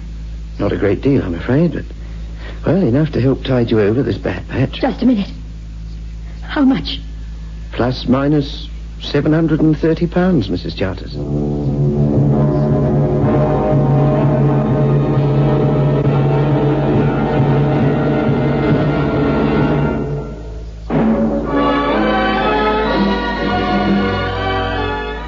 Move in world class. Get the taste of new smooth State Express 3 5s today. We promise you, it's the smoothest cigarette you can get.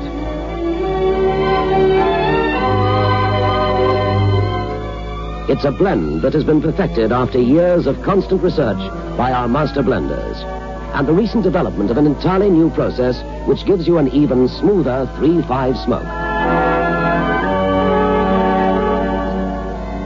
We promise you, it's the smoothest cigarette you can get. Move in world class. Get the taste of new, smooth State Express 3 5s today.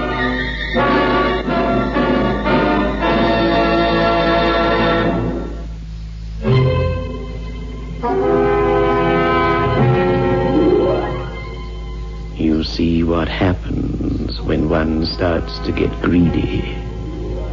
Poor Harold. But our story isn't over, is it?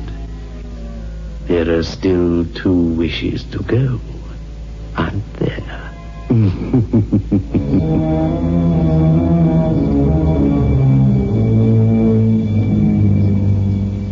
For weeks, I was just numb, Doctor. I couldn't do anything. Then I began to be obsessed with the idea that somehow this locket was responsible for the whole business. I should have thrown it away. I know that now. But I didn't. I went to see Harold's friend, Mr. Ferguson.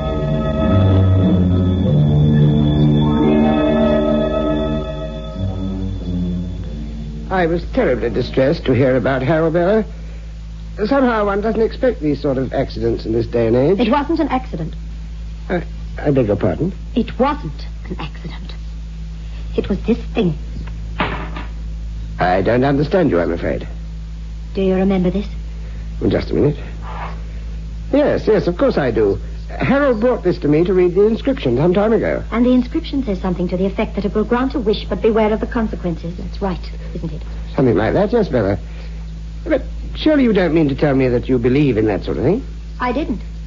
Not for a second did I believe it until Harold and I tried it out one night, and look what's happened. But you surely aren't connecting the accident which led to his death with any silly wish you might have made. Things like good fairies and wishing wells just don't exist these days. But you believe that they did exist once, don't you? Oh, I don't know, Bella. Lots of unexplained things in antiquity, you know. But this pendant.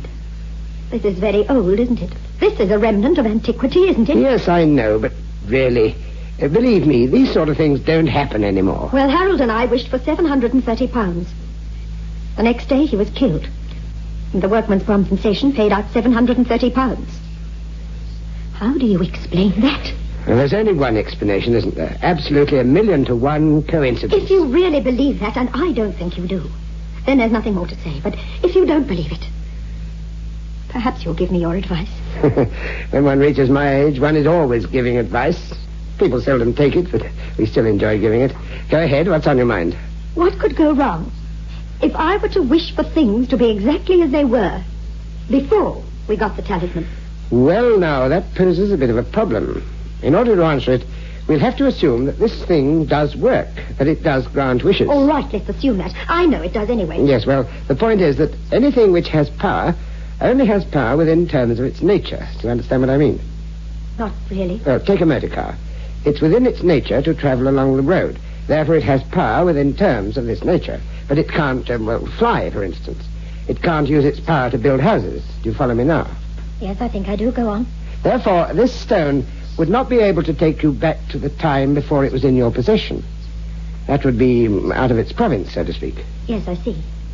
But supposing that I wished that things were as they were before we actually wished, what then? The pendant was in our possession, but we hadn't used it. And again, the same thing would apply, my dear. You see, this is a magic stone, let us assume. Magic as it was understood when this stone was fashioned. Well, philosophies and viewpoints were much simpler things then. And I'm pretty certain that time travel had never been envisaged. Putting it simply, you mean that the stone wouldn't know what I was talking about? That's putting it very simply, but you've grasped my meaning. But can it do any harm to try? And again, we come back to the nature of the stone. If time travel is in its power, then it might very well be capable of transporting you back. But, you must be careful, you know. Beware of the attendant dangers when the wish is granted, you mean? That's right. The warning is quite explicit. If you believe in this stone's magic power, then you must also believe that only evil can come when the wish is granted.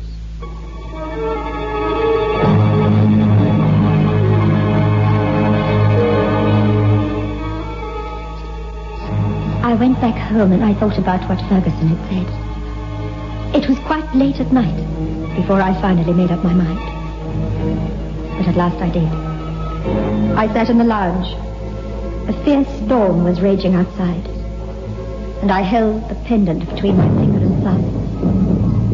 Again, I started to feel the evil, almost a physical manifestation of evil. I ignored it, and I wished.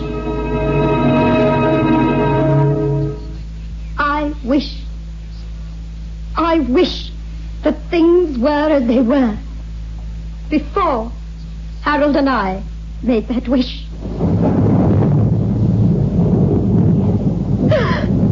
I wish we had £730. There, I've done it. Harold, you're back. You're back from the dead. Back from the dead? What are you talking about? And the storm. The storm has stopped. What storm? What are you talking about? There hasn't been a trace of rain all evening. Oh, no. Well, nothing seems to be happening, does it? Happening? What's the matter with you? We decided to make the wish, remember? We wished for £730. Yes, of course. That's right. I feel a bit silly now. Empty, too. I feel sort of empty. Well, nothing's happening, is it? I suppose we'd better go to bed. Yes, all right. You'll feel better in the morning. I wonder. Bella, did you ever have the feeling that something had happened before?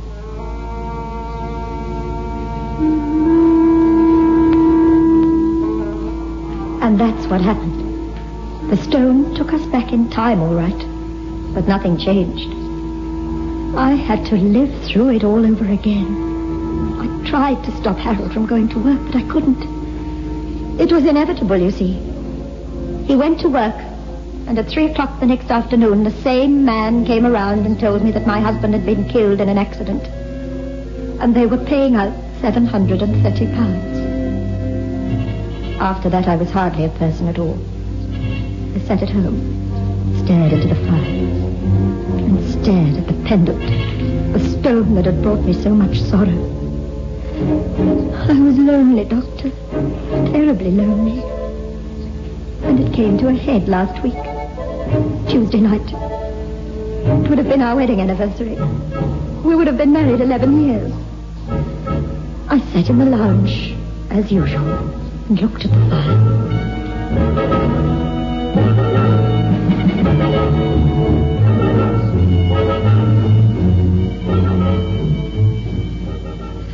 Oh, Harold. My Harold. What did I do to you? Who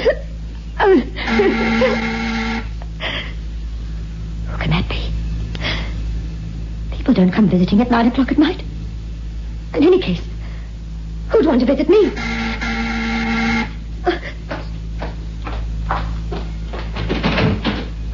Oh, Mr. Ferguson, come in. I must tell you, Bella, I don't know what possessed me to come over tonight. Well, come in anyway. I was feeling in the absolute depths of loneliness and despair. I've been thinking about Harold all day, and I suddenly remembered that last year I helped him choose an anniversary present for you. It is your anniversary, isn't it? It would have been. I've brought us a drink. Come on, you've got to cheer up, you know. Life goes on. Yes, all right. Yes. Yes, I'd like to have a drink with you.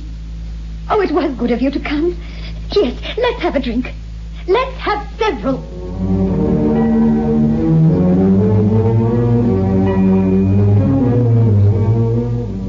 And we did have several. Too many, in fact. At least I did. By the time it got to nearly midnight, we were both of us very talkative.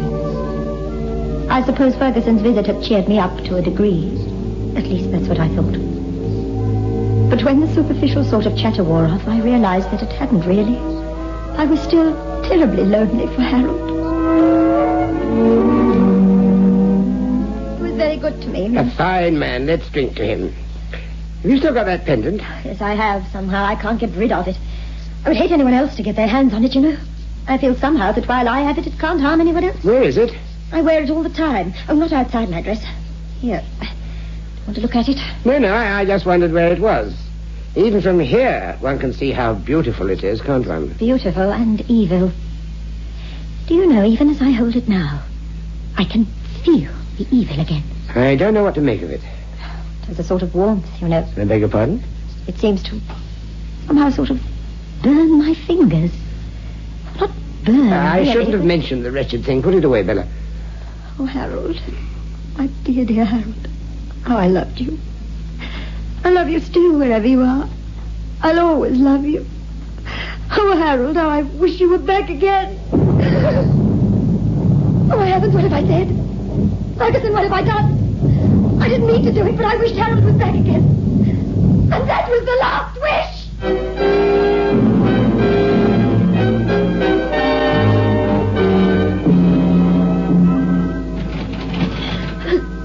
It's him. It's Harold. It can't be. It can be, and it is. You know that. For heaven's sake, you can't let him in. Do you think I'm afraid of my own husband? But he's been dead for 4 months. I don't care. I love him. I'm coming. Bella, don't do it. I'm coming. Just think what he must look like. Harold. I've come back, Bella. You brought me back. Why did you bring me back?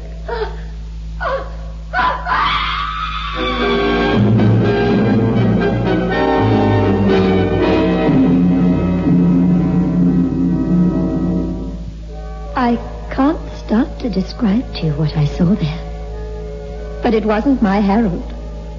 Not the Harold that I've loved. Somehow I managed to grab a paper knife off the table in the hall. I stabbed it. Again and again I stabbed it. You wouldn't believe, Doctor, how difficult it is to kill something that's already dead. But I did. At last I managed to kill the thing that had been Harold. The story. That was the last of my wishes. That's the end of the story.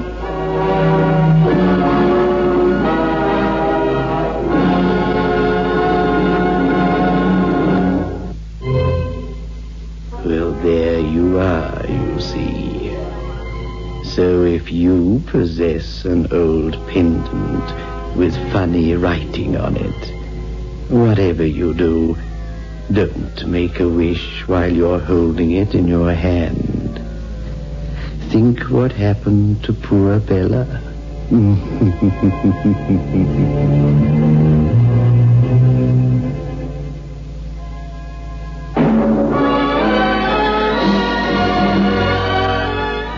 Move in world class. Get the taste of new smooth State Express 3.5s today. We promise you, it's the smoothest cigarette you can get.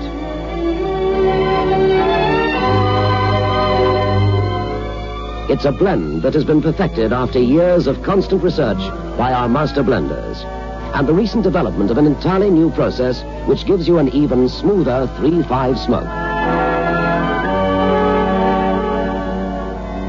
We promise you, it's the smoothest cigarette you can get. Move in world class. Get the taste of new, smooth State Express 3.5s today.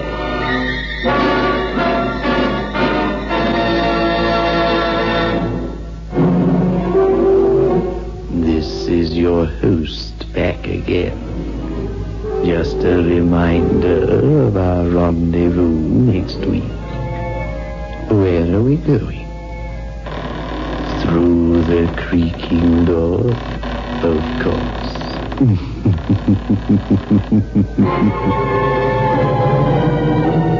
The manufacturers of State Express 3.5s Filter King cigarettes invite you to listen next Saturday at 9 o'clock, when they will again present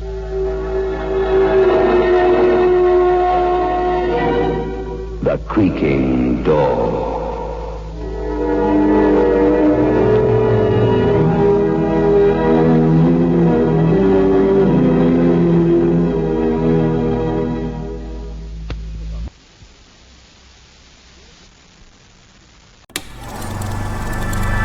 You are now tuned into Then Radio. If you enjoy our videos, we ask that you consider joining our Patreon to support our channel. Don't forget to like and subscribe so that you never miss a new video.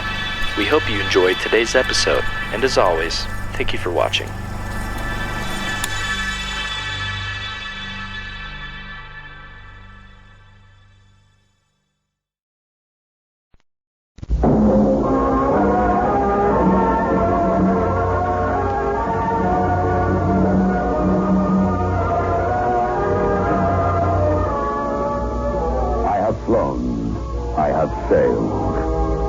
Moved about this world of ours, and ever in search of the finest of its kind, we bring you the tops in spine chillers.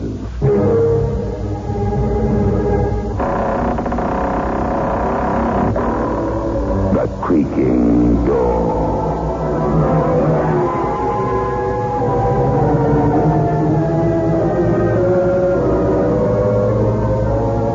Manufacturers of State Express 3.5 Filter King cigarettes take pleasure in presenting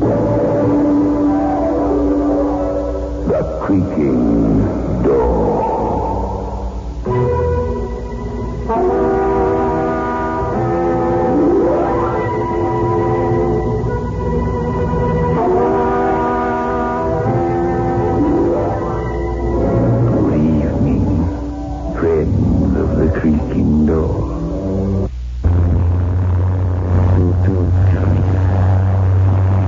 I'm old-fashioned, really.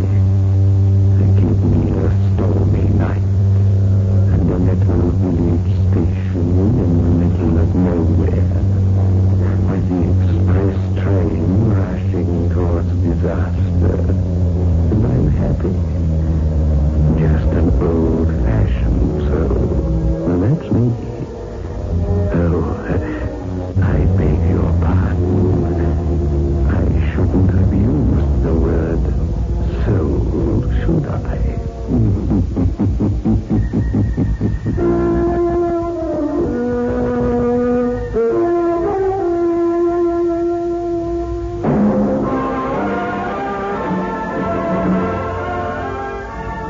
Move in world class. Get the taste of new smooth State Express 3.5 today. We promise you, it's the smoothest cigarette you can get.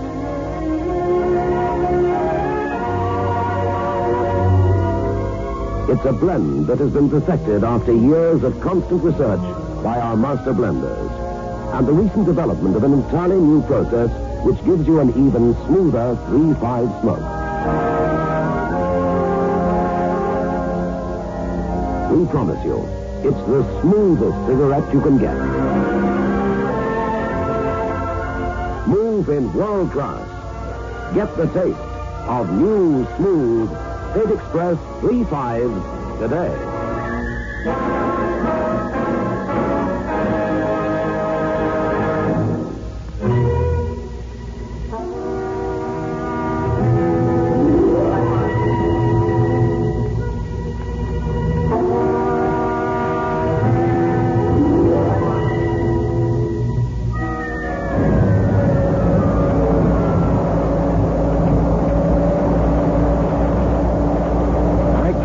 Darn thing, do you know that? No hurry, darling. Take it easy. Pull off the road till it eases up a bit if you like. It's been like this for the last hour, hasn't it? I can't see it easing up. What's the time? Dear, watch has stopped. 10 o'clock it says, but it was that at least half an hour ago. Well, we can forget about getting home early tonight. Well, the farmers will be pleased. Hey, look. Someone's decided to wait till the storm has passed over a bit. That car at the side of the road, you mean? Yes. There's someone standing there, isn't there? He looks like it. He's flagging us down. What shall I do? Trouble by the looks of things. Yes, look, he's been trying to fix a puncture. It could be a trick, couldn't it? You mean a hold-up? I don't think so, darling. You always were a judge, think so. Anyway, we'll see what he wants.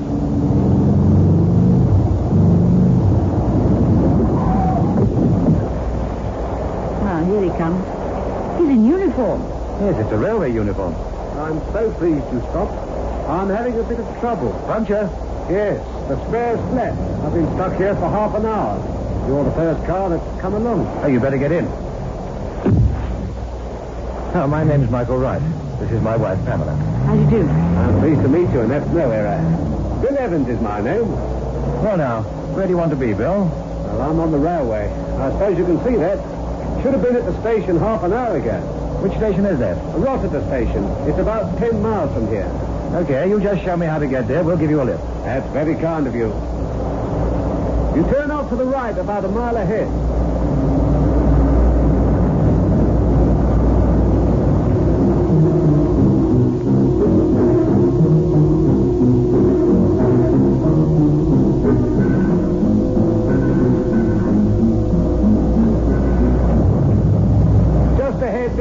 The station. Oh, I see.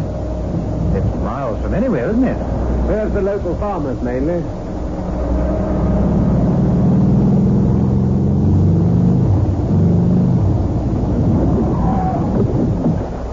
Look, why don't you shelter here a while, Mr. Wright?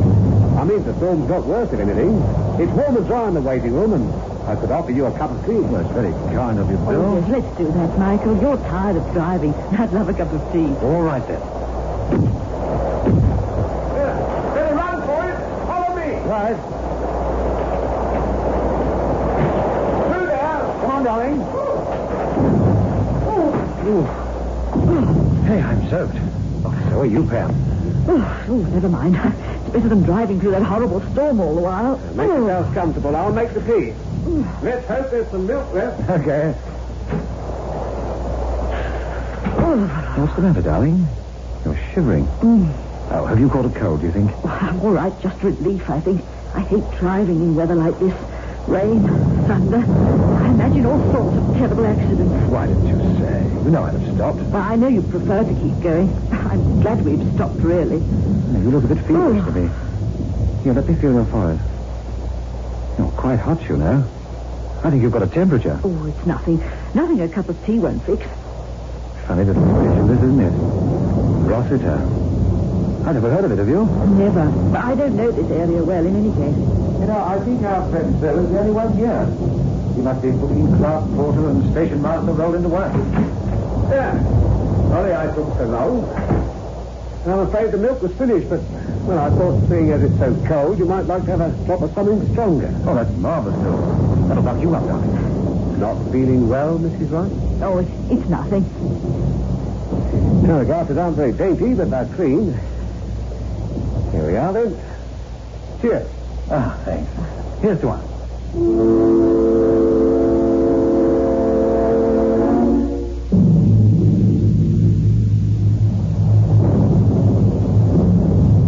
And I've been at Rossiter ever since. I do everything here. And I like it. Another drop, Michael? Just a little bit. I've got to drive, remember? You know, it can't be far off midnight, can it? Who ever thought we'd spend the night in the railway station, eh, darling? What time is it, Bill? I'll have a look in a minute. The clock's through there. Can't be 12 yet, though. The express goes through at 12. We'll hear the bells. There's the warning bells at about 10:02. And I have to nip down to the signal box at the end of the platform and clear the line for her. Another drink, Mrs. Wright. Well, not for me. I'm feeling much better, though, Michael. Oh, good. Must have just been the rain. Rossiter. You know, I thought I didn't know the place, but the name rings a bell now. Big smash here 5 years ago. In all the papers. Maybe that's where you know the name from. I remember. Yes, I do remember. Anybody for another drink? That's the last of the bottle we've just had, I'm afraid. I'd like another, Bill. Have you got any more? Yeah, there's another bottle where this one came from. I'll go and get it. Well, yes, getting into the spirit of the party, eh, darling? Listen, Michael. I got him out of the room deliberately. Never for. Ah, you want to tell me how much you love me? I remember this accident here 5 years ago. Do you? Vaguely. A lot of people killed, I remember. That's right, but do you remember what caused the accident? No. Who cares anyway? I remember the accident very well. And the station master was drunk, darling. He was drunk. He didn't work the signals properly or something, but he was to blame for the smash, don't you see? See what? This chap's the station master, too, and it's the same time of the year. And he's been drinking. Oh, well, don't worry, Pam. I'll see that history doesn't repeat itself. It's not that. I mean, it's not history. I'm so confused, but why don't we know what time it is? I mean, why did my watch stop? You forgot to wind it, I suppose. What are you getting at, Pam? This man's name is Evans, isn't it? Bill Evans. That's right. Nice fellow, too. I'm having a ball. The more I think about this smash 5 years ago, the more I remember. The station master who was to blame never came to trial for his part in it. Well, they must have decided it wasn't his fault. No, it wasn't that. He committed suicide. So? Don't you see what I'm trying to tell you? His name was Evans. The same as this man. Evans, darling. Evans.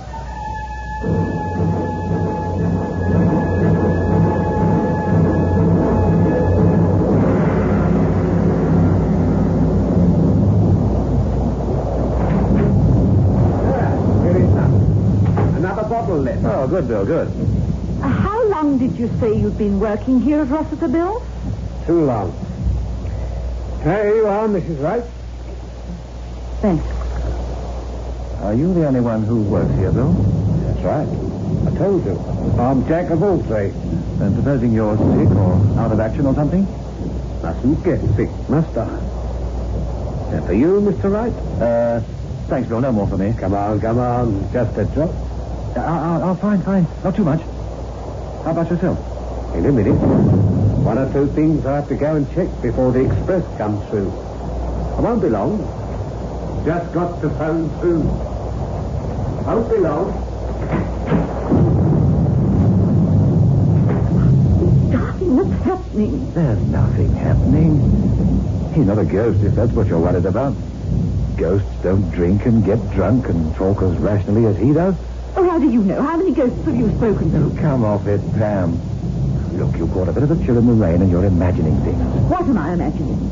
His name is Bill Evans. He told us that himself, so I'm not imagining that. And it's July, the middle of July, just the same as it was 5 years ago. That's not imagination, is it?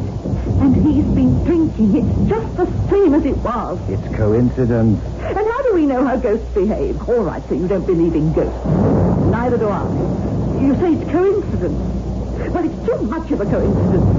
And he seems strange to me. He seems odd. He's perfectly normal, darling, really.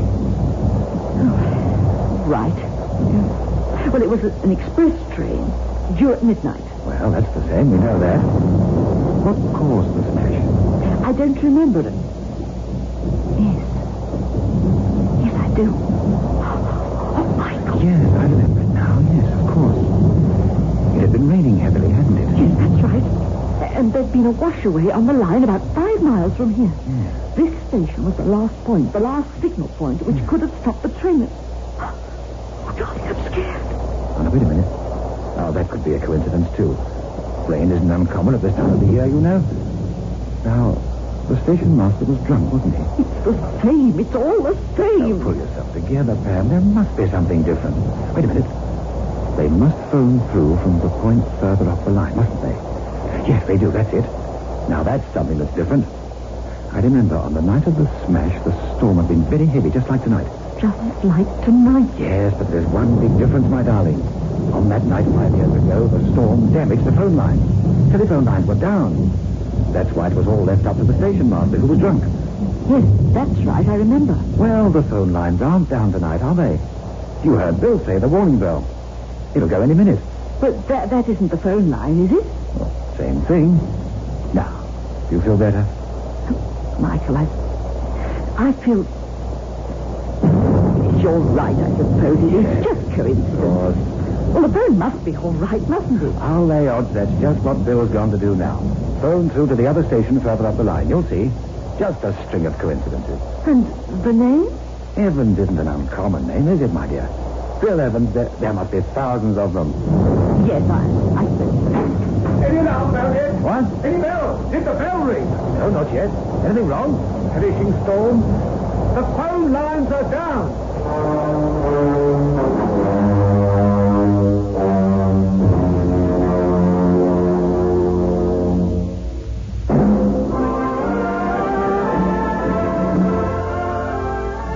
Move in world class. Get the taste of new smooth State Express 3.5s today.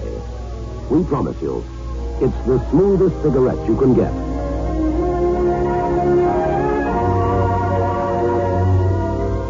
It's a blend that has been perfected after years of constant research by our master blenders. And the recent development of an entirely new process which gives you an even smoother 3.5 smoke. We promise you, it's the smoothest cigarette you can get. Move in world class. Get the taste of new, smooth State Express 3.5s today.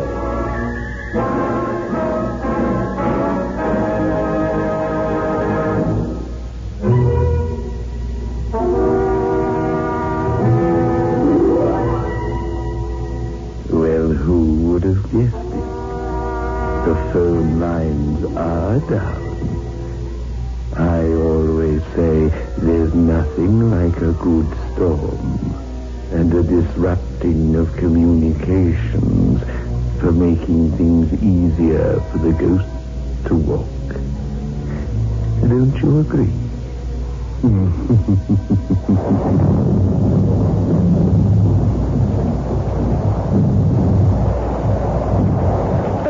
Lines? You mean the station's cut off? That's right. I can't get through. Oh, it's just the same. It's the same. Steady, darling, steady. So what are you going to do now, Bill? No, it's not all that serious, really. Only if something's wrong on the line. No reason to suppose there should be, but, well, we always play it safe. I'll better go to the signal box. Play it safe? You mean you're going to stop the train? There's a direct line through the signal box from the station up the line. It's 10 to 1, that'll be all right. I'll check from there. There's going to be an accident. It's just like 5 years ago. I know it. Easy, Bill. Take it easy. I won't be long. Just keep your fingers crossed that the line to the signal box is still okay. Otherwise, we'll have to disrupt the railway services and stop the express. You see, Michael, he is a ghost. He must be. I wonder what's happened to the rail station master. He's going to cause an accident this For one. heaven's sake, relax, darling. Even if he is a ghost, which he isn't, what could he do? He can't go out and dig the track up and cause a smash that way. There can't be an accident unless there's something wrong on the line. How do we know there isn't? The storm, the rain. 5 years ago there was a wash away. How do you know it's not the same tonight? Because things don't happen that way. 5 years ago, there was a weakness somewhere. The rains caused the earthworks to give way. Now, don't you think the authorities will have made quite sure that that can't happen again, however severe the storm? I don't know. I don't know what to think. What do you want me to do? I think you should go after him. I think you should be with him. Good heavens, what on earth for? But he might be able to prevent something terrible happening. But nothing can happen, Pam. I've told you. Please, Michael, for my sake. All right, if it'll make you feel better. Now, will you be all right here? I don't know who that man is or what he is, but there's something strange going on tonight. I won't be long.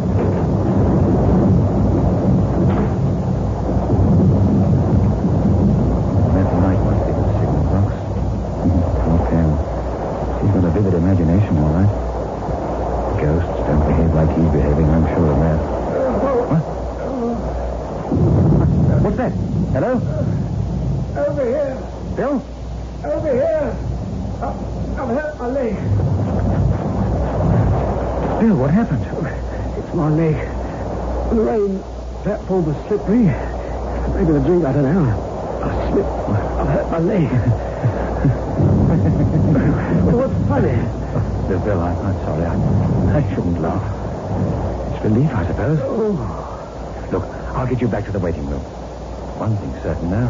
I haven't had much to do with ghosts, but I'm sure they don't fall and break their legs.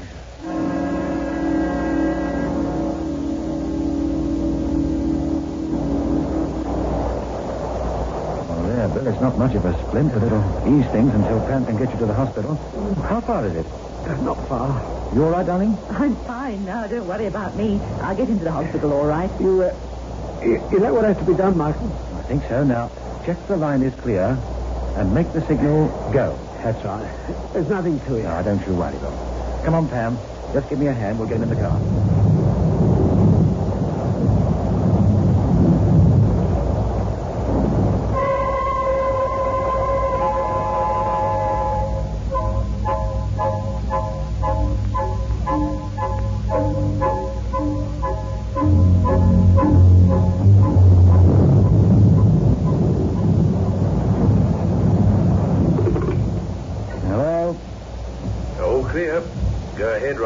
All right.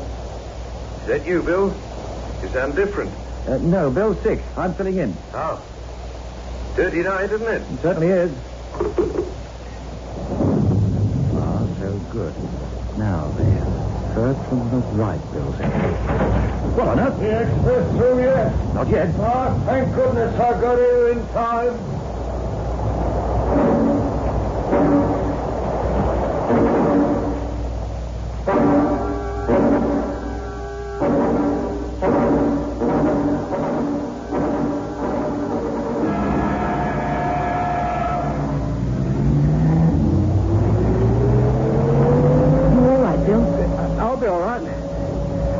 About your husband. Don't worry about Michael. He's resourceful. He'll manage. Well, it's not far now. See that turning to the left? I see it. Yeah, turn there. It's about a quarter of a mile down.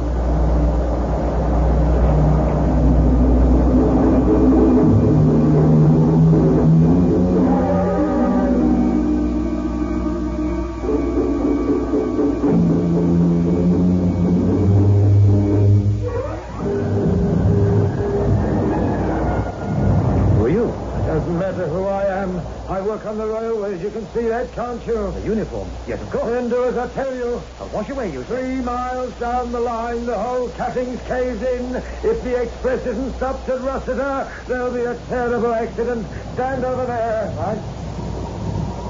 There she comes now. Can you stop it in time? Thank heavens, yes. Now then. All signals red. Stop the train. That's it. All signals red. She's closer. She'll stop. She'll stop in the station. It'll be all right this time. It'll be all right.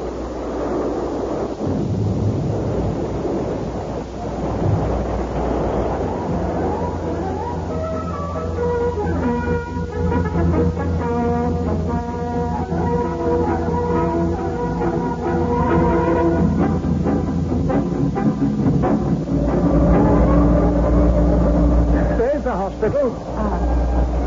Bill, I'm sorry you hurt your leg, but it's such a relief. A relief? I don't know what it was.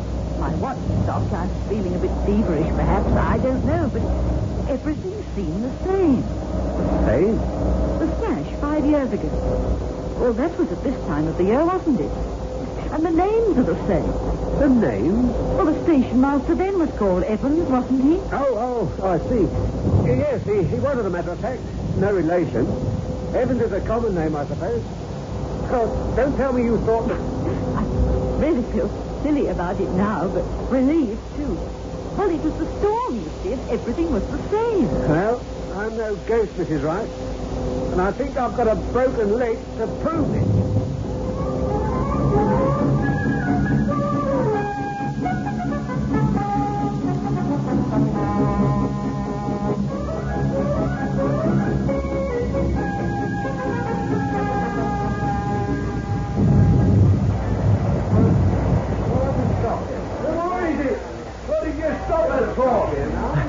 There's been a washaway.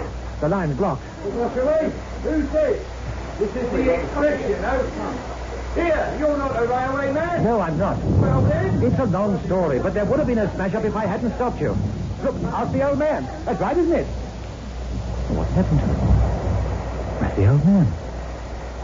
He's disappeared.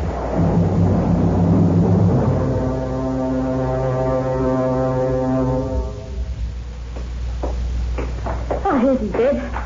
Oh, he's fine. Hello. Well, the hero himself. Oh. It's nice to see you. How's the leg? Oh, coming on fine, thank you. It'll be a bit before I'm up again, though. Well, I read all about it in the papers, but tell me what happened. Oh, Bill, there's nothing to tell, really. It wasn't me. It was the old fellow, the railway worker. Go on. Well, I checked that the line was clear like you told me to. I got the go-ahead, and I was going to signal the train through when the door burst open and this chap came in. He told me there'd been a washaway. He actually threw the signal. He stopped the train. He's the one who should have got all the congratulations, not me. I didn't hear about this railway man. No, they didn't mention it in the papers. What did he look like? Well, now, about 50, I'd say. Going grey. And a beard? Did he have a little beard? Yes, that's right. Now you mention it. Yes, of course he did. You must know him, I suppose. I never met him. Well, then who is he? Well, like I told you, I'm the only one working on the railways round here. It's a lonely spot. But I don't understand. I think I do. I've just remembered something. It was raining cats and dogs outside that signal box. And he'd obviously come through the rain.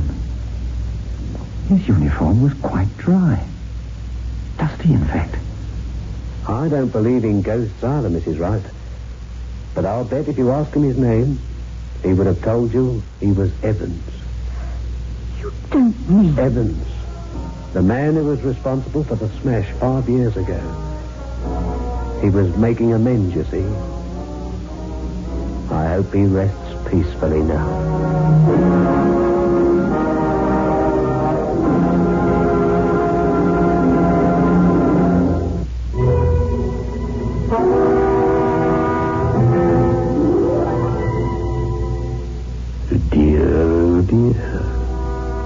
So who was it that stopped the train? You see, the thing that has me confused is that we've got old Bill Evans with us. Here, behind the creaking door. And he swears he knows nothing about it.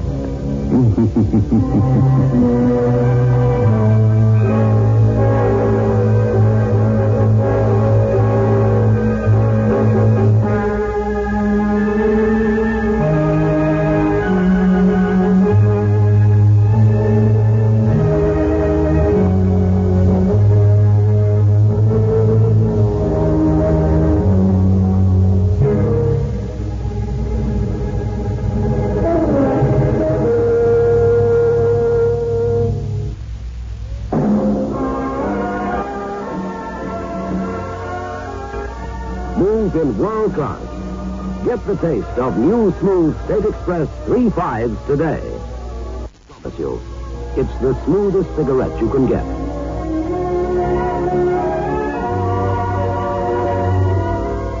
It's a blend that has been perfected after years of constant research by our master blenders.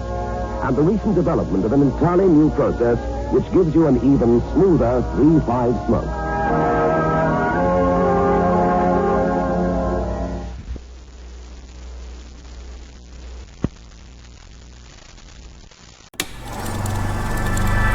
You are now tuned into Then Radio. If you enjoy our videos, we ask that you consider joining our Patreon to support our channel.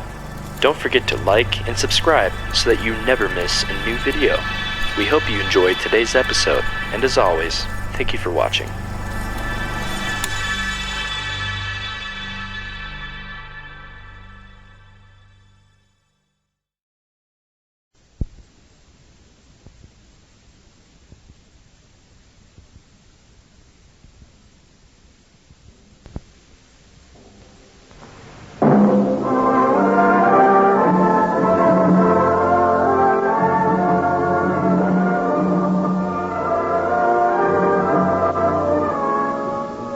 I have flown.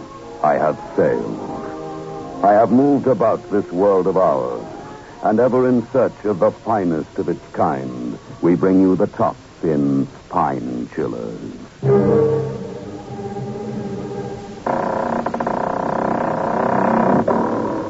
The Creaking Door.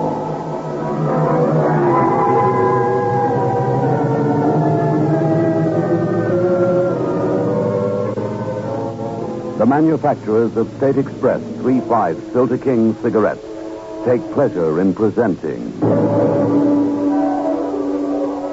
The Creaking Door.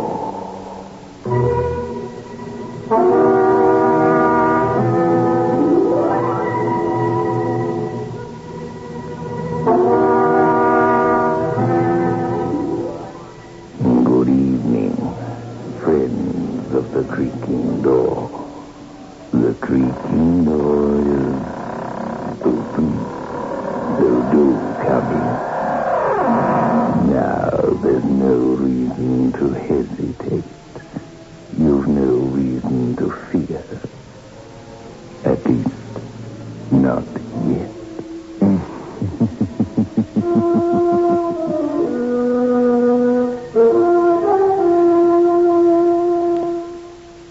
Get 3.5s. Get the taste. 3.5s by State Express. Get the taste of international success. The taste that's uniquely 3.5. Only when no expense is spared in its making can a cigarette taste so right, so smooth, so satisfying. 3.5. Get the taste. The taste that State Express created for you. The taste that has made 3.5 the king-size cigarette of international success. Get 3.5. Get the taste.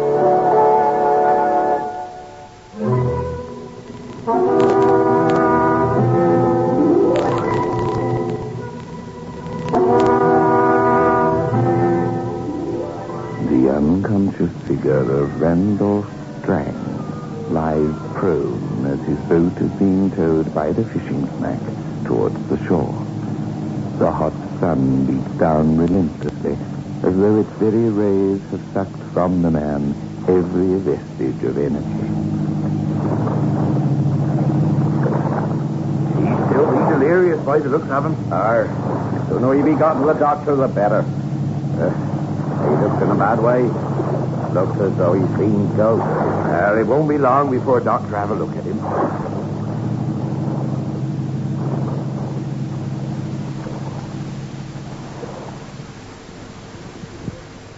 Found him drifting in the open sea, you say? Doctor. Threw a tow line and towed him in like. The island of lost souls. The dead. Not departed. He's been talking of the island. How far to sea was he when you spotted the boat? A couple of miles. But no one but a madman would make for that island. I wonder if he was making for Wolf Island. Voices The voices of torment. You're all right. You were picked up by a fishing smack. You're in safe hands. Safe. I'll never be safe again. Safe. A waxen beauty made in the image of death. He's been to the island, I tell you, Doctor. Is there anything in his pocket? We'll have to notify somebody. Here's something. Envelope. Randolph Strang, Esquire. Care of Pinnan Hotel, Penzance. Yeah, thought he'd been holiday maker. Getaway. I can't stand anymore. If I'm dead, let it be a peaceful death. You're not dead. You've had a terrible, terrible shock. You've had too much sun, but you're very much alive. Do you hear me? You're very much alive. I'm Dr. Pascoe. Now, this fisherman brought you in. You're safe and alive. Safe? Alive? Yeah. Alive? Here, swallow this pill. Oh, go on, man. It won't hurt you. Pass that glass of water, will you? Here you are, Doctor. Thank you. Now, drink it. No, not so fast. That's it. Just sip it slowly. That's better. Now, lie back, and I'll notify your friends or relatives where you are. Friends? Relatives? They seem such sane, such matter-of-fact words. Your name is Randolph Strang, isn't it? I took the liberty of going through your pockets. Yes. Yes, it is. Yes, my name is Randolph Strang. The boat, the motor packed in. It began to drift. That explains it. A poor gentleman. No one but a fool would try to make for the island. Go on talking, Mr. Strang. You've had a terrible shock, and the only way to release it from your system is by talking about it. You hired your motorboat from Truce, didn't you? Yes. I thought I'd go fishing. Fishing? No, please. Don't try to move. Just relax. You hired a boat and went out to sea. Too far out. Then? Suddenly, I got caught in the cross current. The boat began to swirl round and round, and then, just as suddenly, the boat seemed to be still for a second. And then it began to drift forward. Drift to the blackness in the distance. At first, I thought it was just an ordinary island. The island of lost souls. Quiet. So you drifted towards the island. And then? I fell asleep. I'd been drifting for some hours. When I awoke, everything was black and sinister. Huge black rocks acting as sentinels. Huge rocks, you say? But the boat? It had become wedged between two small rocks and what seemed to be a lagoon. I was cold. I decided to explore.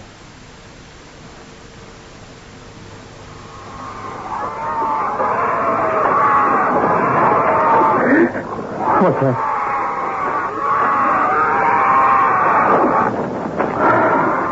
All right. Thank goodness.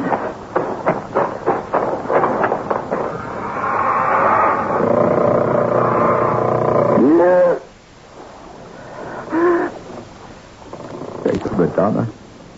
Shrouded in black. Who are you?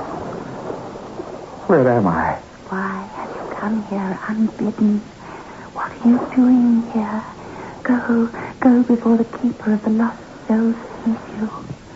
Your face is that of death. But your voice, it has the caress of life. What's that? Sometimes the keeper of the lost souls makes his presence felt in the strangest way. Who are you? What are you? Who am I? What am I? There is no I. You do not understand.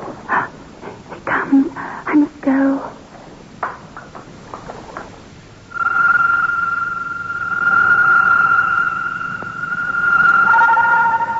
As if I'd summoned light by means of a switch, the moon moon came from behind the black clouds, and I was bathed in the luminous light. Was this heaven? Was this hell? Was this indeed an island where souls remained lost forever? Was I a lost soul? Where was she? Where are you? Don't leave me. Please, please, please, I want to talk to you. You cannot communicate with her, and she is forbidden to communicate with you. It was not meant that you should be on this island. Where are you? I can't see you. Wherever you are, whoever you are, please. Please, I'm cold. I'm hungry. The days are hot, and the nights are cold. All is in sharp contrast. Outside is light. Here is non-light. I can't believe it. I'm wearing a shirt, trousers, shoes. I've just struck a match. I'm breathing. I can feel a pulse in my wrist. I'm living. And no one is going to deprive me of my life. Foolish vanity of man. It is given to every human being to believe that, unlike others, they have the stuff of immortality within them. You're trying to tell me that I'm dead. Death is the ultimate, the finality. There are degrees of being and non-being. I don't understand you. Understand? What vanity is this? Why should you demand the wisdom that has eluded mankind for thousands of years? What are you going to do with me? The question is not what I am going to do to you, but what you will do to yourself, your inner self, your soul. Tell me this. Was it just chance that my boat drifted with the tide to this island? Was it? Please, answer me. Answer me. Answer me. You must not shout so. You must not disturb the spirit. Oh, you startled me. Where did you come from? Come from? Here we do not arrive from anywhere or go anywhere. Why are you dressed like that? All in black. Foolish man. Is not blackness synonymous with death? This is a dream, isn't it? I'm not on an island. I'm asleep on that boat. I'm still drifting on the sea, and you don't exist except in my mind. Here we do not use words such as exist. There is no existence or non-existence. What sort of dream is this? Even if I dream, I'm tired, hungry. Give me your hand. There. Come. I will lead you to where you shall have food and drink and warmth. Because even on the island of lost souls, it is necessary I don't know whether this is a dream or not. I don't know whether I'm alive or dead. I don't know what sort of place this is, but I can't stand it much longer. Poor, frightened mortal. As long as you're on this island, you no longer inhabit your mortal body. Words like harm mean very little here. Come with me, and you shall have the peace you seek.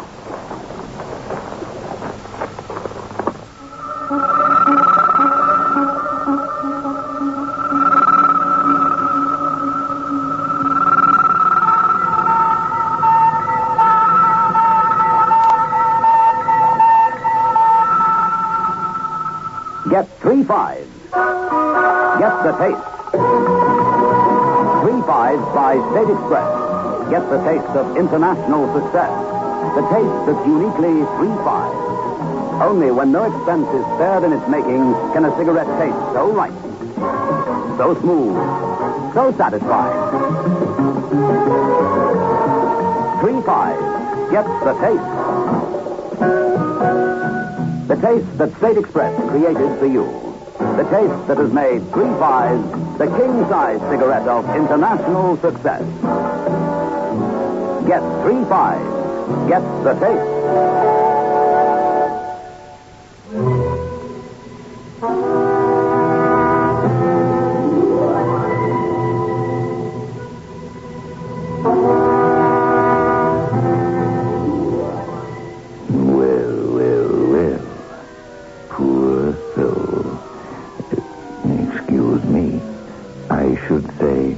Poor lost soul. I wonder where she's taking him. Oh, well, we'll soon find out.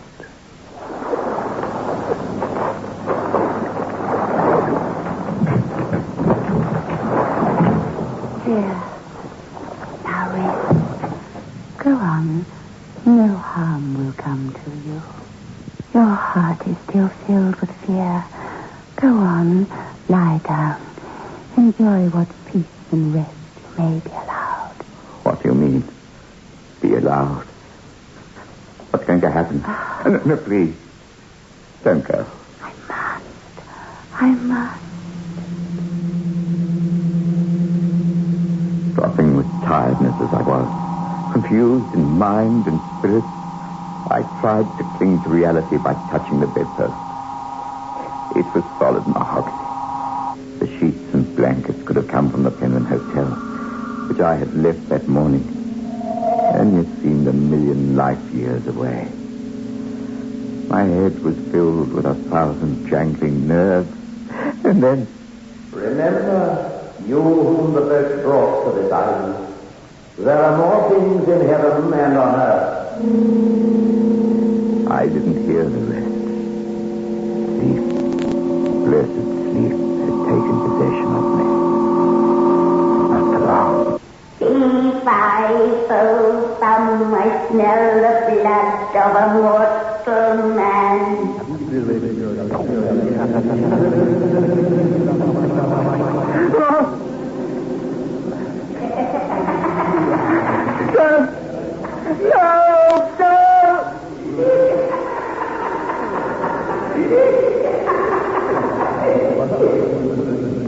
Remember what she said. There can be no such thing as harm on the island of Lost Souls. I must get out of here. If this is earth, if this is immortal, if we're all ghosts, why is it so locked? Serve your restless spirit. I will open the door for you. Foolish man to be so afraid. I'm no longer afraid. I'm insane.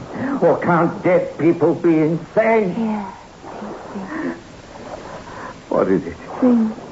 It will give you peace. Peace. Peace.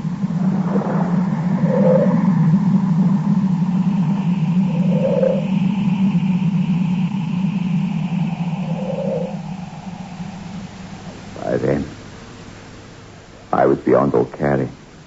I drank. Once again, she took me by the hand and led me to the four-poster bed. I don't know what was in that drink. A strange calmness came over me. Soon I found myself drifting. And then lost consciousness. And then what happened? Nothing. Until I found myself here. Wondering if you're real. Wondering if I'm going to hear some fiendish cackle.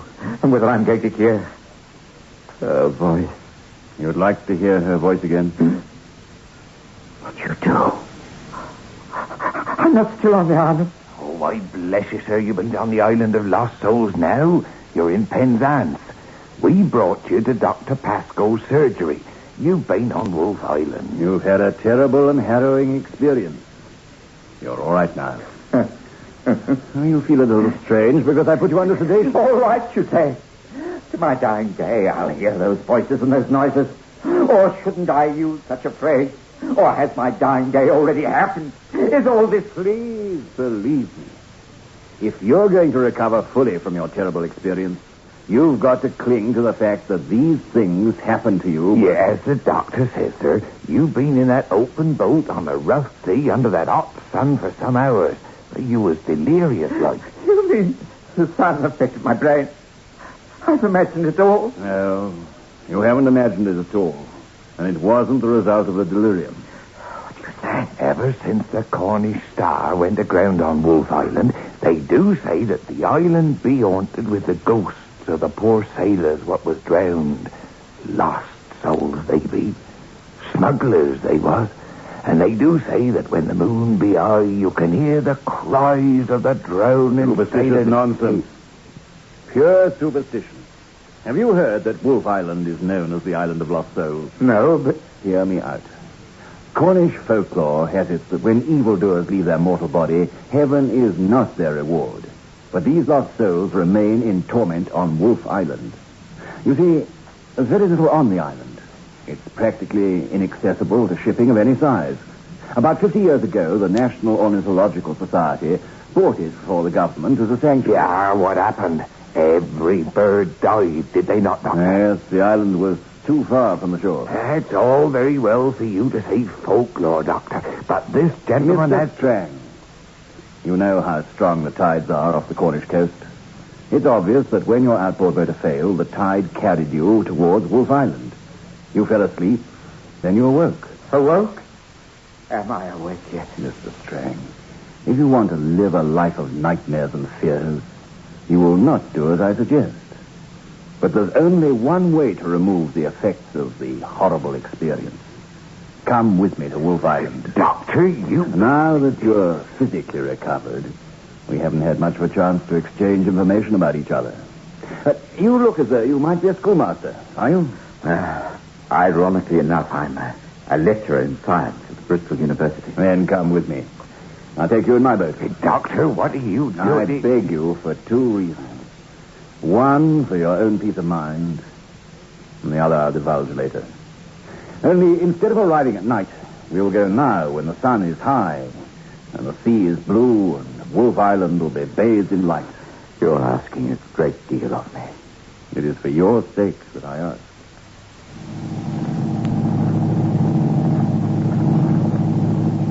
My great-great-grandfather was the one that discovered the only safe route to the island. It has to be around about noon when one can sail between the two currents. And only then, in a boat of this size, even with the flecks of foam on the water, the seagulls weaving and diving overhead, even with you sitting at the tiller of the boat. Even now, I find myself trembling at the thought of returning to the island. But you haven't told me why we're returning. And we're almost there. Now, to do so would be as unreal to you as your experiences last night. I'm a doctor, not a psychologist, but I have to confront you with the demons of the night. I promised you that you'll be perfectly safe. And I promise you that you will understand everything, particularly with your scientific training. Look at them. Those rocks. Those black rocks. Different they appear in daylight. As many other things will. This is the self-same creek you arrived at last night. Now, let's get ready to beach the boat. I'm pretty certain we're being observed already. Hello! Hello! Come and give us a hand! I think I recognize that voice. The voice you heard last night, only under different circumstances. We couldn't have done this together. I had no alternative. You went too far. Randolph Strang meets Professor Halebury. He is, or was, in your line of country. Not the Halebury theory of dynamics. Good heavens, it is an honor. Won't be when you've heard everything. You insist on this, Victor? Yes, let's go in. Everything you heard last night, Mr. Strang, was designed so that when you told your story on returning to the mainland, it would be so outrageous that no one will believe it. Tell him, please. I've erected on this island certain sounds to frighten everyone away. You heard me last night on an amplification system. So that when you told your story, it would keep the superstitious Cornishmen in terror of ever visiting this island. I can't believe it, Professor. There were things that you couldn't do, mechanically or scientifically. That girl... You'll soon see.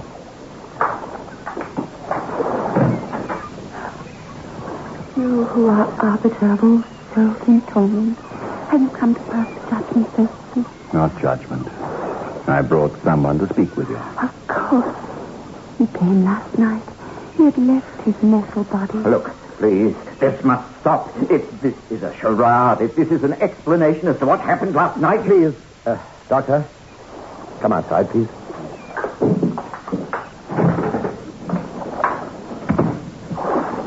Mr. Strang, we're throwing ourselves upon your mercy.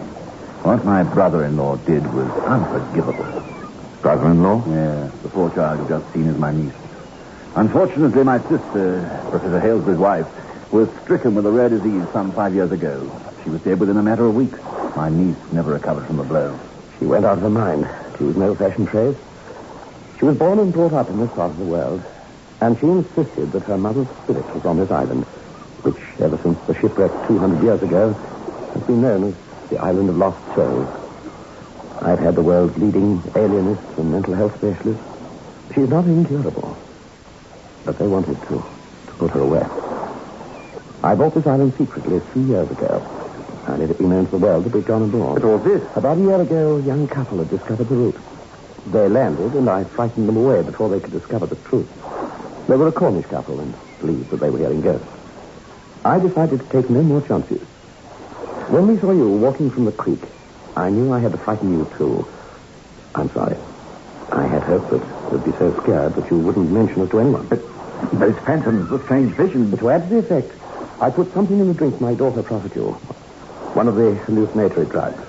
Then while you were asleep, I carried you, or rather half dragged you, put you into your boat, knowing that the morning tide would carry you towards the mainland. Please, Mr. Strange, if you report this, I shall have to have my daughter certified, and she'll be taken away from me, possibly forever. But what was that strange laugh I heard? Come, I'll show you.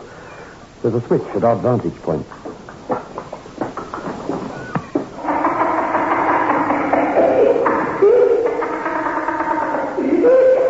Now, you see why none of the locals will bring their boats within hearing distance of the island. But everything your daughter said to me, she believed. I wish she didn't.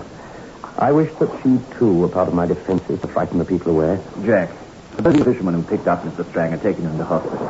You don't know what incalculable harm could have been done. I meant you no harm, sir. I knew that you'd be picked up by some craft or other. I'd hoped that you would come to believe that what you saw on the island was but a bad dream.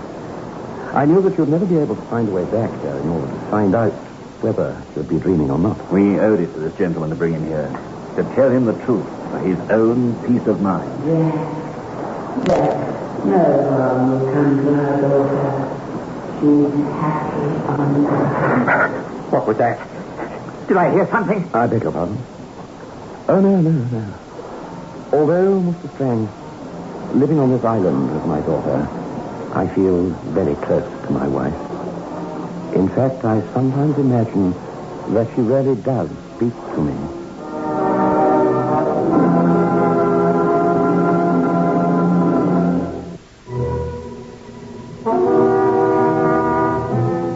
Well. It just goes to show what a failed outboard motor can do to a man. Before he's able to take any bearings, he finds himself up the mental creek, so to speak. Get 3 5s. Get the taste. 3 5s by State Express.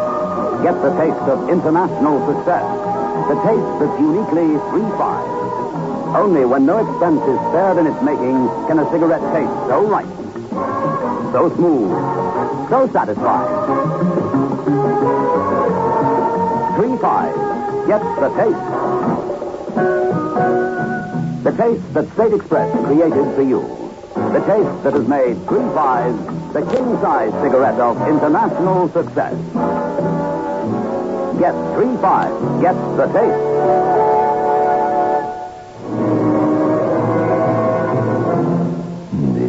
Your host back again. Just a reminder of our rendezvous next week. Where do we go? Through the creaking door, of course.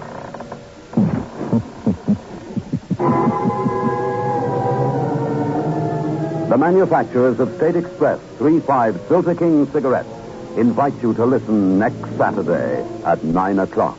When they will again present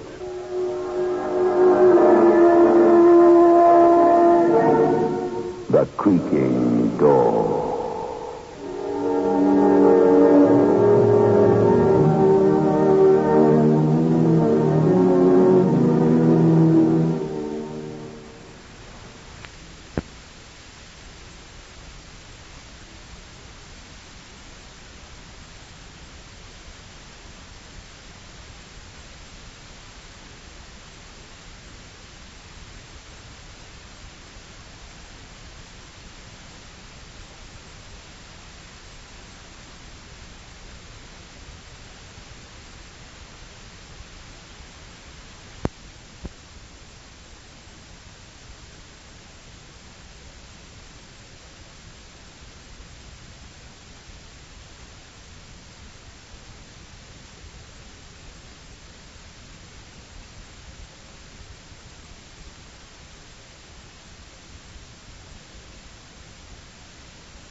You are now tuned into Then Radio.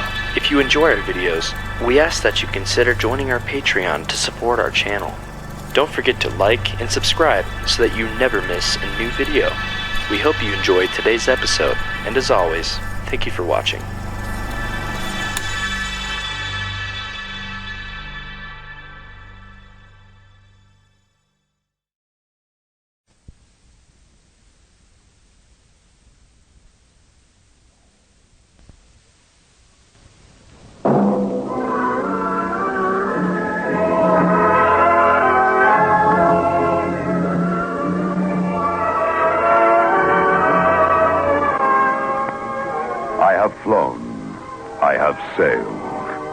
I have moved about this world of ours, and ever in search of the finest of its kind, we bring you the tops in spine chillers.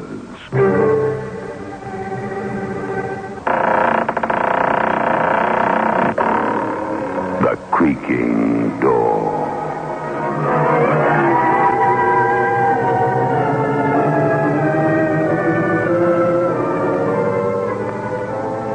The manufacturers of State Express 3/5 Filter King cigarettes take pleasure in presenting The Creaking Door.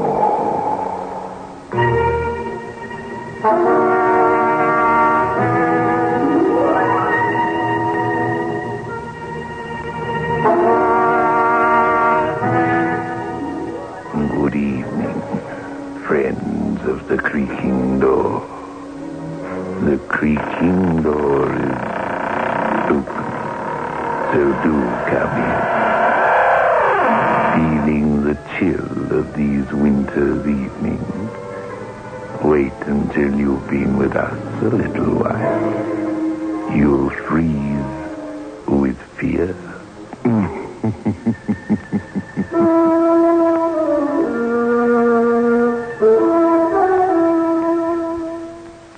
Get 3 5s. Get the taste. 3 5s by State Express.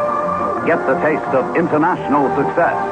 The taste that's uniquely 3 5s. Only when no expense is spared in its making can a cigarette taste so right, so smooth, so satisfying.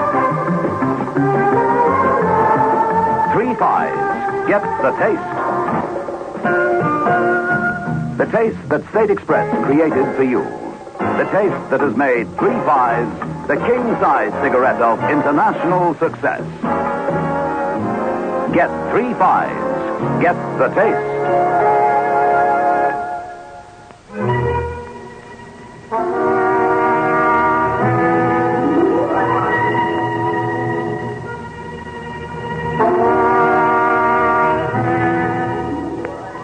Cemetery caretaker and the ashen-faced, trembling young man make an odd pair as they stand by an open grave under the pale moon. In the grave itself is a coffin. The lid has been prized open, and inside the corpse of a middle-aged man. The caretaker warns, "Oh, I've heard about blokes like you. Read about grave robbers. But never thought I'd come across one. Yeah, I've sent for the cops, young man. Don't you try no rough stuff.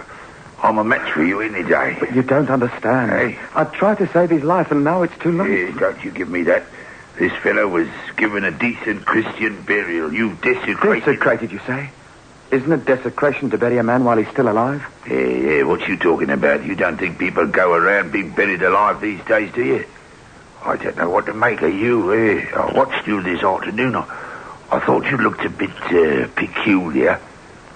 Wondering what you was doing at a pauper's burial. You shouldn't have had a pauper's burial. You shouldn't have been buried at all. I could have saved him. You better think up a good story. Something told me that you was up to no good. No, don't you try no rough stuff. I've already warned you. I watched you. The police are on their way. Breaking open a coffin like that. Yes, I knew you was up to something, but I never thought... It's because I let him get buried alive, and I was ashamed. Let him get buried alive for a measly £50. Now he's dead. Hey, you come out of a loony bin or something. Now that I've had a better look at you, you don't look like no grave robber. I'm not. Listen. What's he to you, this fellow we buried today, eh? Nothing. Except I'm responsible for his death. I touched him. He's cold. Cold as death. He's only been in the ground a few hours. They don't stay cold like that. Sometimes we get an exhumation order. We have to dig him up, see. You'll be surprised how warm they get. He is dead, isn't he? I mean, I brought this piece of mirror with me. There's no breath. Look. I don't have to look. He's been in the municipal morgue for 2 days. He's given a pauper's burial. Now then, what's it all about, young man? I want to go home. He was dead all right when they buried him. But not when the ambulance took him to the morgue. You see, I know. You know? Oh, is he a relative of yours? I never knew he existed until 2 days ago. I've been tramping the streets looking for work. I didn't want to go home. If you could call that one-room bedsitter Lil and I occupy a home. It was still ringing in my ears, the things she shouted at me as I left her. I've come to the end of my tether. I've pawned everything. Look, even the wedding ring you slipped on my finger in the church. What did he say?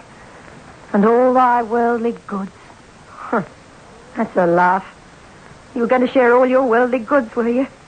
Well, if you don't get some money or a job, I'm walking out on you, do you hear? I'm walking out on you, and I'll go and live with my sister. At least I'll get some warmth and 3 square meals a day. Oh, don't say that, Lil. Was it my fault that I fell sick? That I'm not allowed to work in the factory anymore? I've tried, Lil, I really have. Everywhere I go, they look at me and say, no vacancies. Not my fault either. I warn you, Joe Harris. I can't take much more of this. I know, honey, I know. I'll get something today. Really, I will. I promise.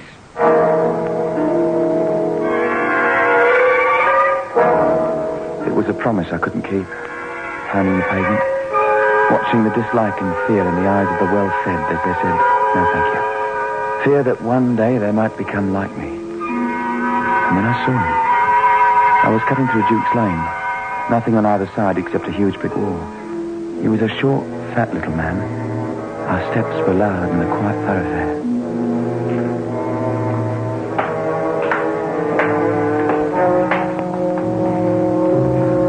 I wonder what he's stopping for. Does he think I might crush him? That I'm a gangster or something? I suppose I look like something that crawled out of a piece of cheese. Well, I'll be... Hey, Governor, you all right? He can't be. He's gone out. Don't seem to be any breathing. I wonder who he is. Let's see. He must have something in his pocket. Wally. Blimey. All his money must be 50 quid here at least. Poor swine. What good is his money now? I better call a cop. If you don't get some money or a job, I'm walking out on you, do you hear? I'm walking out. There's nothing anybody can do for this poor swine. I'll find him soon enough. What does a guard do in a case like this? Beat it, you fool. Beat it with the first decent money you've had in months. Somebody will find him. Run.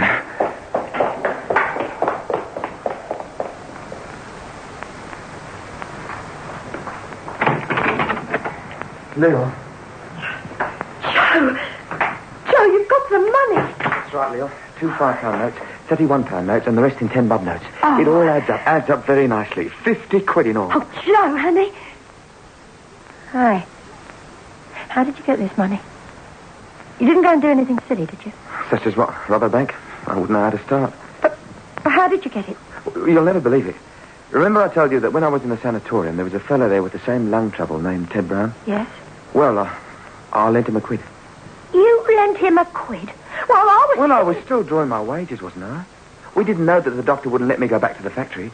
Wasn't so bad then. All right. But what about this Ted Brown? Well, I'll meet him in the street, see? Says he'd been looking for me everywhere. Wanted to repay me the quid. Go on. Well, we goes into a pub to have a drink. There was a bookie there, and Ted said he'd had a hot tip for the double. It won, Lil. 50 smackers. Oh, Joe. 50 smackers. Oh, I love you.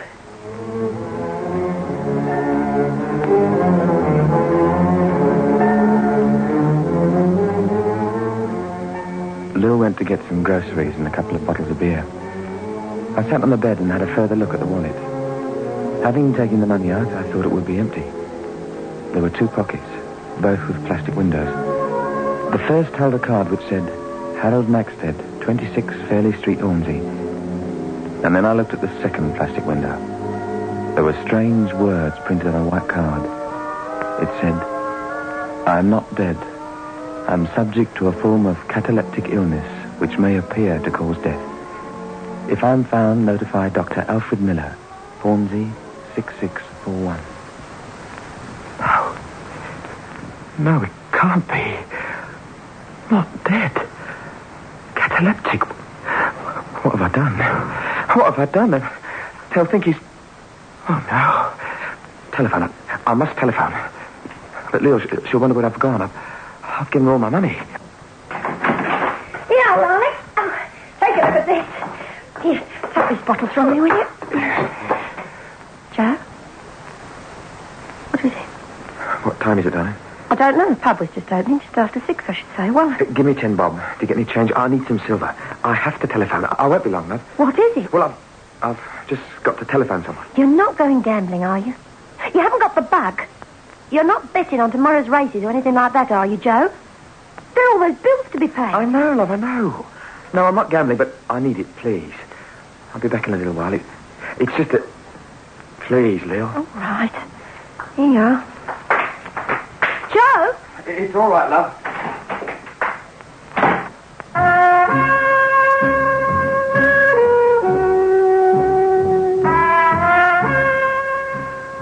Would I be too late with the phone call? Would they bury this poor guy Maxted, not knowing he was a cataleptic, thinking he was dead?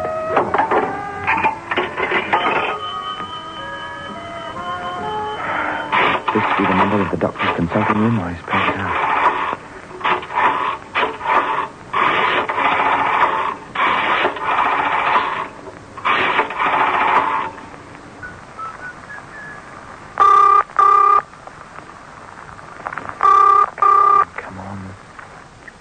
Hello? Can I speak to Dr. Miller, please? Dr. Miller's gone abroad. He's been away for the last 6 weeks. Abroad? Oh, no. Have you taken over his practice, sir? No, I'm not a medical man. But if you're in need of a doctor, there must be plenty. Oh, no, it isn't that. You don't know which hospital Dr. Miller was at? I'm afraid I can't help you.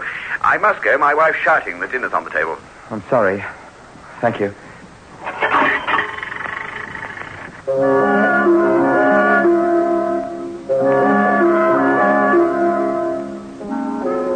And then another thought seared my brain. A hole in the ground. A long wooden box and a man being buried. Being buried alive. And a shovel. Heaping earth on the wooden boards. Maxted. There must be a Maxted in the telephone directory.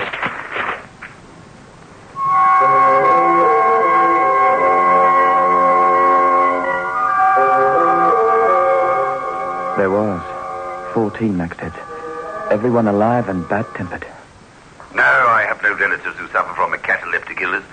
There are plenty of other Maxteds in the book. Try them. I have. You're Mr. Zachariah Maxted. You're the last on the list. Well, I can't help you.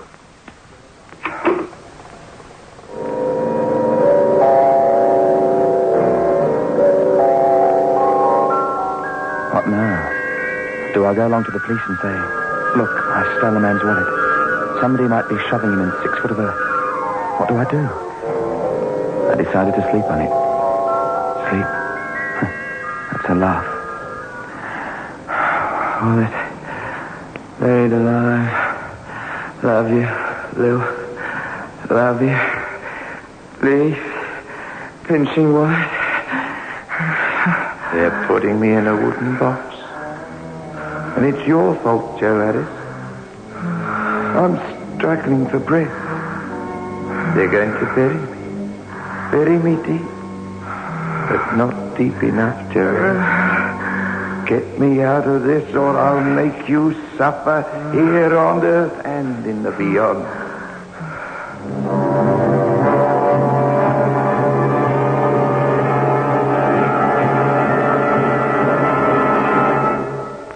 Get 3 5s. Get the taste. 3 5s by State Express. Get the taste of international success. The taste that's uniquely 3 5s. Only when no expense is spared in its making can a cigarette taste so right. So smooth. So satisfying.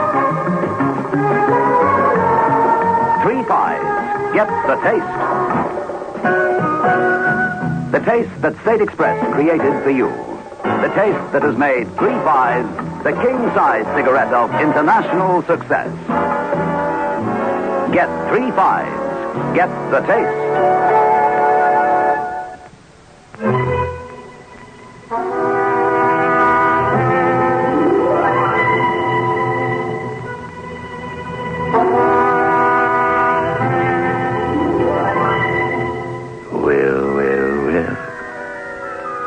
Had better do something about it pretty soon.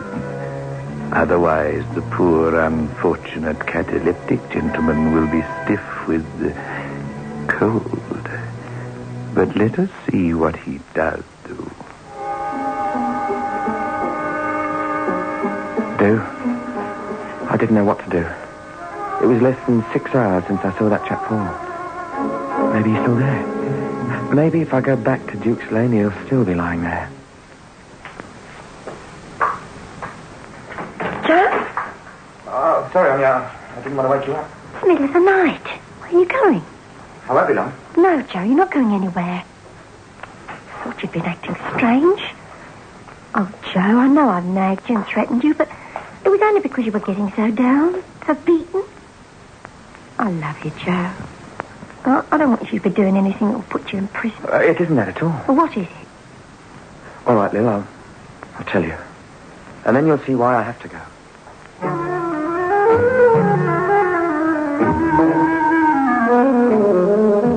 And so I told her. Told her the whole story of how I robbed a man I thought was dead. A corpse who'd have no use for the 50 quid in his wallet. So you see, I've got to find him. Or find out where they've taken him. They'll think he's dead, Lil.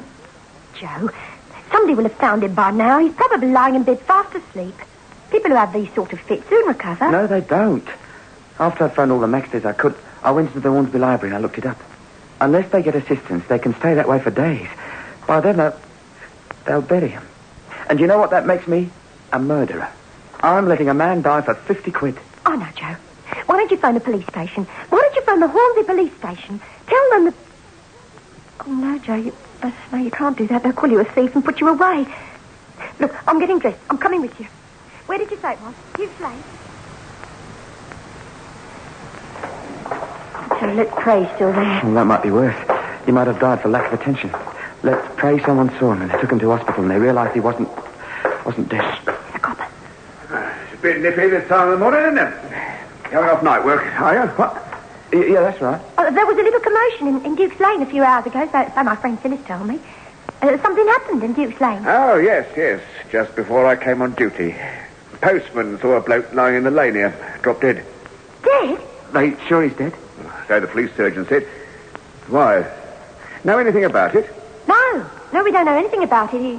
It was just that... Well, we wondered if it was anybody we knew, that's all. Oh. Well, I believe they've identified him all right. If you nip round to the station, they may be able to tell you. Oh, I don't think it's anybody we know. Oh, come on, love. It's too cold to stand here chatting. Let's go off to bed. You two married?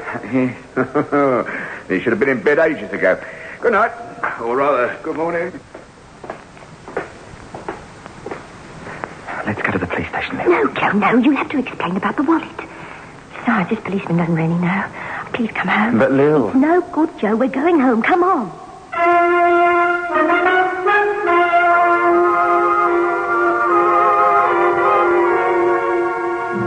Have some more coffee, Joe? No, thanks. Look, it's no good. We've got to go to the police. We're committing murder. It's 2 days now. I didn't sleep a wink all night last night. Kept having nightmares. Hearing Maxted's voice pounding in my brain. Telling me to save him before it's too late.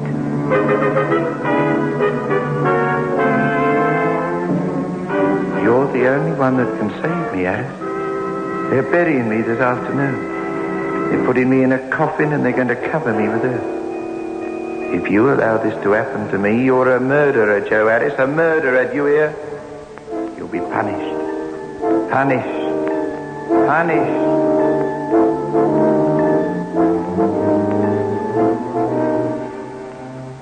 He kept saying I'd be punished. But you said yourself it's only a nightmare.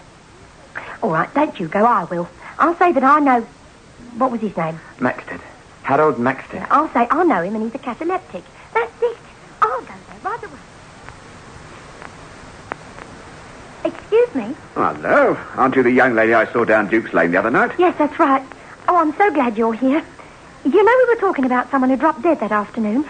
Well, were you able to identify him? Yes, we were able to identify him all right. Why? He's a cataleptic.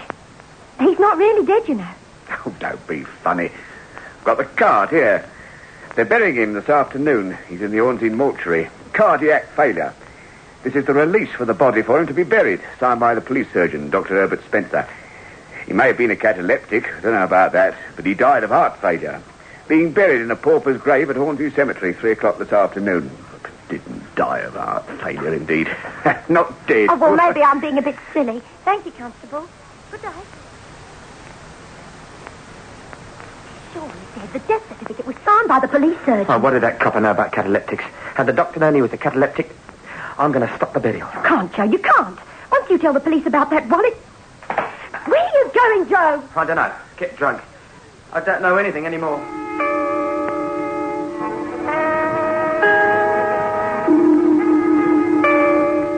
Even my glass of beer went sour in my mouth. I bought it with blood money. The blood of Harold Maxted. I left the pub and walked. So they were burying him in a pauper's grave, were they? I didn't ask my feet to move towards the cemetery. It seemed as though they didn't belong to me. They were burying him as I got there. The minister, the gravedigger, and an old man. Obviously the caretaker, plus a police sergeant. I wanted to shout, Don't put him in that grave. He's not a corpse, he's alive. Couldn't. Those 3 stripes on a copper sleeve seemed to represent the number of years I might get for stealing and for withholding information. I ran from the cemetery as though I were running from the vengeance of Maxted himself.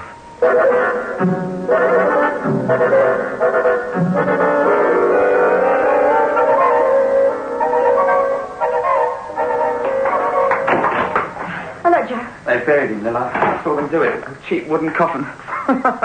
Or maybe it's a good thing the coffin was a cheap one. Maybe the death watch beetle got it in. Maybe there are holes in it. Maybe the poor swine will be able to breathe. 50 measly nicker, 50 rotten pounds, and I've turned myself into a murderer. But you, Lil, they'll nab you too. They'll say you were part of the conspiracy. What have I done to you? What have I done to us? Nothing, Joe. All right, so you pinched his wallet when we were both starving. No one can have you up for murder. Well, it's beside the point now, isn't it, Lil? He's down there struggling for breath, isn't he? He won't be struggling for long. I don't know anything about cataleptics, but you can't be nailed inside a coffin underneath 6 foot of earth for long. Look out the window, Lil. It's got dark already. When's it, Joe? I know the grave, Lil. I'm going back. But Joe... You're not going to stop me, Lil. I'm going back and I'm going to get him out of that grave. Please, Lil, I've got to. All right, Joe.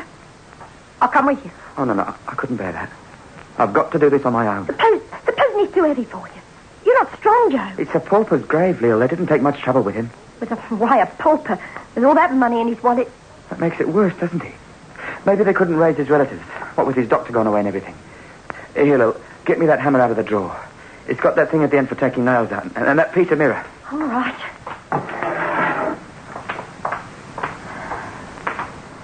Here you are. I hope you're right. That you know what you're doing. It's the only way, Lil. The only way. So here I am, and it's too late. He's dead, all right. Blimey, young man, I wouldn't be in your shoes, not for nothing. Hey, just a minute. What did you say this bloke's name is? Maxted. Harold Maxted. Oh, no, it's not. Huh? This bloke's name is Sidney Fraser. Are you sure it's the same bloke? Positive. No, it's the same bloke. His accusing face follows me around, sleeping and waking. Oh, you young man, yeah. Come and have a look with me. We don't give them much of a tombstone, these paupers. There you are. Sidney Fraser. Born February the 6th, 1920. Died December 4th, 1967. Well, I've told you everything. They've given him the wrong name. You better tell that to the police constable. Oh, I'm sorry about this, young man. I warned you. I thought I was too old to tackle you on my own. When you started opening that grave, I ran to the cemetery office and phoned the police. Oh, well, it's almost a relief in a way. Oh, hello. What's going on here? Oh, it's you again. Your missus was in the police station this morning with some nonsense about... Oh, digging up a grave, are you? Oh, there's something fishy going on. When I told my sergeant that your wife came in and said we were burying someone who was a cataleptic and not dead, he nearly strangled me. So I should have taken full particulars. So I ought to charge you both with causing a public nuisance. This fella, Sidney Fraser, has had heart trouble for years. What? Sometimes an ordinary hospital had the pleasure of his company. More often than not, it was a prison hospital. Our police sergeant warned him that he hadn't got long to live. And your wife comes in with a cock and bull story about burying him alive. As if we didn't know him. Sidney Fraser. In his day, he was the finest pickpocket in Hornsey. Pickpocket? Why, only the other day we had a complaint from Mr. Maxted that someone had stolen his wallet. Bloke jostled him at a bus stop and then started running. From his description, we knew it was Sid. He picked Maxted's pocket. He wasn't a cataleptic. He was a pickpocket. Yeah. You better pull yourself together. What are you doing here, and why is this grave open? Oh, well, that's all right, Constable. Our young friend here got a bit mixed up. I opened the grave to show him he was mistaken. Then why did you ring the police saying there was a suspicious character lurking in the cemetery? Well, seems I was mistaken, that's all, Constable. In fact, we were both mistaken, weren't we, young man? Hey. Pickpocket. Cataleptic.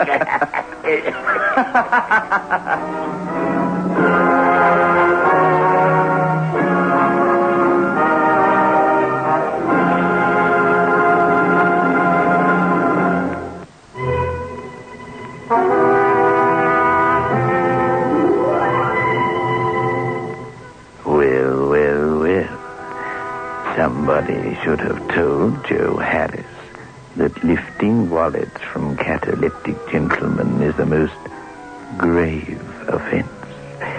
In fact, it is likely to incur a most stiff penalty.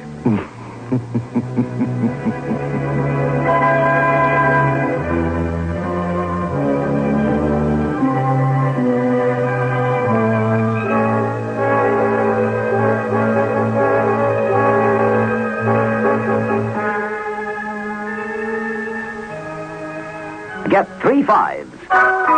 Get the taste. 3 fives by State Express. Get the taste of international success. The taste that's uniquely 3 fives. Only when no expense is spared in its making can a cigarette taste so right, so smooth, so satisfying. 3 fives. Get the taste. The taste that State Express created for you. The taste that has made 3 fives the king-size cigarette of international success. Get 3 fives. Get the taste.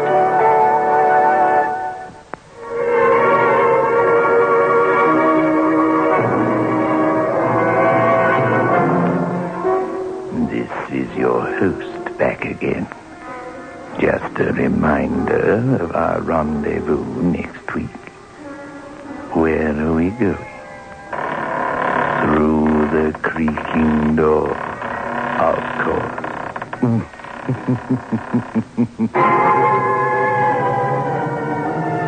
The manufacturers of State Express 3 5 Filter King cigarettes invite you to listen next Saturday at 9 o'clock when they will again present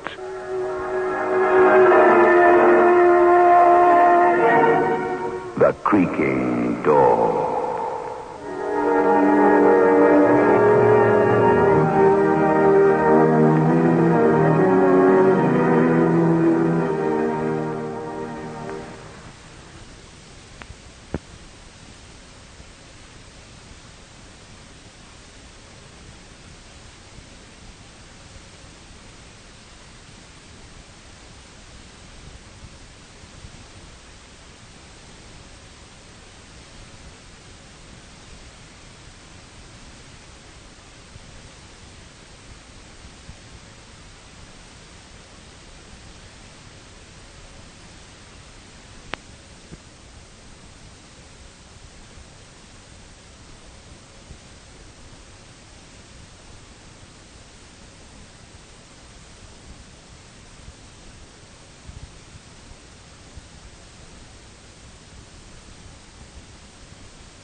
You are now tuned into Then Radio. If you enjoy our videos, we ask that you consider joining our Patreon to support our channel. Don't forget to like and subscribe so that you never miss a new video. We hope you enjoyed today's episode, and as always, thank you for watching.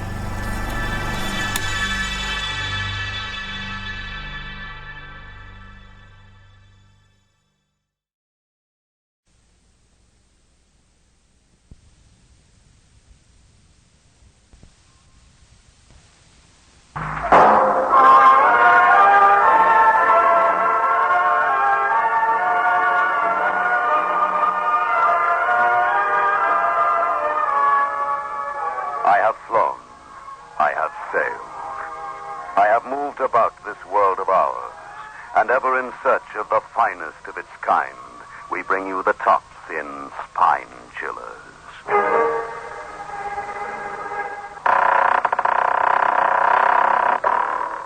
The Creaking Door.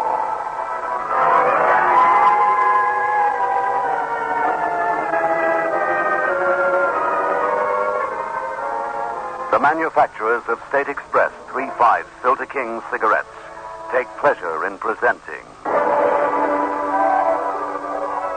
The Creaking Door.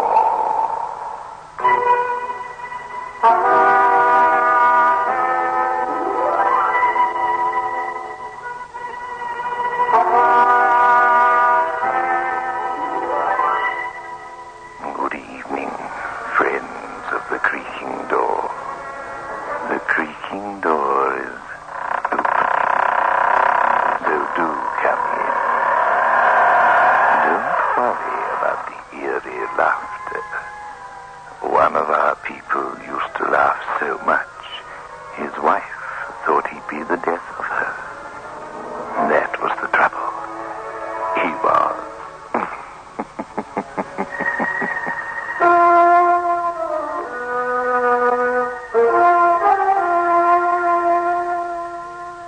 Get 3.5s. Get the taste. 3.5s by State Express. Get the taste of international success. The taste that's uniquely 3.5. Only when no expense is spared in its making can a cigarette taste so right, so smooth, so satisfying. 3.5. Get the taste. The taste that State Express created for you. The taste that has made 3.5s the king-size cigarette of international success. Get 3.5s. Get the taste.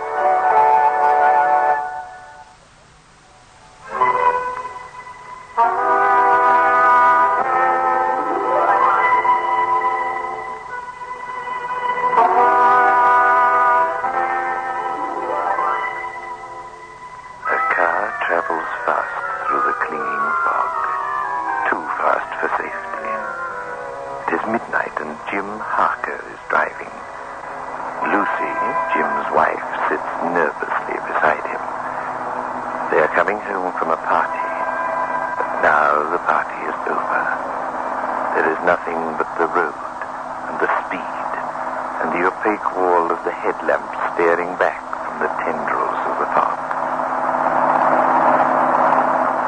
You're driving much too fast, Jim. Oh, nonsense. But shall I drive, darling? Now, look, Lucy, you worry far too much. I'm a magnificent driver. Yes, Jim, I know, but if you were caught driving so fast, you know you've had a drink or two. Don't worry, I'm perfectly all right. Yes, dear, but the police might not think so. We won't be caught anywhere. I'm never caught. I know this road like the back of my hand. Jim, I do wish you'd let me drive. I'm frightened, honestly. I know what I'm doing, my dear. What's that? What's what, Lucy? There, hear it now. It's a siren. Somebody's after me. Now, just watch the old maestro. No, Jim, stop. Please stop. Not on your life. No, this is what I've been waiting for. Look tonight, you now. Oh. Can you see the chap following us? Yes, the fog's a bit thinner. It's a policeman on a motorbike. Oh. He's coming up on us, Jim. Please stop. Not a chance now. I daren't. They'll jail me, Lucy. No, I've got to lose him. He's gaining on me. Flynn, stop. No, this is a narrow road. He won't dare pass. He's overtaking. Please, Jim. Pull over. Go on, mister. Pull over. I'm hanged if I will. Let's see what he'll do now. He's closing in. I'll have to stop, I suppose. Jim, look out. Oh, you fool, you crazy fool!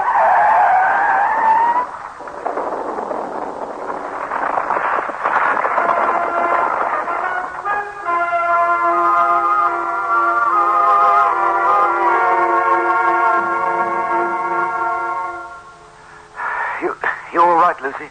Yes, I'm all right. You better have a look at the policeman, Jim. Oh, of course. It wasn't my fault. You saw it happen. Please, try to help him. Of course, I didn't mean... Oh, yes, you're right.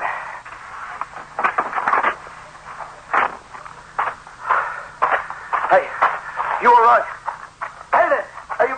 Oh, great Scott. He's dead. Lucy! Lucy! What is it, Jim? This is terrible. Terrible. I can't believe it. Well, I'll drive on a ring for an ambulance from the first telephone. It's no good, Lucy. He's dead. Dead? Oh, Jim, what have you done? I didn't do anything. The bike sort of wobbled and hit me. I didn't hit him. He was driving too fast. We must get the police right away. I better straighten out the wing on the car.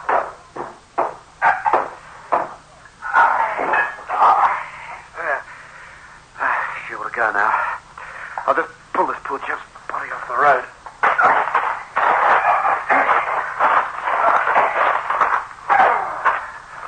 Oh, Lucy.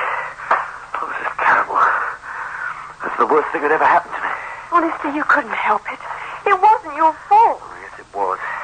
I was coming home from a party, playing the fool. Oh, I didn't mean it. I didn't intend to kill anybody. That's how it turned out.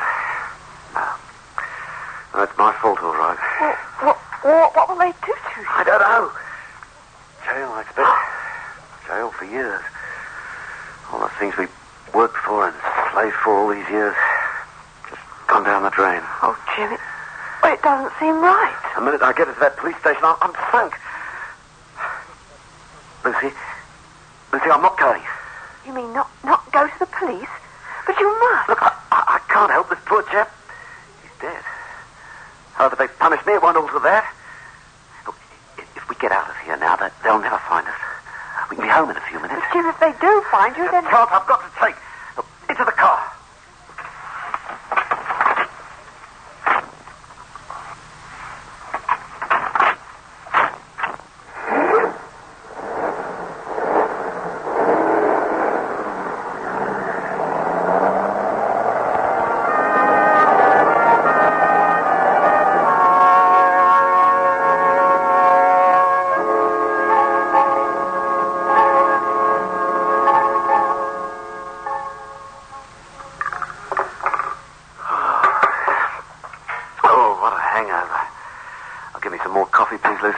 There you are.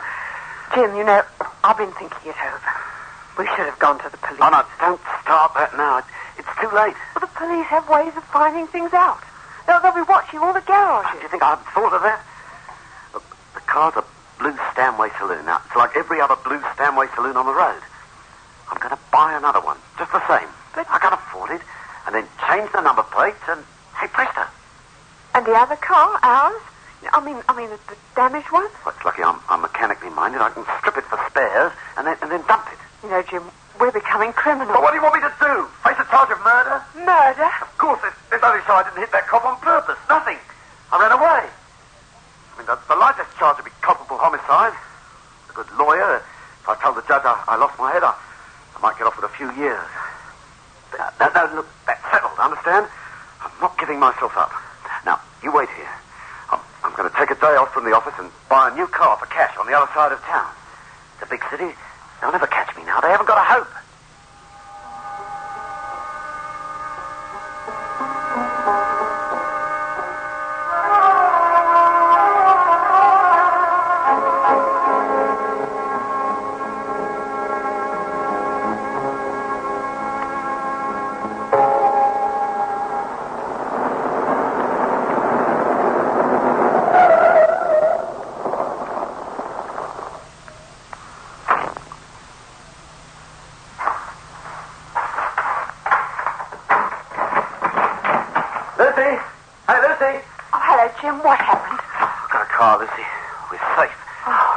Same year, same model.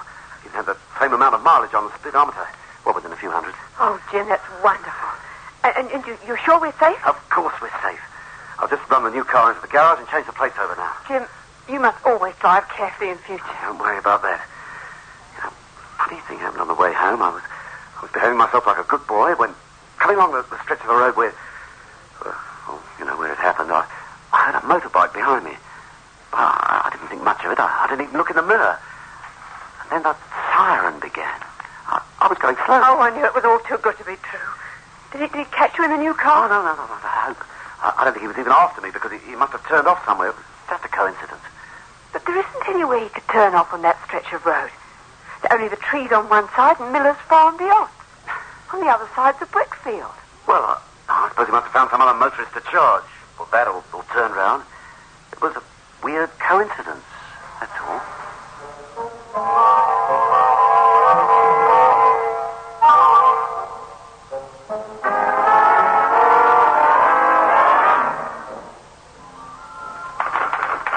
Approximately 100 yards. Got that? Yes, Inspector. All right, new paragraph. The motorcycle appears to have swerved towards the car and struck first with the near side handlebars. Full stop. There are traces of blue paint on the hand grip and the tank of the cycle.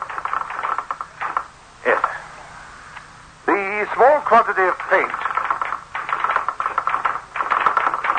collected was sent to the forensic laboratories for testing. The paint formula indicates that it appears to have come from a Stanway car, about 2 years old, signed Inspector Howell, Traffic Section. Very good, sir. Yes, we'll find out who killed poor old Tanner as the last thing we do. Some drunken fool coming home from a party, that's my guess. Had an accident with Tanner and didn't have the guts to report it. Yes, it's a bad business, sir. It is. It's a bad, dirty business. And now the driver of that blue Stanway will be too scared to come forward. Do you think we can get him, sir? He must live in this section of town beyond Miller's Farm. You can tell that from the direction in which he was traveling. No out-of-town car would use that road. So what we need is patience, and plenty of it. I'll go to every house if necessary. In the meantime, that killer's suffering constable, he's a scared man, not a crook. An ordinary sort of fellow. I tell you one thing. I wouldn't have his conscience for all the tea in China.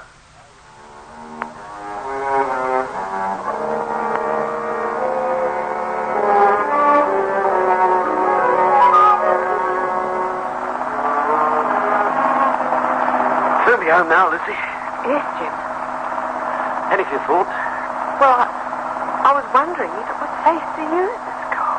Of course it's safe. Forget all that nonsense. Oh, look. There are thousands of Stanway saloons on the road. Half of them are blue. Luckily, I've got a bit of mechanical ability, so I've even changed the engine over. Unless they check the chassis number, we're safe as houses.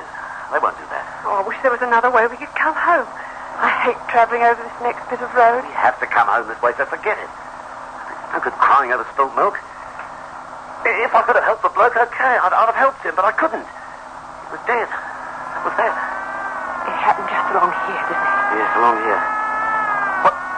What's that? That's what, Jim? That siren. I can't see anything behind, can you? But there's nothing, Jim. Nothing at all.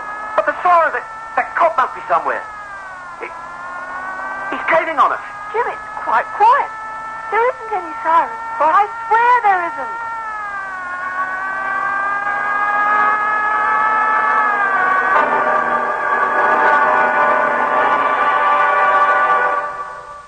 Get 3 5s. Get the taste. 3 5s by State Express. Get the taste of international success. The taste that's uniquely 3 5s. Only when no expense is spared in its making can a cigarette taste so right, so smooth, so satisfying. 3-5. Get the taste. The taste that State Express created for you. The taste that has made 3-5 the king-size cigarette of international success. Get 3-5. Get the taste.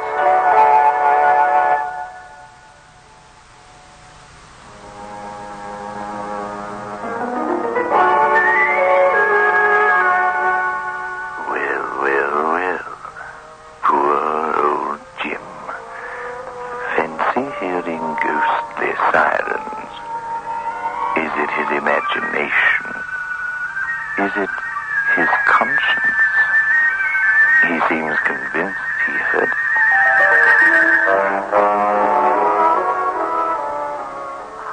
I heard it, I tell you, Lucy, I heard the siren.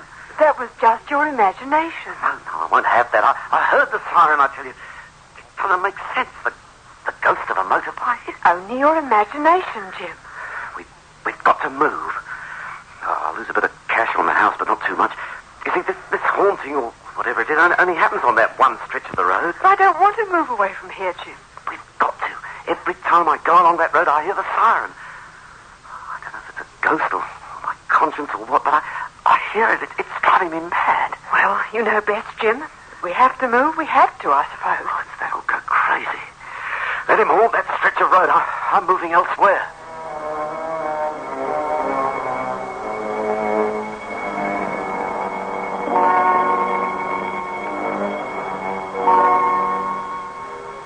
On those tyres that just come into. There were skid marks, and quite suddenly a set of tyre prints as he stopped braking. There we are, a Metropolis tyre on the near side front, and an almost ball tyre on the off-side front. Yes, and a pair of Mitre Kings on the two rear wheels. Now you and I are going round the districts east of here, looking at Stanway cars. We're looking for scratches or new paintwork, and especially at the tyres. But he'd have changed them, won't he, sir? Maybe. We'll consult the dealers, too. Find out who swapped a new Metropolis tyre on a Stanway for an old tyre, and if a note was taken of the number. That's an idea, sir. We'll try to get talking with the owners of Stanway cars and watch them and their families. Someone's going to give something away, perhaps even by their manner. We're going to watch for a giveaway look, an expression, anything. I don't know. But the break must come. You're determined to find the blighter, aren't you, sir? Yes. Tanner had a wife and kids. He was a good cop. And that's epitaph enough for him. Yes, I'll find the rat who killed him. It may take time, but I shall find him.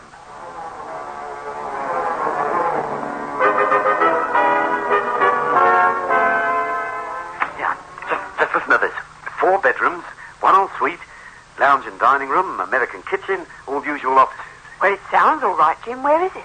Grosworth Park. That's the other side of the city. I wonder if it's handy, near the shops, that sort of thing. Some of these houses are out in the wilderness, you know. Oh, well, the rent's all right, and beggars can't be choosers. I tell you, if I hear that siren much more, I'll soon be a mental case. Hey, who's this? Where? Oh, you're as jumpy as a kitten. Hey, save it. It's the cops in a police car.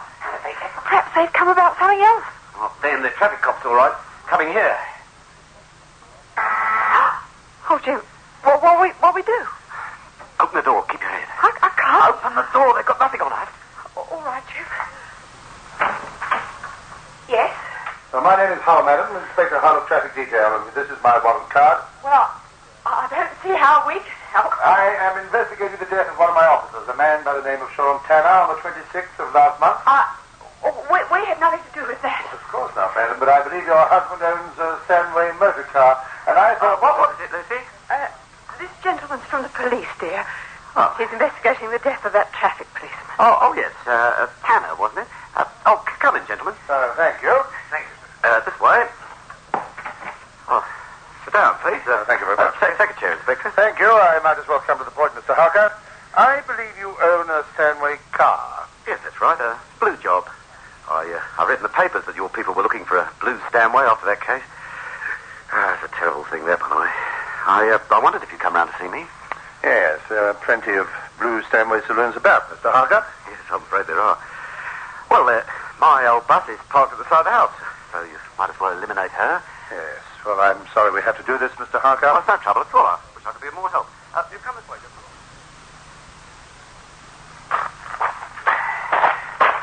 Well, she is.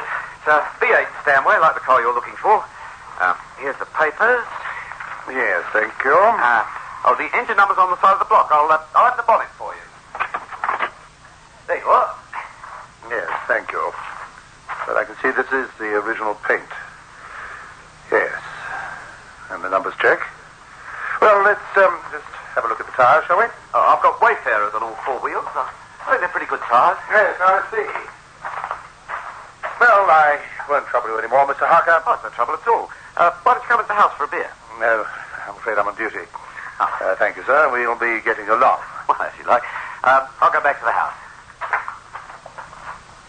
Well, that's that, sir. 4 Wayfarer tires, engine number checked. He's had that car for 2 years. Yes. Did you notice how terrified she was of me when she opened that door? Oh, I've seen them scared of the police when they've never done a crime in their lives. Yes, that's true. Yes, there's one other thing, Constable. Is it?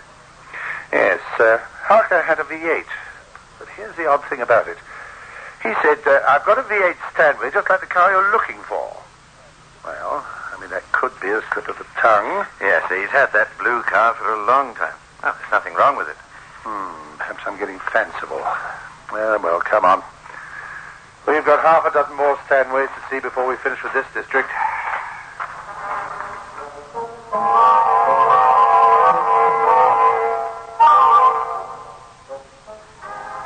Giving yourself away. Giving me away. Goggling at the inspector like a fish. Lucy, you must learn to hide your feelings. Well, I haven't done any harm, have I, Jim? No, I don't think so. I've got everything down too pat. Lucy, we're going to look at that house, the one in the paper. All right, Jim. They're like bloodhounds. They track you down. You have to wait and wait. But I think I fixed them up this time. Come on, Lucy. Let's get in the car.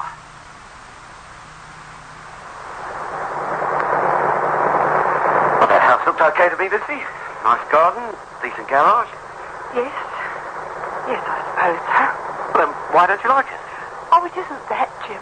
A woman likes to make a home. Our old house has become a home, that's all. It means starting all over again. Oh, I suppose it can't be helped. But, Jim, please don't go so fast. Oh, right, I'm sorry. One thing, I don't hear the siren on this road. What's that? What's what? That siren. Oh, it's all right, Jim. I can hear it, too. It's a real siren. Go on, slow down. Oh, stop it. I can see it now. It's all right, Jim. It's an ambulance, not a speed cop. Oh, take the wheel, Lucy. My nerves have gone. I can't drive. But you must drive, Jim. What about your job? Job or no job, I can't drive. Never again. I'll get to the city by bus. I can walk to the office, anything. But this is haunting.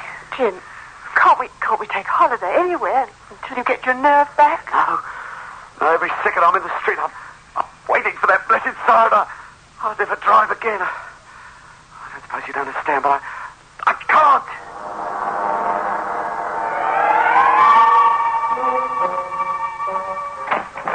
Inspect the house, eh? Yes, what is it, Constable? Report from the investigating officers on that tire, sir. Ah, good. Any luck? Well, this one's explaining, sir. Derwent Tires Limited report that they fitted a new Metropolis tire to the front wheel of a new Stanway car 3 months ago. And guess who owned the car? No guessing games, please, Constable. Sorry, sir. The car was owned by Mr. James Harker of Piltdown Road, the fellow we saw the other day. Harker, eh? He's got some explaining to do. I'll have another word with Mr. Harker.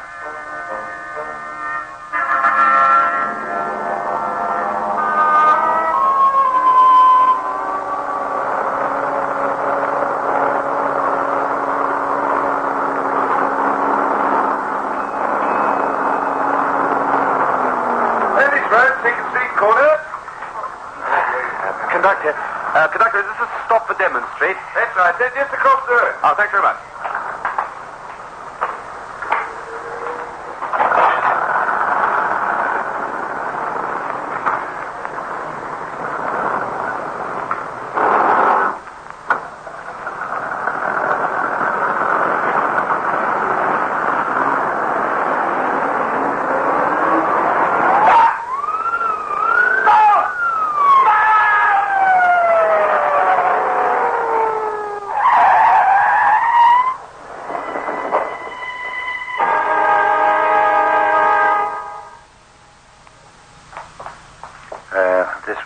Harker. The mortar is in there.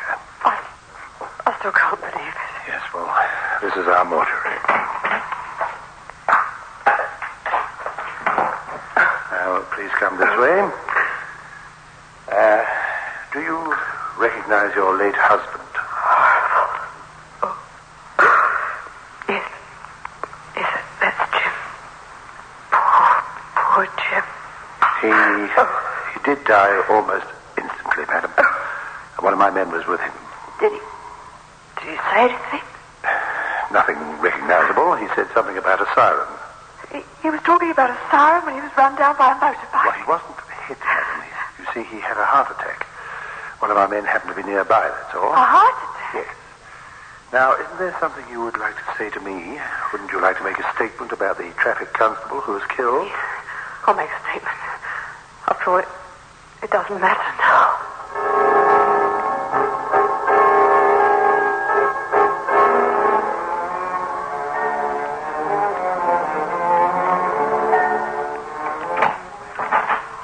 Here it is, Inspector. Full statement by Mrs. Harker. Do you think she'll be prosecuted? Well, after all, the main culprit is dead. And now what's the matter? Oh, that's one of our bikes. They should be out on duty. Oh, yes, I wonder who it is. Sorry, I can't see anything. Oh, well, he's gone, whoever he was. Or it was, Inspector. Perhaps now that Harker's dead and his wife has made a statement, we won't have that bike again. What do you mean, Constable? I don't know, sir. I don't know what made me say it.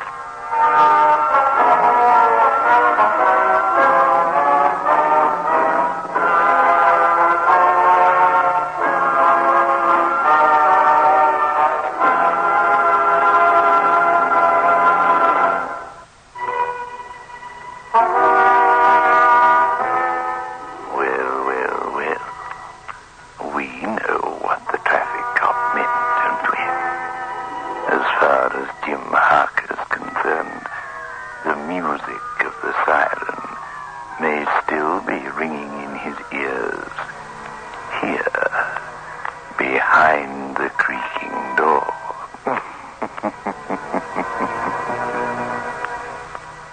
Get 3 fives. Get the taste. 3 fives by State Express. Get the taste of international success. The taste that's uniquely 3 fives. Only when no expense is spared in its making can a cigarette taste so right, so smooth, so satisfying. 3 fives. Get the taste. The taste that State Express created for you. The taste that has made 3 fives the king-size cigarette of international success. Get 3 fives. Get the taste.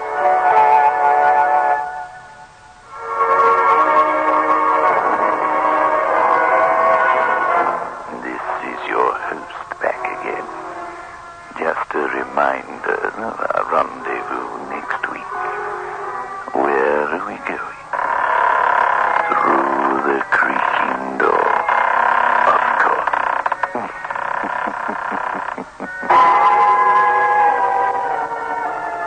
The manufacturers of State Express 3 5 Filter King cigarettes invite you to listen next Saturday at 9 o'clock when they will again present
You are now tuned into Then Radio. If you enjoy our videos, we ask that you consider joining our Patreon to support our channel. Don't forget to like and subscribe so that you never miss a new video. We hope you enjoyed today's episode, and as always, thank you for watching.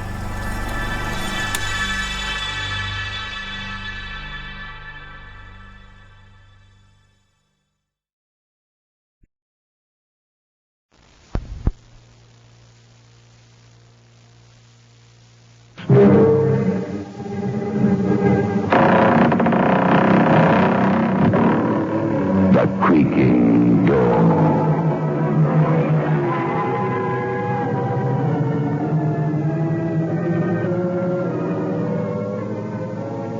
The manufacturers of State Express 3/5 Filter King cigarettes take pleasure in presenting The Creaking Door.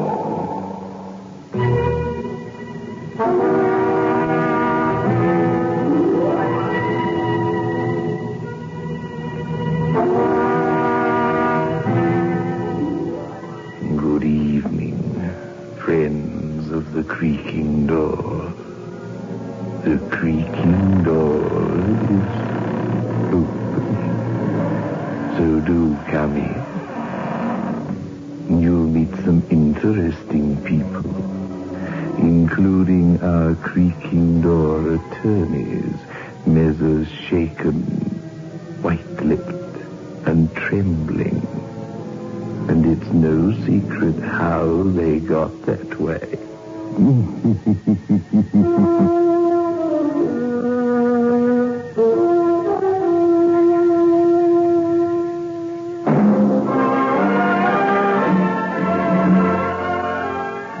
Move in world class. Get the taste of new smooth State Express 3/5s today. We promise you, it's the smoothest cigarette you can get.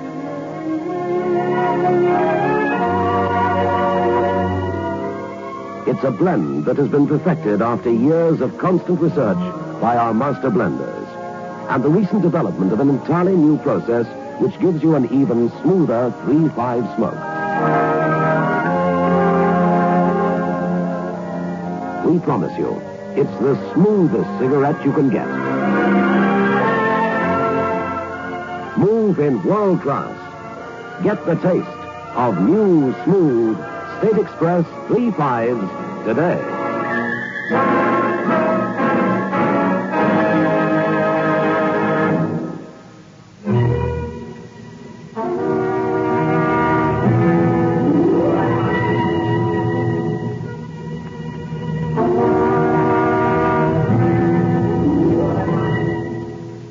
It is early morning at the big prison on the misty river.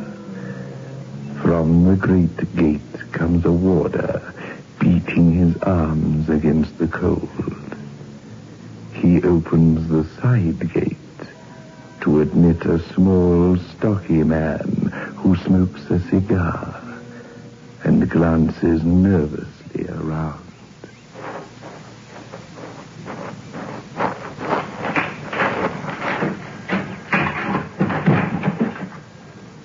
There you are, Mr. Charteris, sir.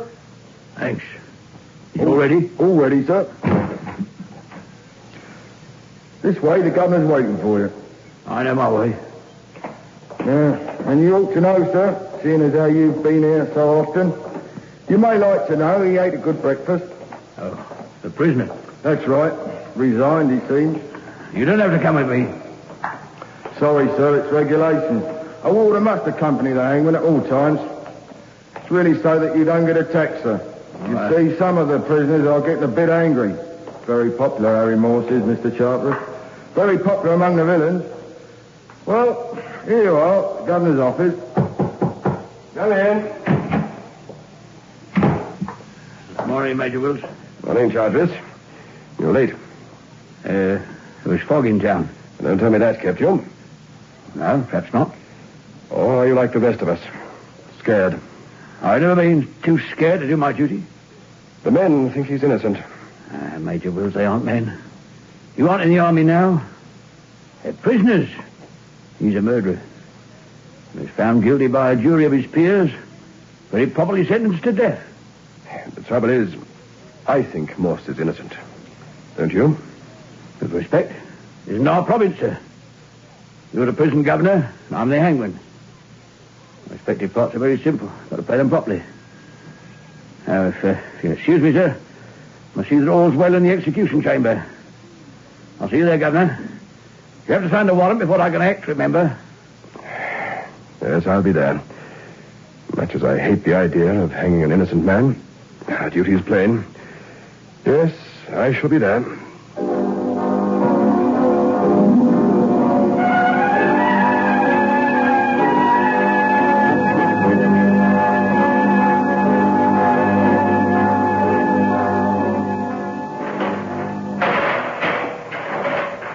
Morning, Morse. Good morning. Is it time? No, not yet. Morse, we know what it's like for you, and I'm sorry. No. Nobody knows what it's like. It's lonely, my friend. Lonelier than outer space. Only one way to look at it. We all got to go sometime. You might have been spared worse than that, hanging. Spared worse? Would it make you feel any better to confess? Usually does, they say. It's customary. Confess? Confess to a murder I didn't do. I didn't kill Judge Peters. I wasn't near the house. I was called out by the man I told them about, the tall man. He kept me busy while they did what had to be done. I was framed, I tell you. Well, it's your business. But the gun was yours and it had your prints on it. You're known as a criminal. The judge had given you 5 years at hard labor, and you thought he'd no right to do it. You escaped from jail, man. How could you be innocent? It doesn't matter. It's too late now. Yes, it is too late. How long have I got? 10 minutes. Brace up, Morse. You're a popular man, and since the days of the old highwaymen, popular villains always made a good end. Yes, we'll all remember you, Morse. Don't worry about that. We'll all remember you.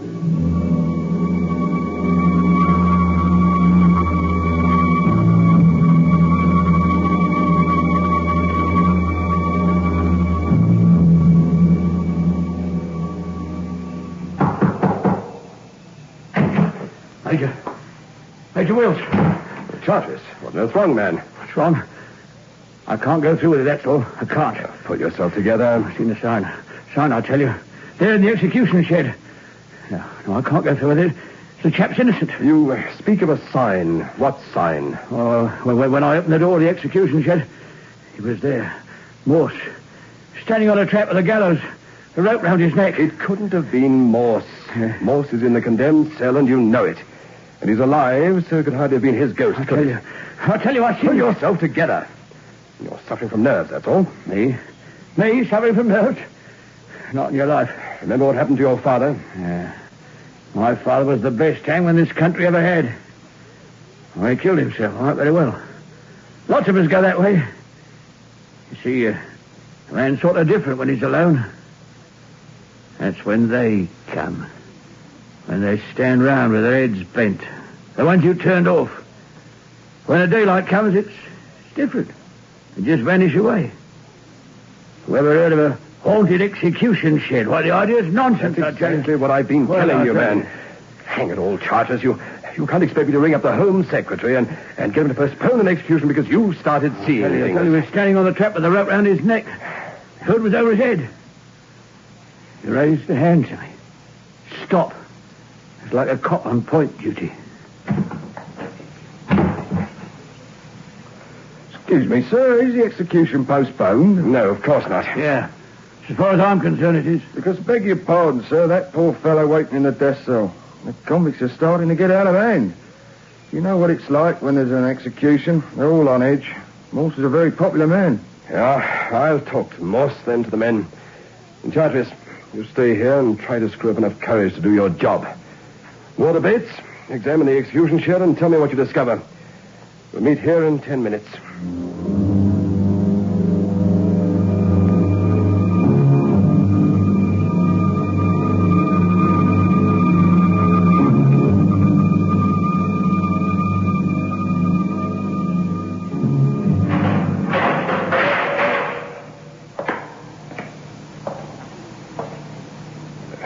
Morse? Yes? There's been what I might describe as a technical hitch. I'm very sorry that your ordeal should be dragged out. The matter's beyond my control. I understand.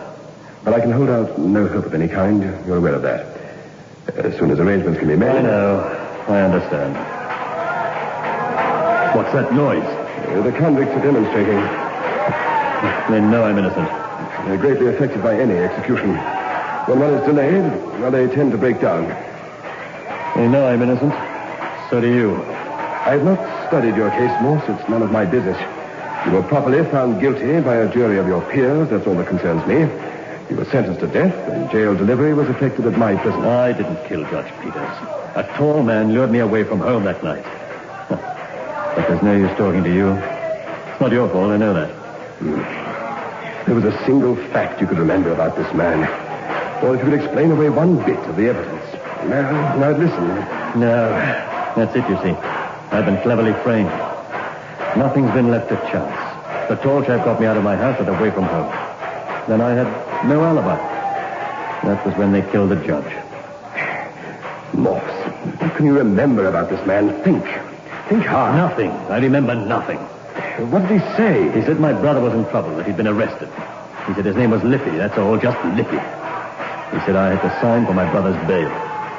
Every thief caught with the goods on him always says a tall man handed them over, or a short man, or a fat man, never a man who can be identified. Try, Morse. You're standing in the very shadow of death. I don't know if it can help, but somehow I've always believed your story. There's nothing that can be done. Oh, try, man, try. What kind of a voice had this tall man? Voice? Like a crook. Like an old lag. Talk from one corner of his mouth without moving his lips, you know. It's hopeless, isn't it? Yes, I know that. Nothing short of supernatural aid could save me now.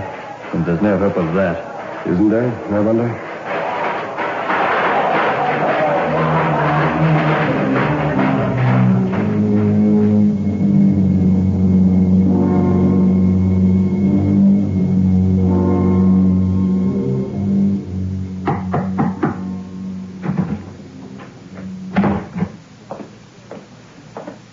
I've examined the execution shed, sir. There's nothing there. Nothing at all. I don't believe it. You're lying, Bates. I'm not used to being called a liar, even by a hangman who's lost his nerve. I'll tell you, I've seen it. That's enough. I've seen it. That's enough, both of you. I'm going to report a small technical hitch in the execution. Yeah. Bates, take Charteris here to the execution shed and demonstrate there are no spooks or bogies in it. Sure. Then test the gallows with a bag of sand the same weight as the prisoner. The execution will take place immediately afterwards. Got it? Yes, sir. Right, go to it.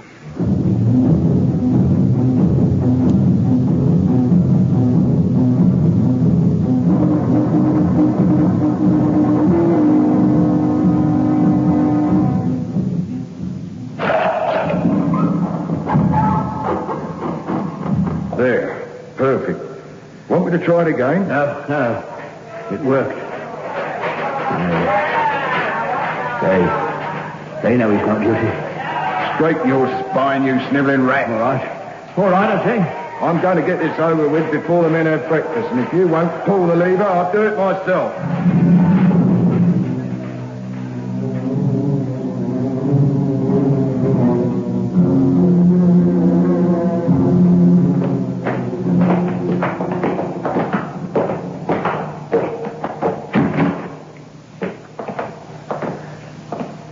Hold there, boss. Have you anything to say, Morse? Nothing. You've received spiritual aid. Yes. The sentence of death must now be carried out as per the sentence of the court. The trap won't work. It won't work. We can't hang him now. We can't.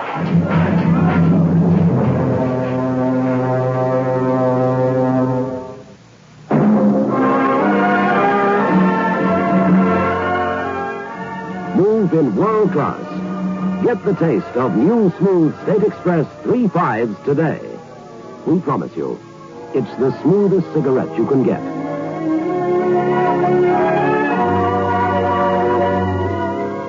It's a blend that has been perfected after years of constant research by our master blenders. And the recent development of an entirely new process which gives you an even smoother 3-5 smoke. We promise you, it's the smoothest cigarette you can get. Smooth in world class. Get the taste of new, smooth State Express 3-5s today.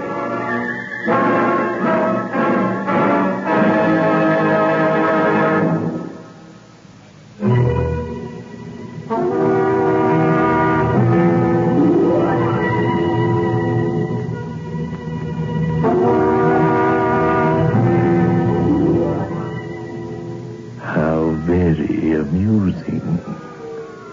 One might call it the case of the haunted hangman who was in there swinging but got caught in his own trap. I've heard that if a man resists hanging the first time, he can't be hanged again. But I'm not at all sure this is the case. Let's find out, shall we?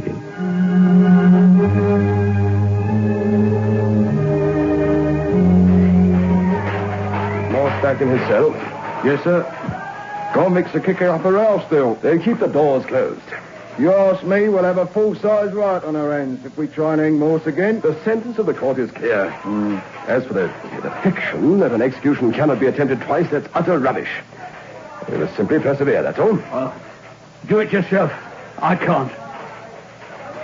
Very well, Chartres. I shall. But first, be so good as to help us with that bag of sand. We'll go and test the trap again.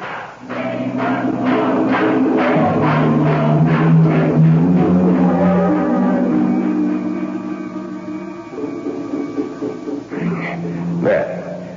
Now, pull the lever. Now, there's nothing wrong with the mechanism. Well, there's a great deal the matter outside. Come to me, Bates. Open the door.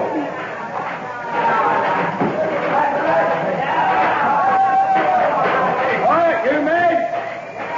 There's no cause for alarm, men. I want silence here. Any prisoner continuing in this fashion will be severely punished. Shall I sound the alarm and arm my men, sir? Not yet, Bates. Poor devils, I can't blame them. The hangman's got the jitters, and none of us believe Morse is guilty. I'm going to telephone the Home Secretary and ask for a stay of execution.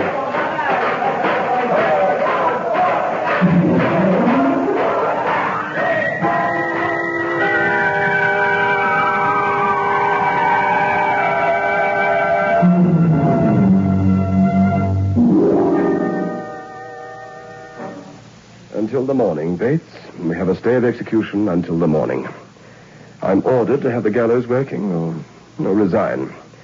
The scandal will shake the entire country. He should be reprieved. He's been through enough. Yes, Bates, but the law is the law. There's nothing we can do.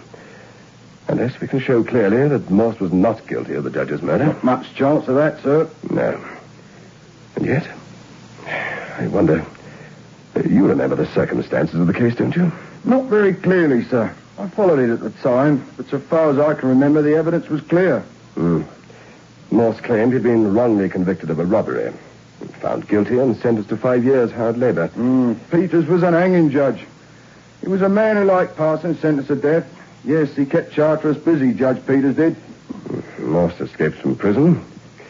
And the judge was found shot. And Morse, when he was arrested, could only produce a weak story about a tall man who lured him away from the house. And the rest of the evidence was conclusive. I must say, it seemed so to me, sir. Bates, if we could find that man... Plenty of people added him for Judge Peters. He sent Manor into the gallows and young Eddie Chance. Eddie never deserved to die. It was manslaughter, pure and simple. Bates, that's your opinion. You didn't hear the case.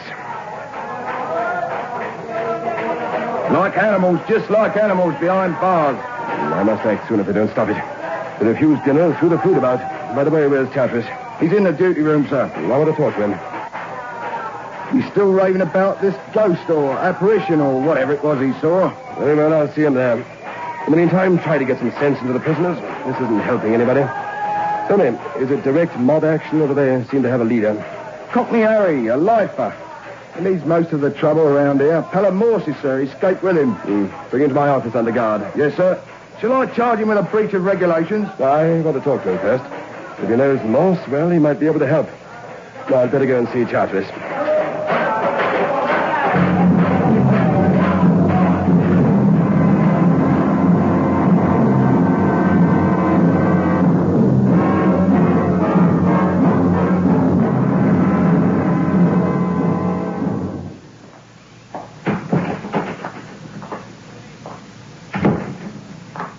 Charteris? I'll tell you, I saw it. I was standing there in the execution shed. Like the ghost of a ghost. You have a drink? Take it easy, man. Why didn't the trap work? Tell me that, then. How do I know? Perhaps the wood had warped or something. No, I've inspected it. There's no warp. Put a sack on the trap. Crash, it works. Put Morse on it. It don't work. Why? Forces. Supernatural forces, Major Wills. An apparition. A little apparition. The execution will take place tomorrow morning at 8. There must be no slip. You just get a new hangman. You haven't seen him the way I did. You haven't seen him standing round you in the dark. Just a glimmer on up of the lamps outside the house. Look, just as they looked. Just as they looked. Hold yourself together, Just as they looked. Now, pull yourself together. You'll drive yourself out of your mind. I'll get away my dad went. He tied a rope himself. He never did a better job. He calculated the drop exact to the inch. He just stepped off. It's painless, Major. I ought to know. Stop drinking and stop that gibbering, or I'll have you locked in a cell. Excuse me, sir. Garrett's in your office. Garrett? Oh, yes. Cockney Harry. I'm coming in a moment. He's a tall man, Garrett, yeah. He's a very tall man, isn't he? What do you mean? I just said he was tall. Only one thing you can do to help the situation, Charteris. Sober up.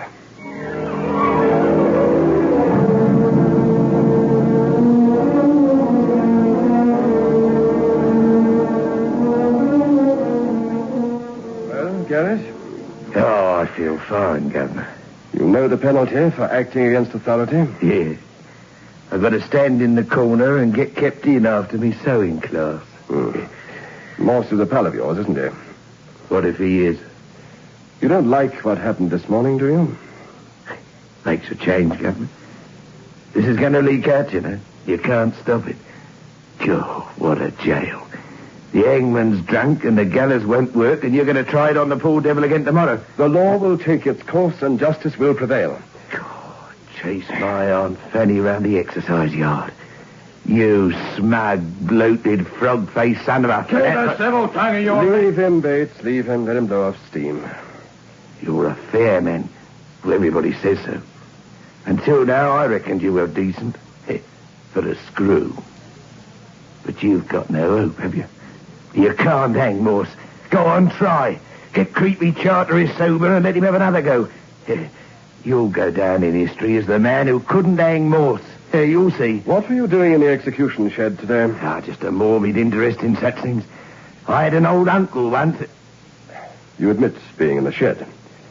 It was you whom Charteris saw. I don't admit nothing. Why did you shoot the judge? Me shoot him? Yes, you. You escaped and took Morse with you, not the other way about. Why did you escape, Garrett? Claustrophobia. I had a girlfriend once who couldn't even stay in a room with the door shut. Not with me, she couldn't. You killed Judge Peters. Why, man? Me kill him? Oh, don't make me laugh. I'm the only bloke with a perfect alibi. And my alibi is Morse, that's who. Morse himself. And you were the tall man he met that night. An unfortunate slip of the tongue, wasn't it, Harry? Bates, bring Morse here. We'll save that man whether he likes it or not.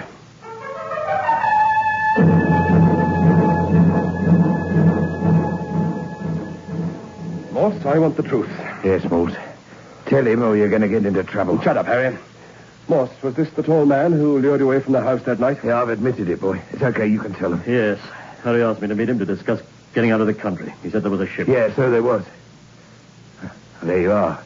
I was outside the house with Morse at the time. Now do you believe I didn't kill Judge Peters? We'll see Charteris in the execution room, all of us, now. Let me inform you, I'm a man in a respectable and important government position. I'm not to be trifled with. And let me tell you this.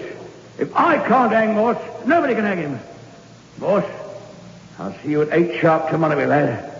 Good afternoon, gentlemen. Stay where you are, Charteris. Have you ever heard of a case before in which a convicted prisoner couldn't be hanged? Lots of them. My colleagues usually won out, you know.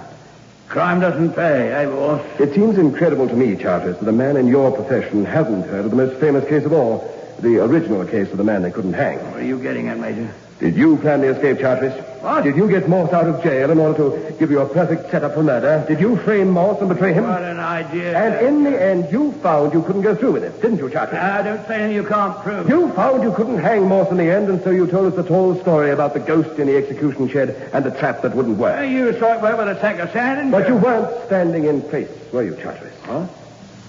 You see, I read that story, too. The man they couldn't hang.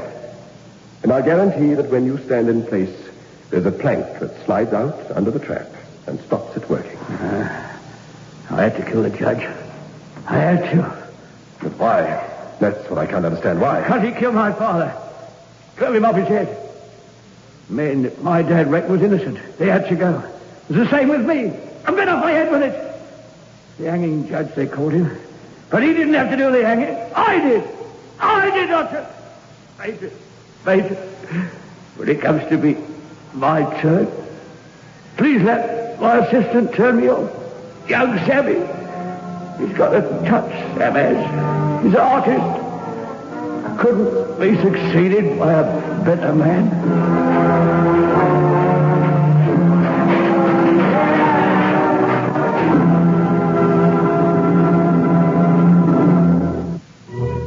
Interesting lives some people lead, don't you think? And as for poor Charteris, the executioner, he keeps us in fits of laughter with his merry jests. Here, behind the creaking door.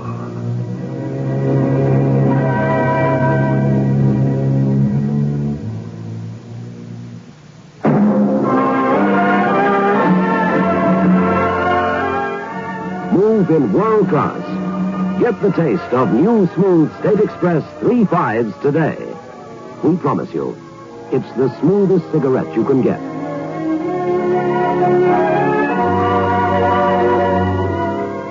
It's a blend that has been perfected after years of constant research by our master blenders, and the recent development of an entirely new process which gives you an even smoother 3.5 smoke.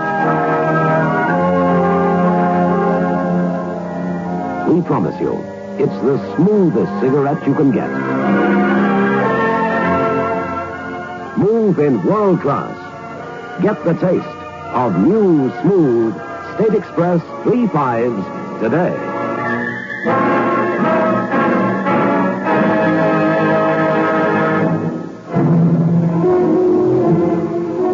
This is your host back again. Just a reminder of our rendezvous next week. Where are we going? Through the creaking door, of course.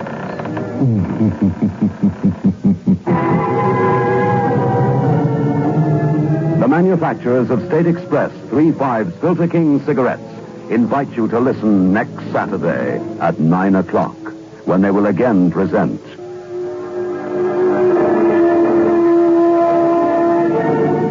The Creaking Door.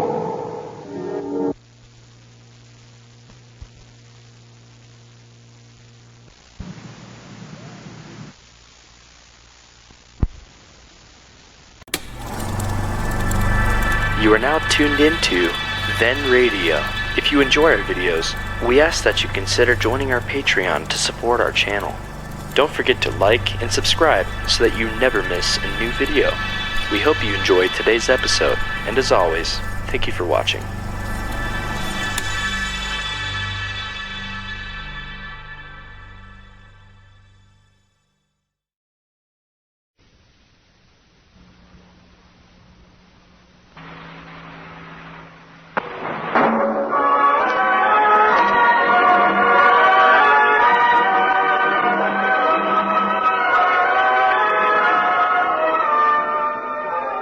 flown. I have sailed. I have moved about this world of ours, and ever in search of the finest of its kind, we bring you the tops in spine chillers.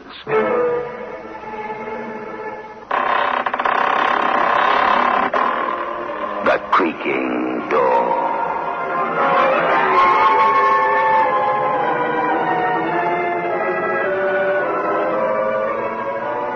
The manufacturers of State Express 3/5 Filter King cigarettes take pleasure in presenting The Creaking Door.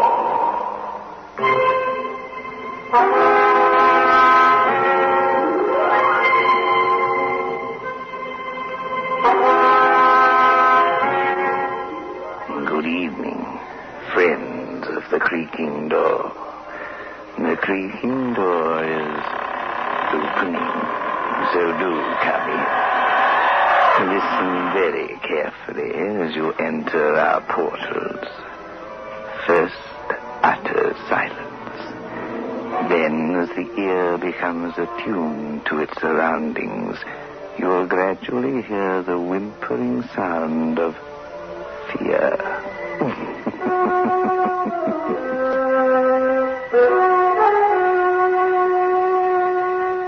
Get 3/5s. Get the taste. 3/5s by State Express. Get the taste of international success. The taste that's uniquely 3/5s. Only when no expense is spared in its making can a cigarette taste so right, so smooth, so satisfied. 3/5s. Get the taste. The taste that State Express created for you. The taste that has made 3/5s the king-size cigarette of international success. Get 3/5s. Get the taste.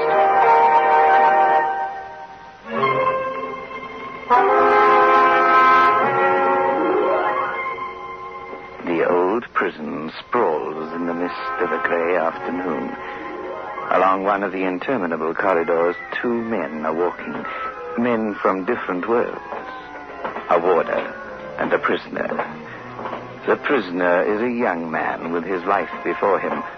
Life behind bars.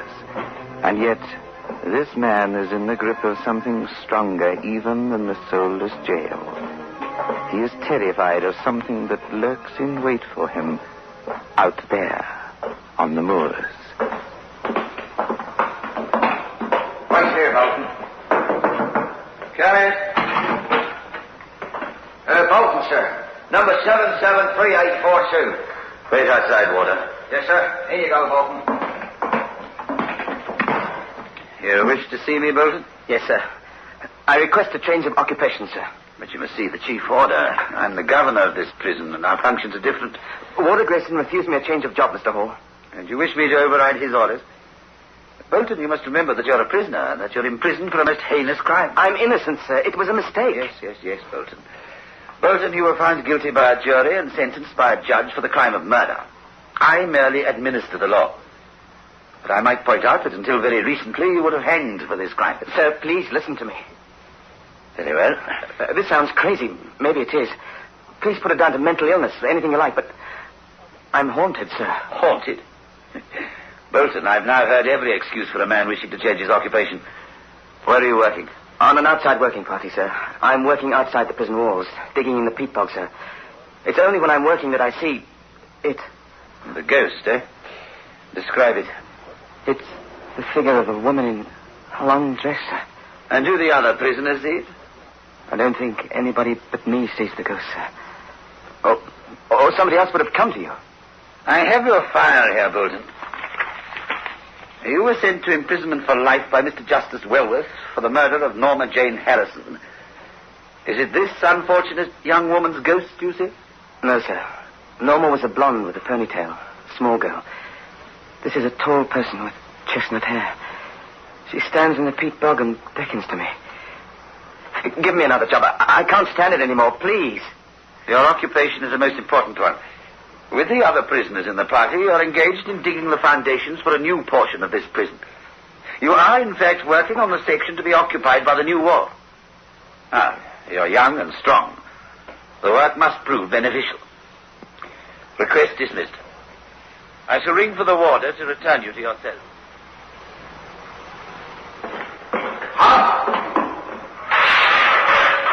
In you go, Bolton. Hello, kid. Where you been? I've been to see the governor, Len. I wonder why you went to see him now. Oh, trying to get my job changed, Len, that's all. You know, kid, I like you. I wouldn't want nothing to happen to you. What could happen to me? Well, one of them needles we use for sewing mailbags might slip. Or some naughty convict might have kept a razor bladed away somewhere. He might go mad, see? Then why threaten me? I mean you no harm. No. Listen, son, this is a jail. It's the man who strikes first that wins here, not the scholar like you. Please, Len, I swear I'd never hurt you. You're my cellmate. Look, son, I was one of the big-time gangsters outside. That's no lie. I know, Len, it was in all the papers. Look at my record. Robbery with violence, attempted murder, grievous bodily harm, and the rest. I got pals on every landing. Len, I'm not working against you. Then why go to the governor? You grassing on me. Breathing Len's little secrets in all's ears, eh? No, I swear, I'm not Len. I wondered why they put you in here with me. A dirty stool pigeon, that's what you are. No, Len. Then tell me why you went to see Orr. Spit it out and be honest for once. I'll tell you the truth. But then you promised not to tell the others. Tell me the truth, and I'll know if you lie to me. I'm haunted. Honestly, I'm not lying. Well, why didn't you tell me? Mate, there's thousands of blokes get haunted in jail. You're going a little bit jail crazy, that's all. Look, when a man like me says he can stand 10 years penal servitude, that means he's tough. He can come out, spit the world in the face, and go on. I see this ghost when I'm working. Honestly. A woman with chestnut hair. You'll serve 10 years at most. This is my 8th conviction. I've got to do 15 years. It's that or escape. I'll be beside you on the job tomorrow. Don't you worry about a thing, kid. Just take it easy. And live to be an old man. Come on, you men, dig.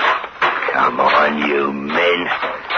I'd like to have you to myself for a minute, you lousy screw. Who cares? Look, son, this is healthy lark, digging Pete. I can get in the library if I like. Live like a lord. Know why I work here? I've always wondered. First, it keeps me fit. Second, half me day I'm in the open air. Now, what's wrong? Look, all right. Stop talking, Bolton. That's it. Chestnut hair. I'm going mad, Len. No, not me, please. Take it easy. There's nothing there. It's as real as your meat. It's her I tell you. Pointing. What did you see that man? No, look away. No, it's that. I see her. Honestly, I see her. Leave me alone. Leave me alone.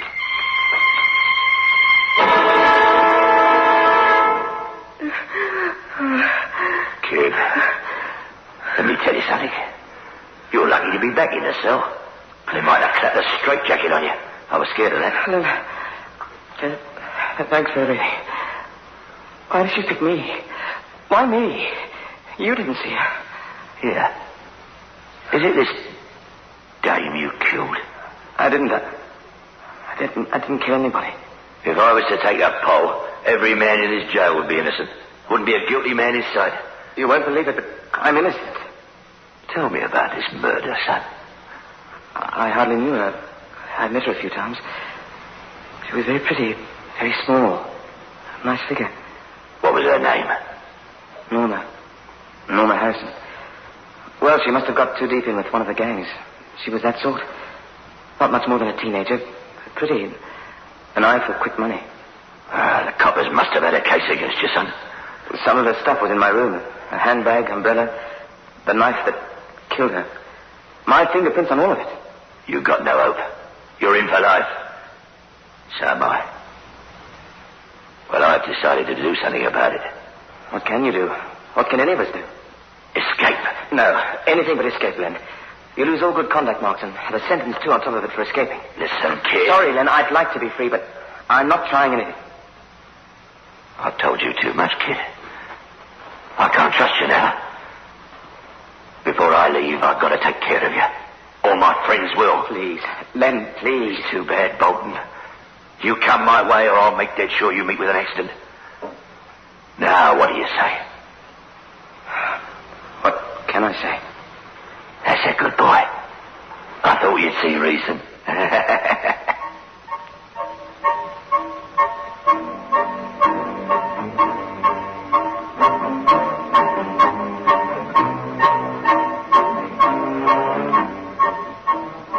Listen, kid.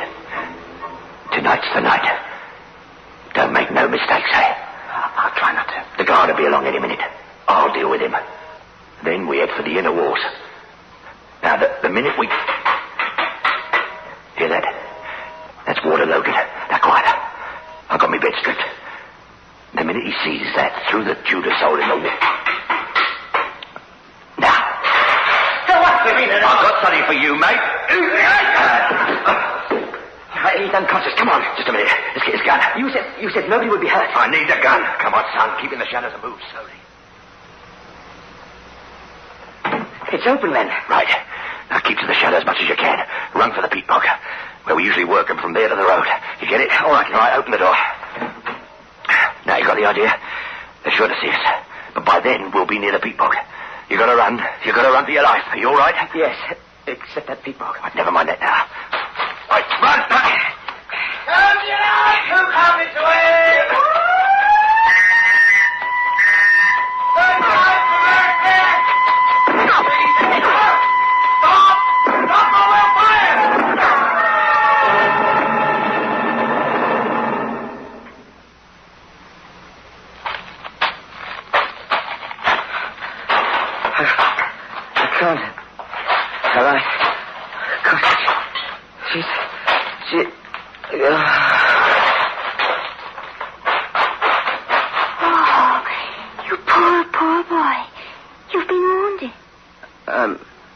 I'm dying. No, you'll be all right. You must try and stand. Oh, please, I must get you back to the cottage. They shot me. Hush, save your energy. Now walk. Why are you helping me? Can't you see I'm in convict's clothes? They say I'm a murderer. Are you? No. Oh, come. Just a few more yards.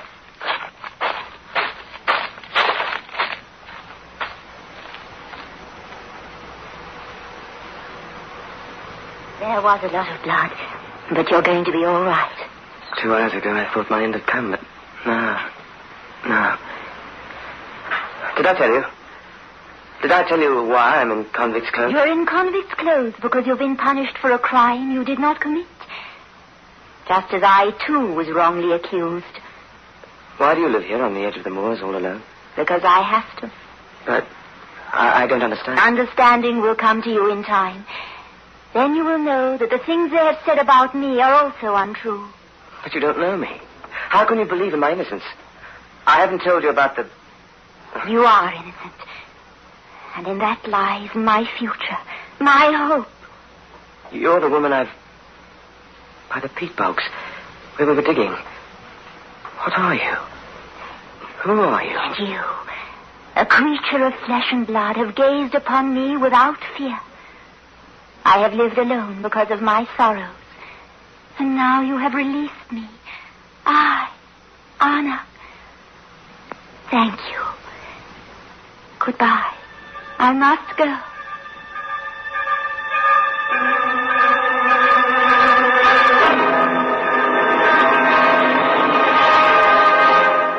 Get 3 5s. Get the taste. 3 5s by State Express. Get the taste of international success. The taste that's uniquely 3 5s. Only when no expense is spared in its making can a cigarette taste so right, so smooth, so satisfying. 3 5s. Get the taste. The taste that State Express created for you. The taste that has made 3 5s the king-size cigarette of international success. Get 3 5s. Get the taste.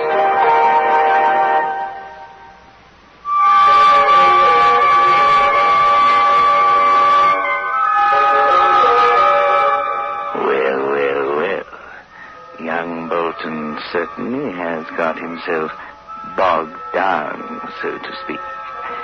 Something very creaking doorish seems to be happening.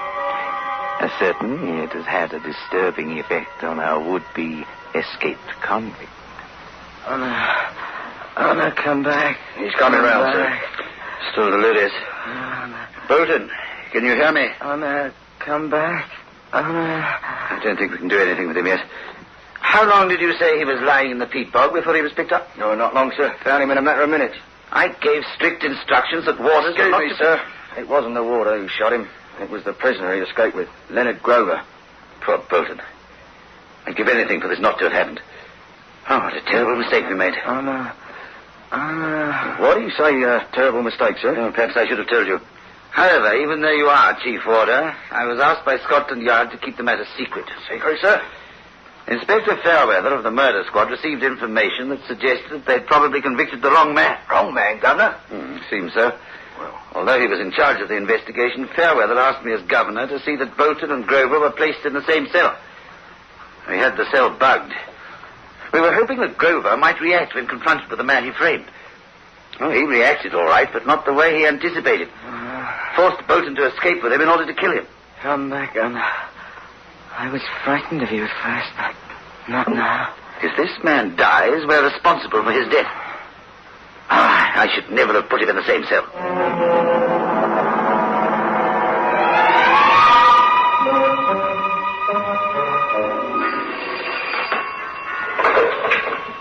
Governor Hall speaking. Sackville Police Station. Sergeant Forrest speaking. All right, Sergeant. Governor Hall, sir. We've got your man. You have? Good. Where? How? He was found asleep in an airloft. I'm afraid he wounded Farmer Mugridge. Luckily, Mr. Mugridge had a couple of his farmhands with him. Oh, well done. Keep him under lock and key.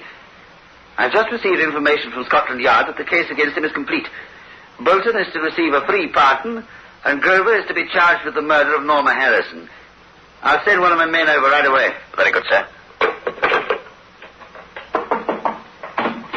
Yes? Dr. Simmons sends his compliments, sir. You can see the patient now if you'd like to. Yes, I would. Very much indeed. Have you seen him? What's he like? Well, sir, once I gave him the glad news that he was going to be set free, he was a changed man. Oh, poor chap.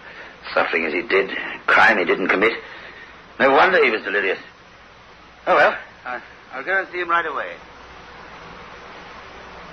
Well, that's the story, Bolton. We'll try and make you as comfortable as possible until the doctor signs your release certificate. Of course, you can walk around and do anything you wish. Grover killed Norma? Unbelievable. But why? Because of you. When he found out that you and she were having an affair, he decided to kill her and then left a series of so-called clues to incriminate you. The fact that you'd threatened her publicly didn't help. I must get back to the cottage. The cottage, Mr. Bolton? Yes, where the Waters found me. There's some mistake. You were recaptured within half a mile of the prison. You were shot down in the peat bog where you'd been working. But the cottage... Anna, she helped me. Cottage? But there isn't a cottage for at least 10 miles.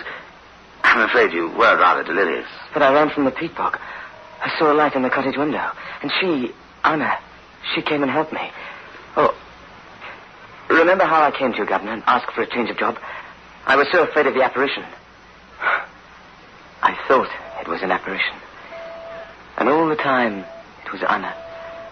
Anna, whom I've known for but a few minutes. And yet I feel she's been part of my life. It's your imagination, old chap. You were overwrought. Oh, who wouldn't be? Sentenced to life for a murder you didn't commit. I tell you, I spoke to her. She took me into her cottage. Don't you understand? Of course, I understand. That swine shot you in the back. You were delirious. Now, you get some rest, old chap. Otherwise, I'll have Dr. Simmons on my tail.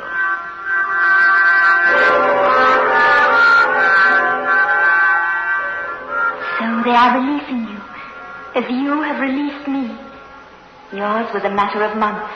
My spirit has been captive for 2 centuries. Anna. I said goodbye before, but I had to come back. But this time, it's goodbye until eternity.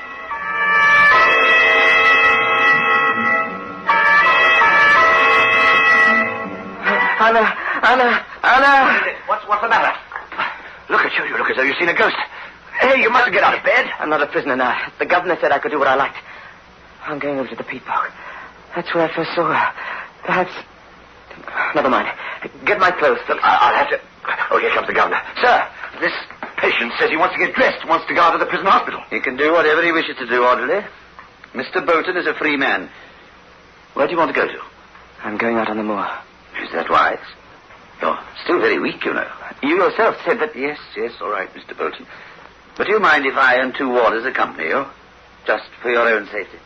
I have no objections. What's the matter with you, warder? Oh, I don't know, sir. It's a warm night, and yet I feel a chill come over me, suddenly. Look at this, sir. It's a bit strange. Show me. What's strange? This earth. Working party was over there. It looks as though the earth has been turned over or something. Yeah, the earth is quite fresh. For the second time, Governor. You're going to think I'm mad. I don't know why or how, but I need the spot to be dug. Deep, deep down. Oh, come now. You said you would do anything to compensate me for what has happened. I want a working party to dig here by the spot. All right. Water, get hold of a working party. Now, look, Bolton, we've been digging now for 3 hours. Well, Arthur, it's a woman. Show me. Oh, no. Hold him. Hold him. Let me go. Please go. Support him. Honor, my honor. Incredible. So well preserved. She's alive. I know she is. I told you I saw her walking over the peacock. I don't care whether she's a ghost. Please, Governor Hall, bear with me in this. Look, Bolton, if we're to retain our sanity, there's an explanation for all this. Although, how anybody could be in such a perfect state... Remove the rest of the people. Now, please try and control yourself, Bolton. Control yourself. I'll have the body removed to the prison mortuary. The mortuary? She's not dead. To the hospital.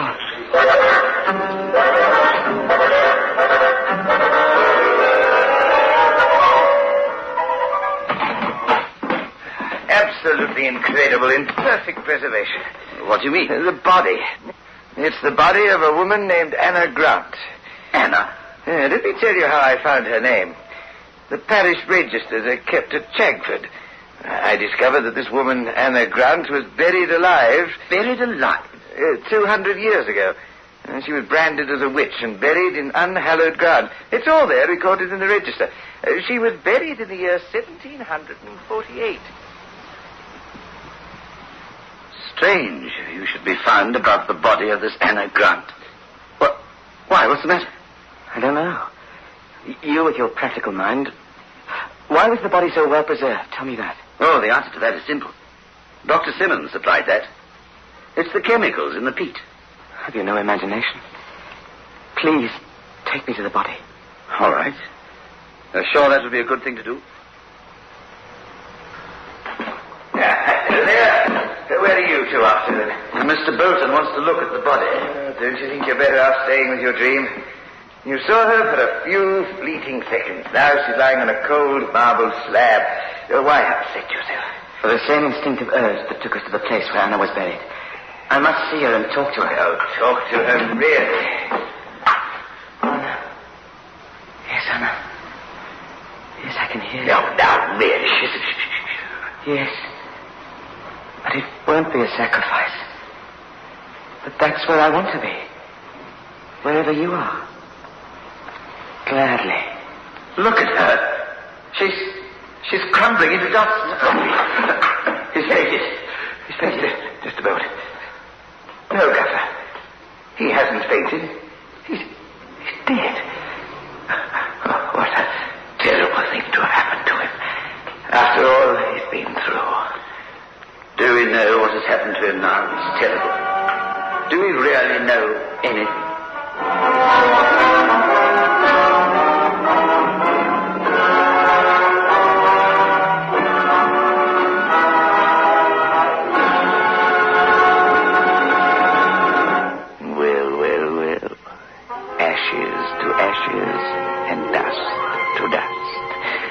And show me the ghost that a convict can trust.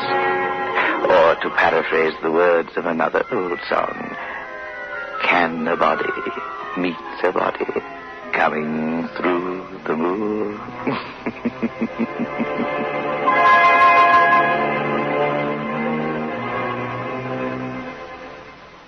3 5s. Get the taste. 3 5s by State Express. Get the taste of international success. The taste that's uniquely 3 5s. Only when no expense is spared in its making can a cigarette taste so right, so smooth, so satisfying. 3 5s. Get the taste. The taste that State Express created for you. The taste that has made 3 5s the king-size cigarette of international success. Get 3 5s. Get the taste.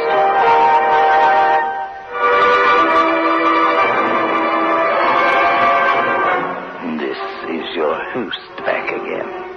Just a reminder of our rendezvous next week. Where are we going? Through the creaking door, of course.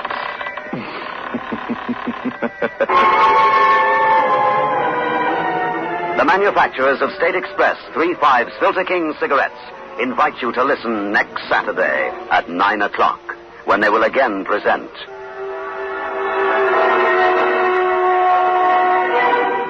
The Creaking Door.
You are now tuned into Then Radio.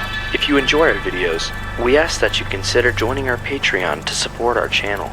Don't forget to like and subscribe so that you never miss a new video. We hope you enjoyed today's episode, and as always, thank you for watching.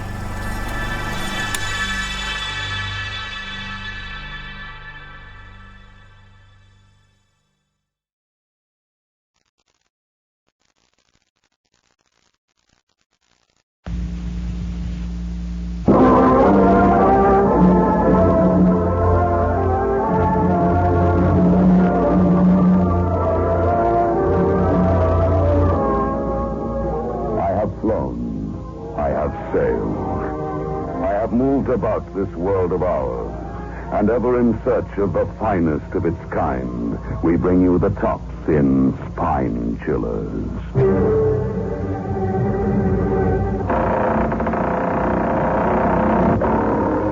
The Creaking Door.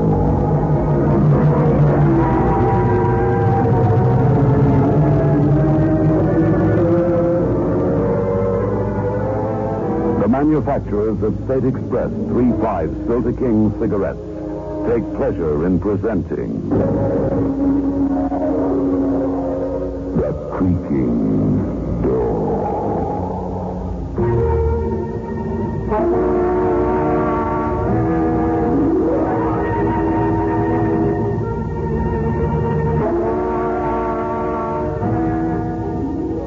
Good evening, friends of the Creaking Door. The Creaking Door is open. So do come here. Why are you hesitating? Oh, I see. That apparition you met in your nightmare. Oh, yes. If he's here, all right. Ready to drive you out of your mind.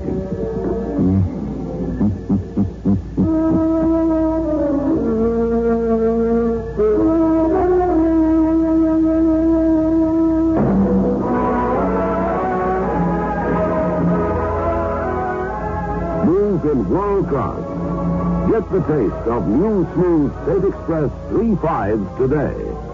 We promise you, it's the smoothest cigarette you can get.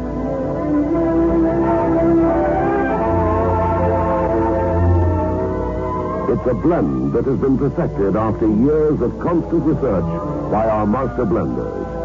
And the recent development of an entirely new process which gives you an even smoother 3.5 smoke.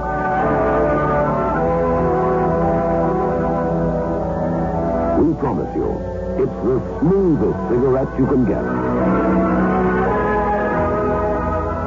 Move in world class. Get the taste of new, smooth State Express 3.5s today.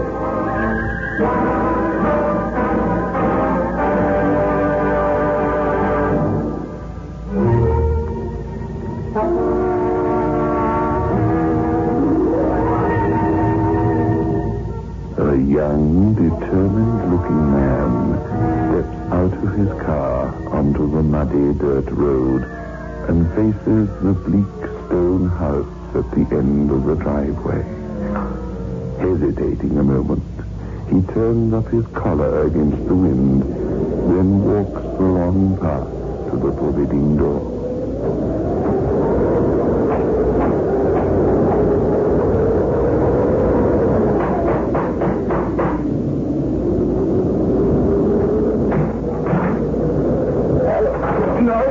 Keeping me out. You've got no right to force. I'm coming in whether you like it or not. What are you doing here? What am I doing? You can ask that. No point in arguing. Come in. We'll talk in the library. How did you find this place? It wasn't easy. You saw to that, didn't you? In here. Who was this, Carl? Oh. All right, Martha. An unexpected visit. You, know my wife, Martha, don't you, Ellen? Take a fellow a drink, Martha. Yes. Sit down. We'll talk. I didn't come all the way out here to make conversation. Uh-huh. What have you come for, then?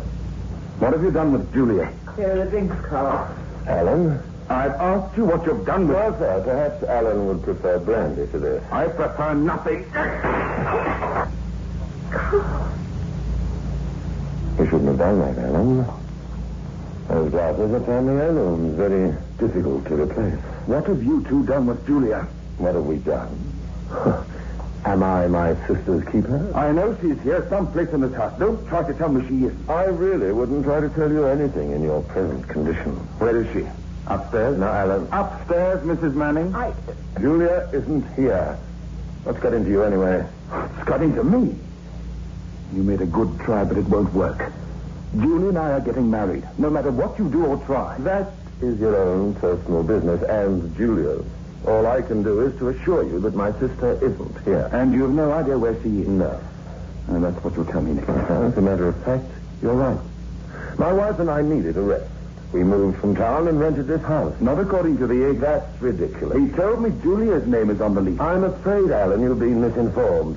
I'm going upstairs to look. Carl? It's all right, Martha. Let him go. And when I find her, Julia's leaving this house with me.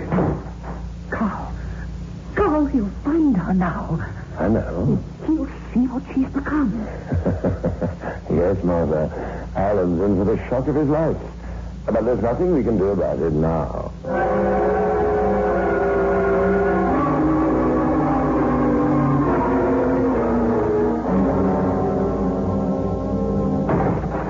Julia? Julia, are you in here? Julia? Please leave, Alan. Please. Julia? What's the matter? Just do as I ask. Please leave. No. Why is it so dark? Don't turn that lamp on. What? Touch that lamp. Keep your hands away from it. Julia. Oh, you won't turn it on, Alan. Promise you won't. All right. What has he done to you, Julia? He? Your brother, Carl. What has he and his wife done to you? I've done nothing. Don't you dare say one word against them. Oh, Alan. Why did you try to find me? Why? How can you ask such a thing? Just a month ago we were to be married and then you disappeared. You've got to leave here at once. Just make believe you didn't find me. What? You've got to. No. I'm going to find out what this is all about. For your own good, Alan, go away. Please. Go away and never come back again. I'm not budging until you tell me why. Why do you sound so peculiar? Why do you want to remain in the dark? Alan, please go. Not until you can look me straight in the eye and tell me you want me to leave. Alan, don't turn on that lamp. Sorry, Julia, but... Don't touch it. Julia. Now get out of here. Get out or I'll kill you.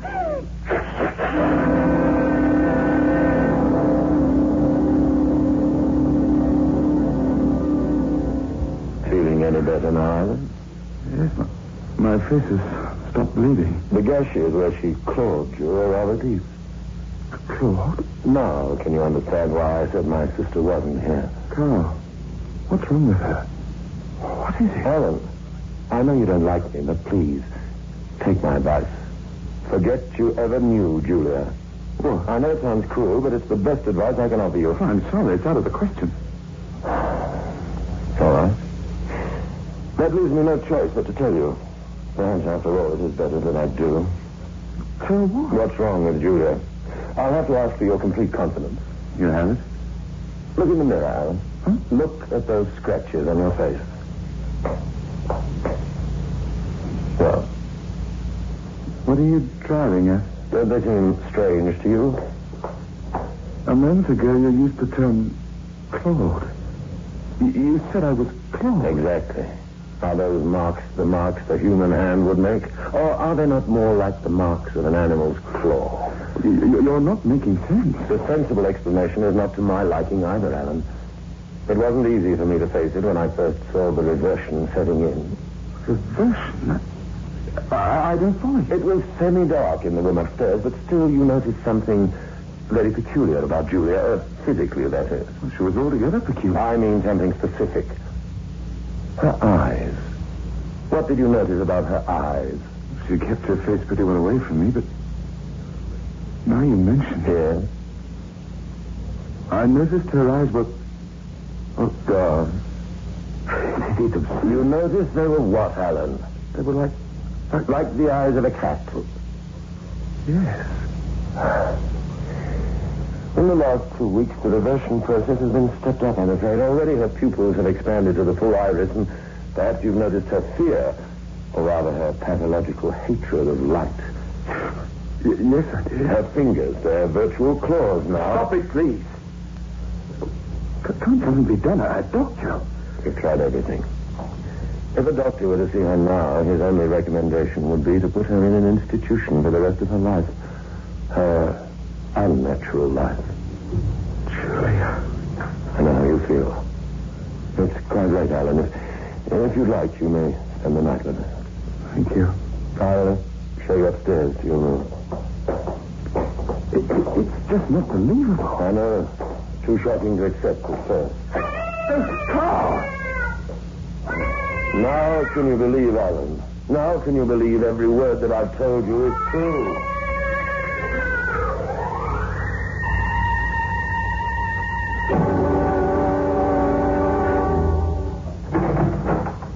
Julia. Carl. Julia, where have you been? Bean? I don't know. You promised me you wouldn't leave this room. I've been looking all over the house and grounds for you. Now, where were you? Carl, please don't be angry with me. Please. I'm not angry, but for your own sake, you must do as I say. If you don't, I'll have You'll send me away. No, Julia. I'll just have to keep the door to this room locked. Oh, you'll never send me away. You'll never do that. I promised you, didn't I? Now, come on. Lie down. Carl, Alan's here tonight. I know. You let him see me. I couldn't help it. He insisted. You're letting him stay in the house. You'll go first thing in the morning. Can't take me away. You mustn't think about that now. I scrapped him. I hated him. I didn't think I could ever hate Alan. I told you not to think about it. Everything's going to be all Will right. it? Oh, will I ever get better? Of course not. Just lie back, Julia, and I'll soothe your forehead. I didn't mean You to. were going to say so. No, You were, weren't you? First, as you would a cat. No, Julia, I wasn't. You mustn't put words into my mouth. You'll only make things worse for yourself. What is it? Julia, where were you tonight? No. Are you out of the house? I don't remember. Why? You were with someone. Try to remember. I can't. Why, Carl? Never mind, it's nothing. You're keeping something from me. No. You're hiding something behind you. You've got something in your It's hand. nothing, I tell you. Let me see what. Now let go. Julia! My slipper. My slipper's covered with blood.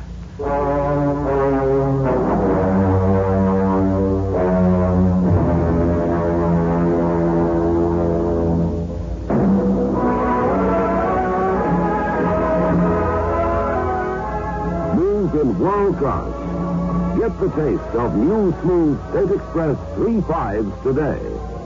We promise you, it's the smoothest cigarette you can get.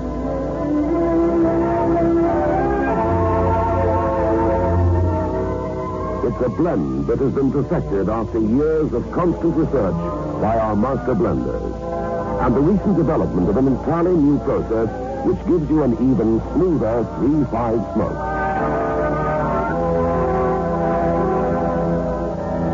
We promise you, it's the smoothest cigarette you can get. Move in world class. Get the taste of new, smooth State Express 3.5s today.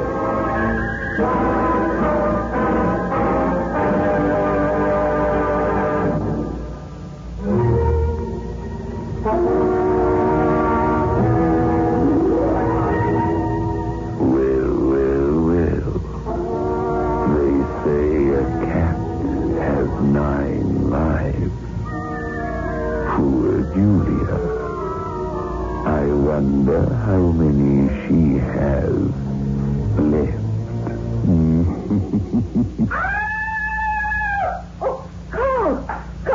Carl, look. Easy, Martha. I came to this room to tell him breakfast was ready. I found him on the floor that way. His throat clawed open. You better get out of here. What happened? Don't come in, Julia. I heard Martha screaming. Julia, you mustn't look. That's why there was blood on my slipper.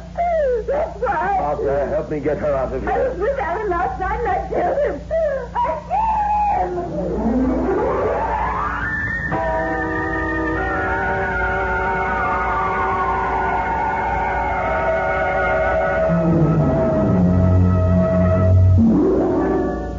She's insane. Julia really believes she's a cat now. Wasn't that our plan, Martha, to drive her out of her mind? It's gone too far. Not at all. It hasn't gone quite far enough yet. You'll howl like a cat again tonight. No, I won't. We've got to stop this right now. Oh, if she gets worse, she'll kill both of us. That'd be ridiculous. Julia couldn't kill anybody. But Alan... Julia didn't kill Alan. What? I killed Alan.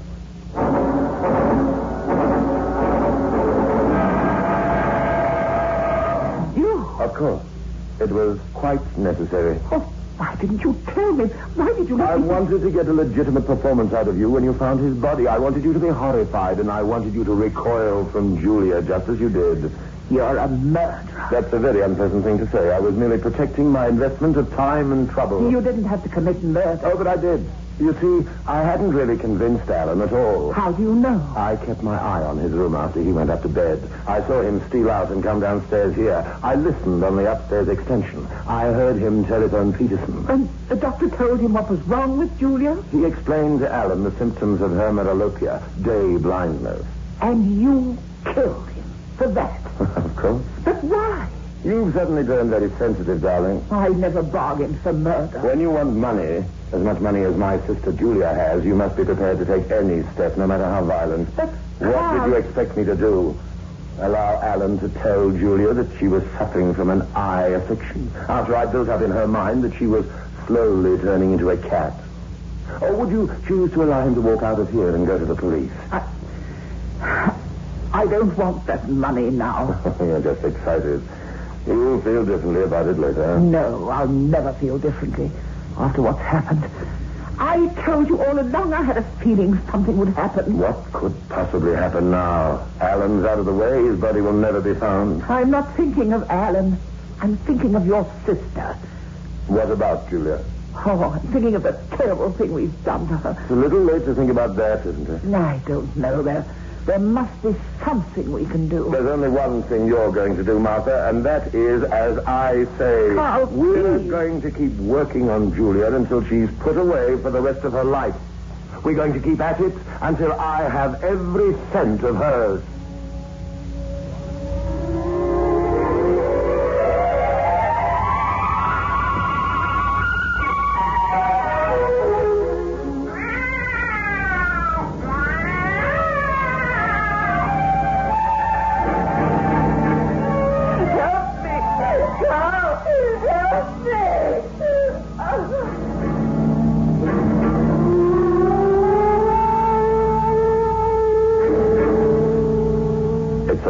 Julia. It's all right now. Oh, Carl. It's all right. It was me, Carl. I was out again, wasn't I? No, Julia, it was only a dream you had. You're not saying that. It's only a bad dream, that's all. I killed again, just like I killed Alan. No, you didn't. Carl, I'd rather be dead than like this. No, Julia, please. I can't stop myself anymore. I get worse and worse. Look at my hands. They're not really hands anymore. They're claws and... Carl. What is it? I was out. No, it's just a dream, I told you. It wasn't a bad dream. I did kill again. My dressing gown, look. Covered with blood. Julia. They'll find me now. This time they'll find me and put me away. I won't let that happen. I promised to take care of you, didn't I? Oh, yes, sir. And I will take care of you always. The very best I can.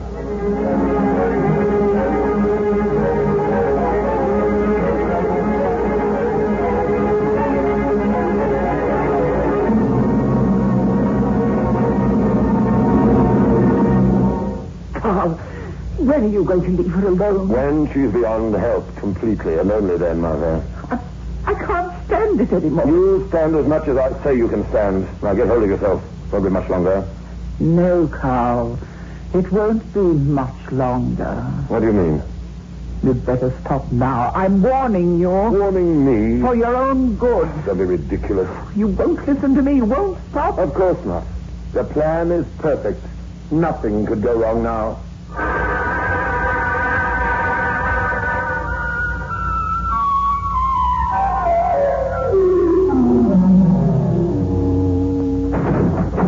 I brought you some lunch, Julia. Not hungry.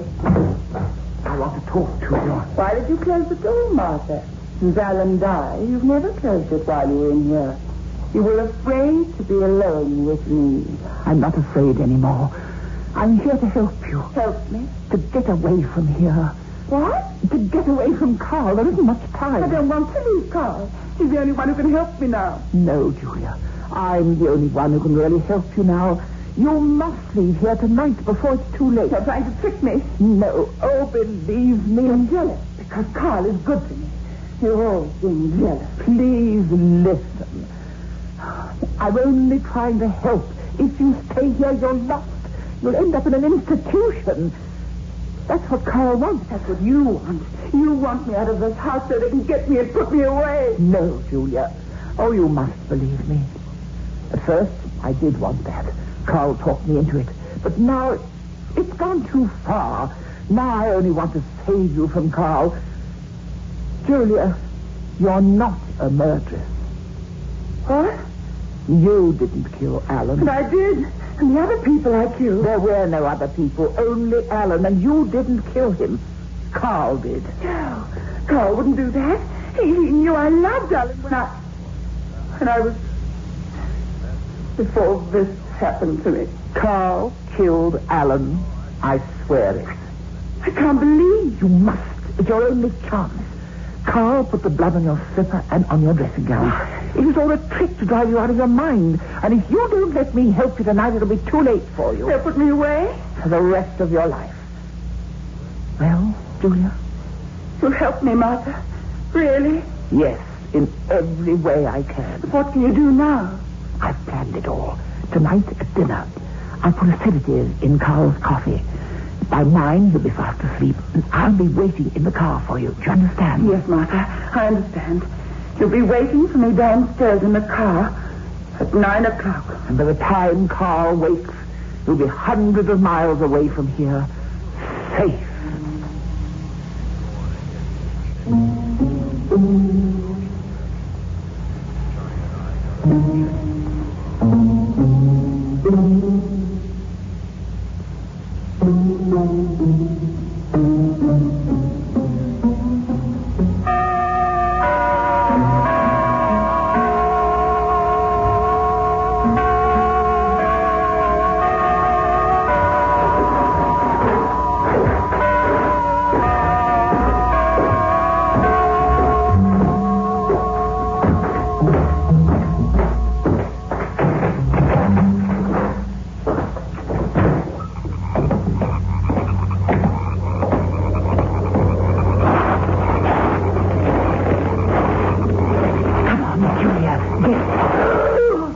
Hello, Martha.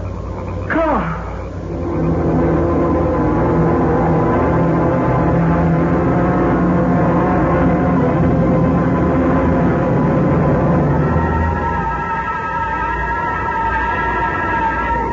You seem surprised to see me, Martha. According to your calculations, I should be fast asleep at this point. Isn't that right? I don't know what you mean. Don't waste time fencing. I replaced the sedative with a quite innocuous powder. You overheard Julia and me. Not at all. I had no idea of your scheme until Julia told me. What? Julia told me everything. She didn't believe me. Not a word. She thought you were only trying to trick her. You see, Martha, it was only a waste of your time and your life. Your life. Carl! I can't trust you any longer. That's fairly obvious, isn't it? Carl, you wouldn't... I've no other course now. Oh, you couldn't kill me. I once told you when you want something badly enough, no step is too violent. No. You see this, Martha? Oh! This is the iron claw that was used on Alan. Carl, no, please. After I'm finished, I'll call the police. I'll tell them about my sister. Carl! My completely insane sister, and the horrible thing she's done to my wife. No. And then I'll have everything I've worked for.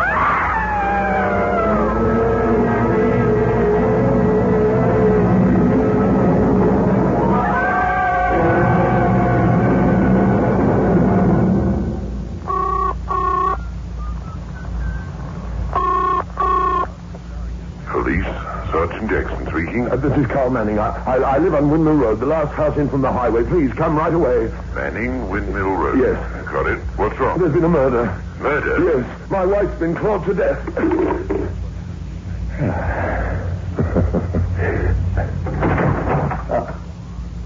Julia. How did you get down here? I wasn't in my room when you locked it.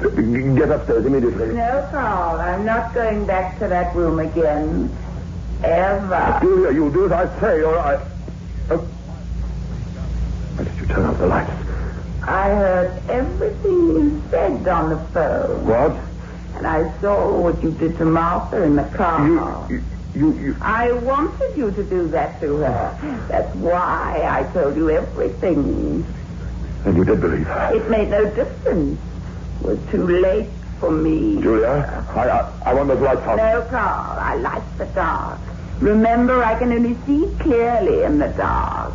But you can't see me, can you? Julia, now, listen to me. I can see in the dark because I'm a cat. No, Julia. And you can't hear my steps because I walk on cat feet. But, Julia, there's really nothing wrong with you. It's just an eye affliction, that's all. It's more than that now.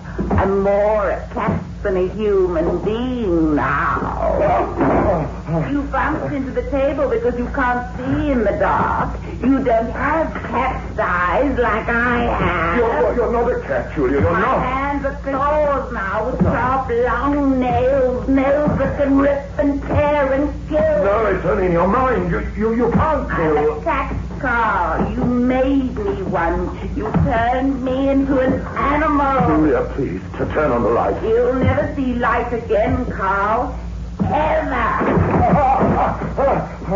Julia. Trapped up against the window now. Behind you is the steep cliff.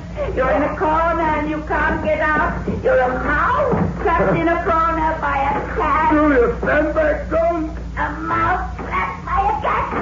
Oh, it's falling down.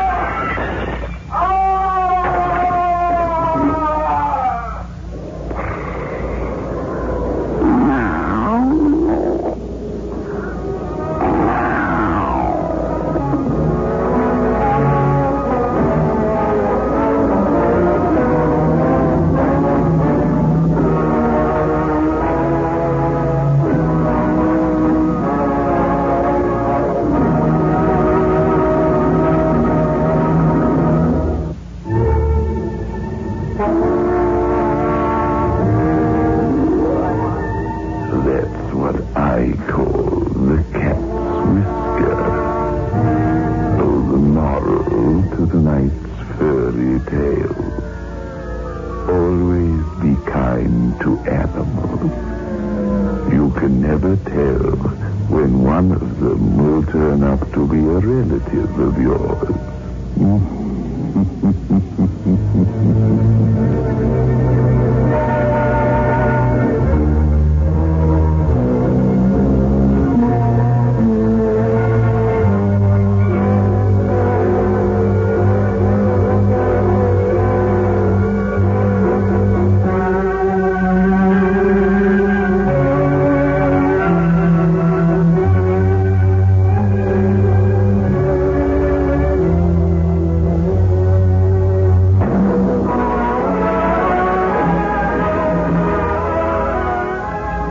In world class. Get the taste of new smooth State Express 3.5s today. We promise you, it's the smoothest cigarette you can get.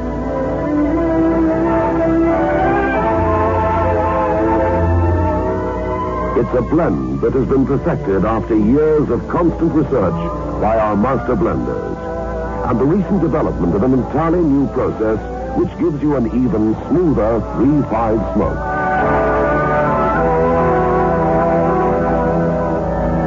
We promise you, it's the smoothest cigarette you can get. Move in world class. Get the taste of new, smooth State Express 3-5s today.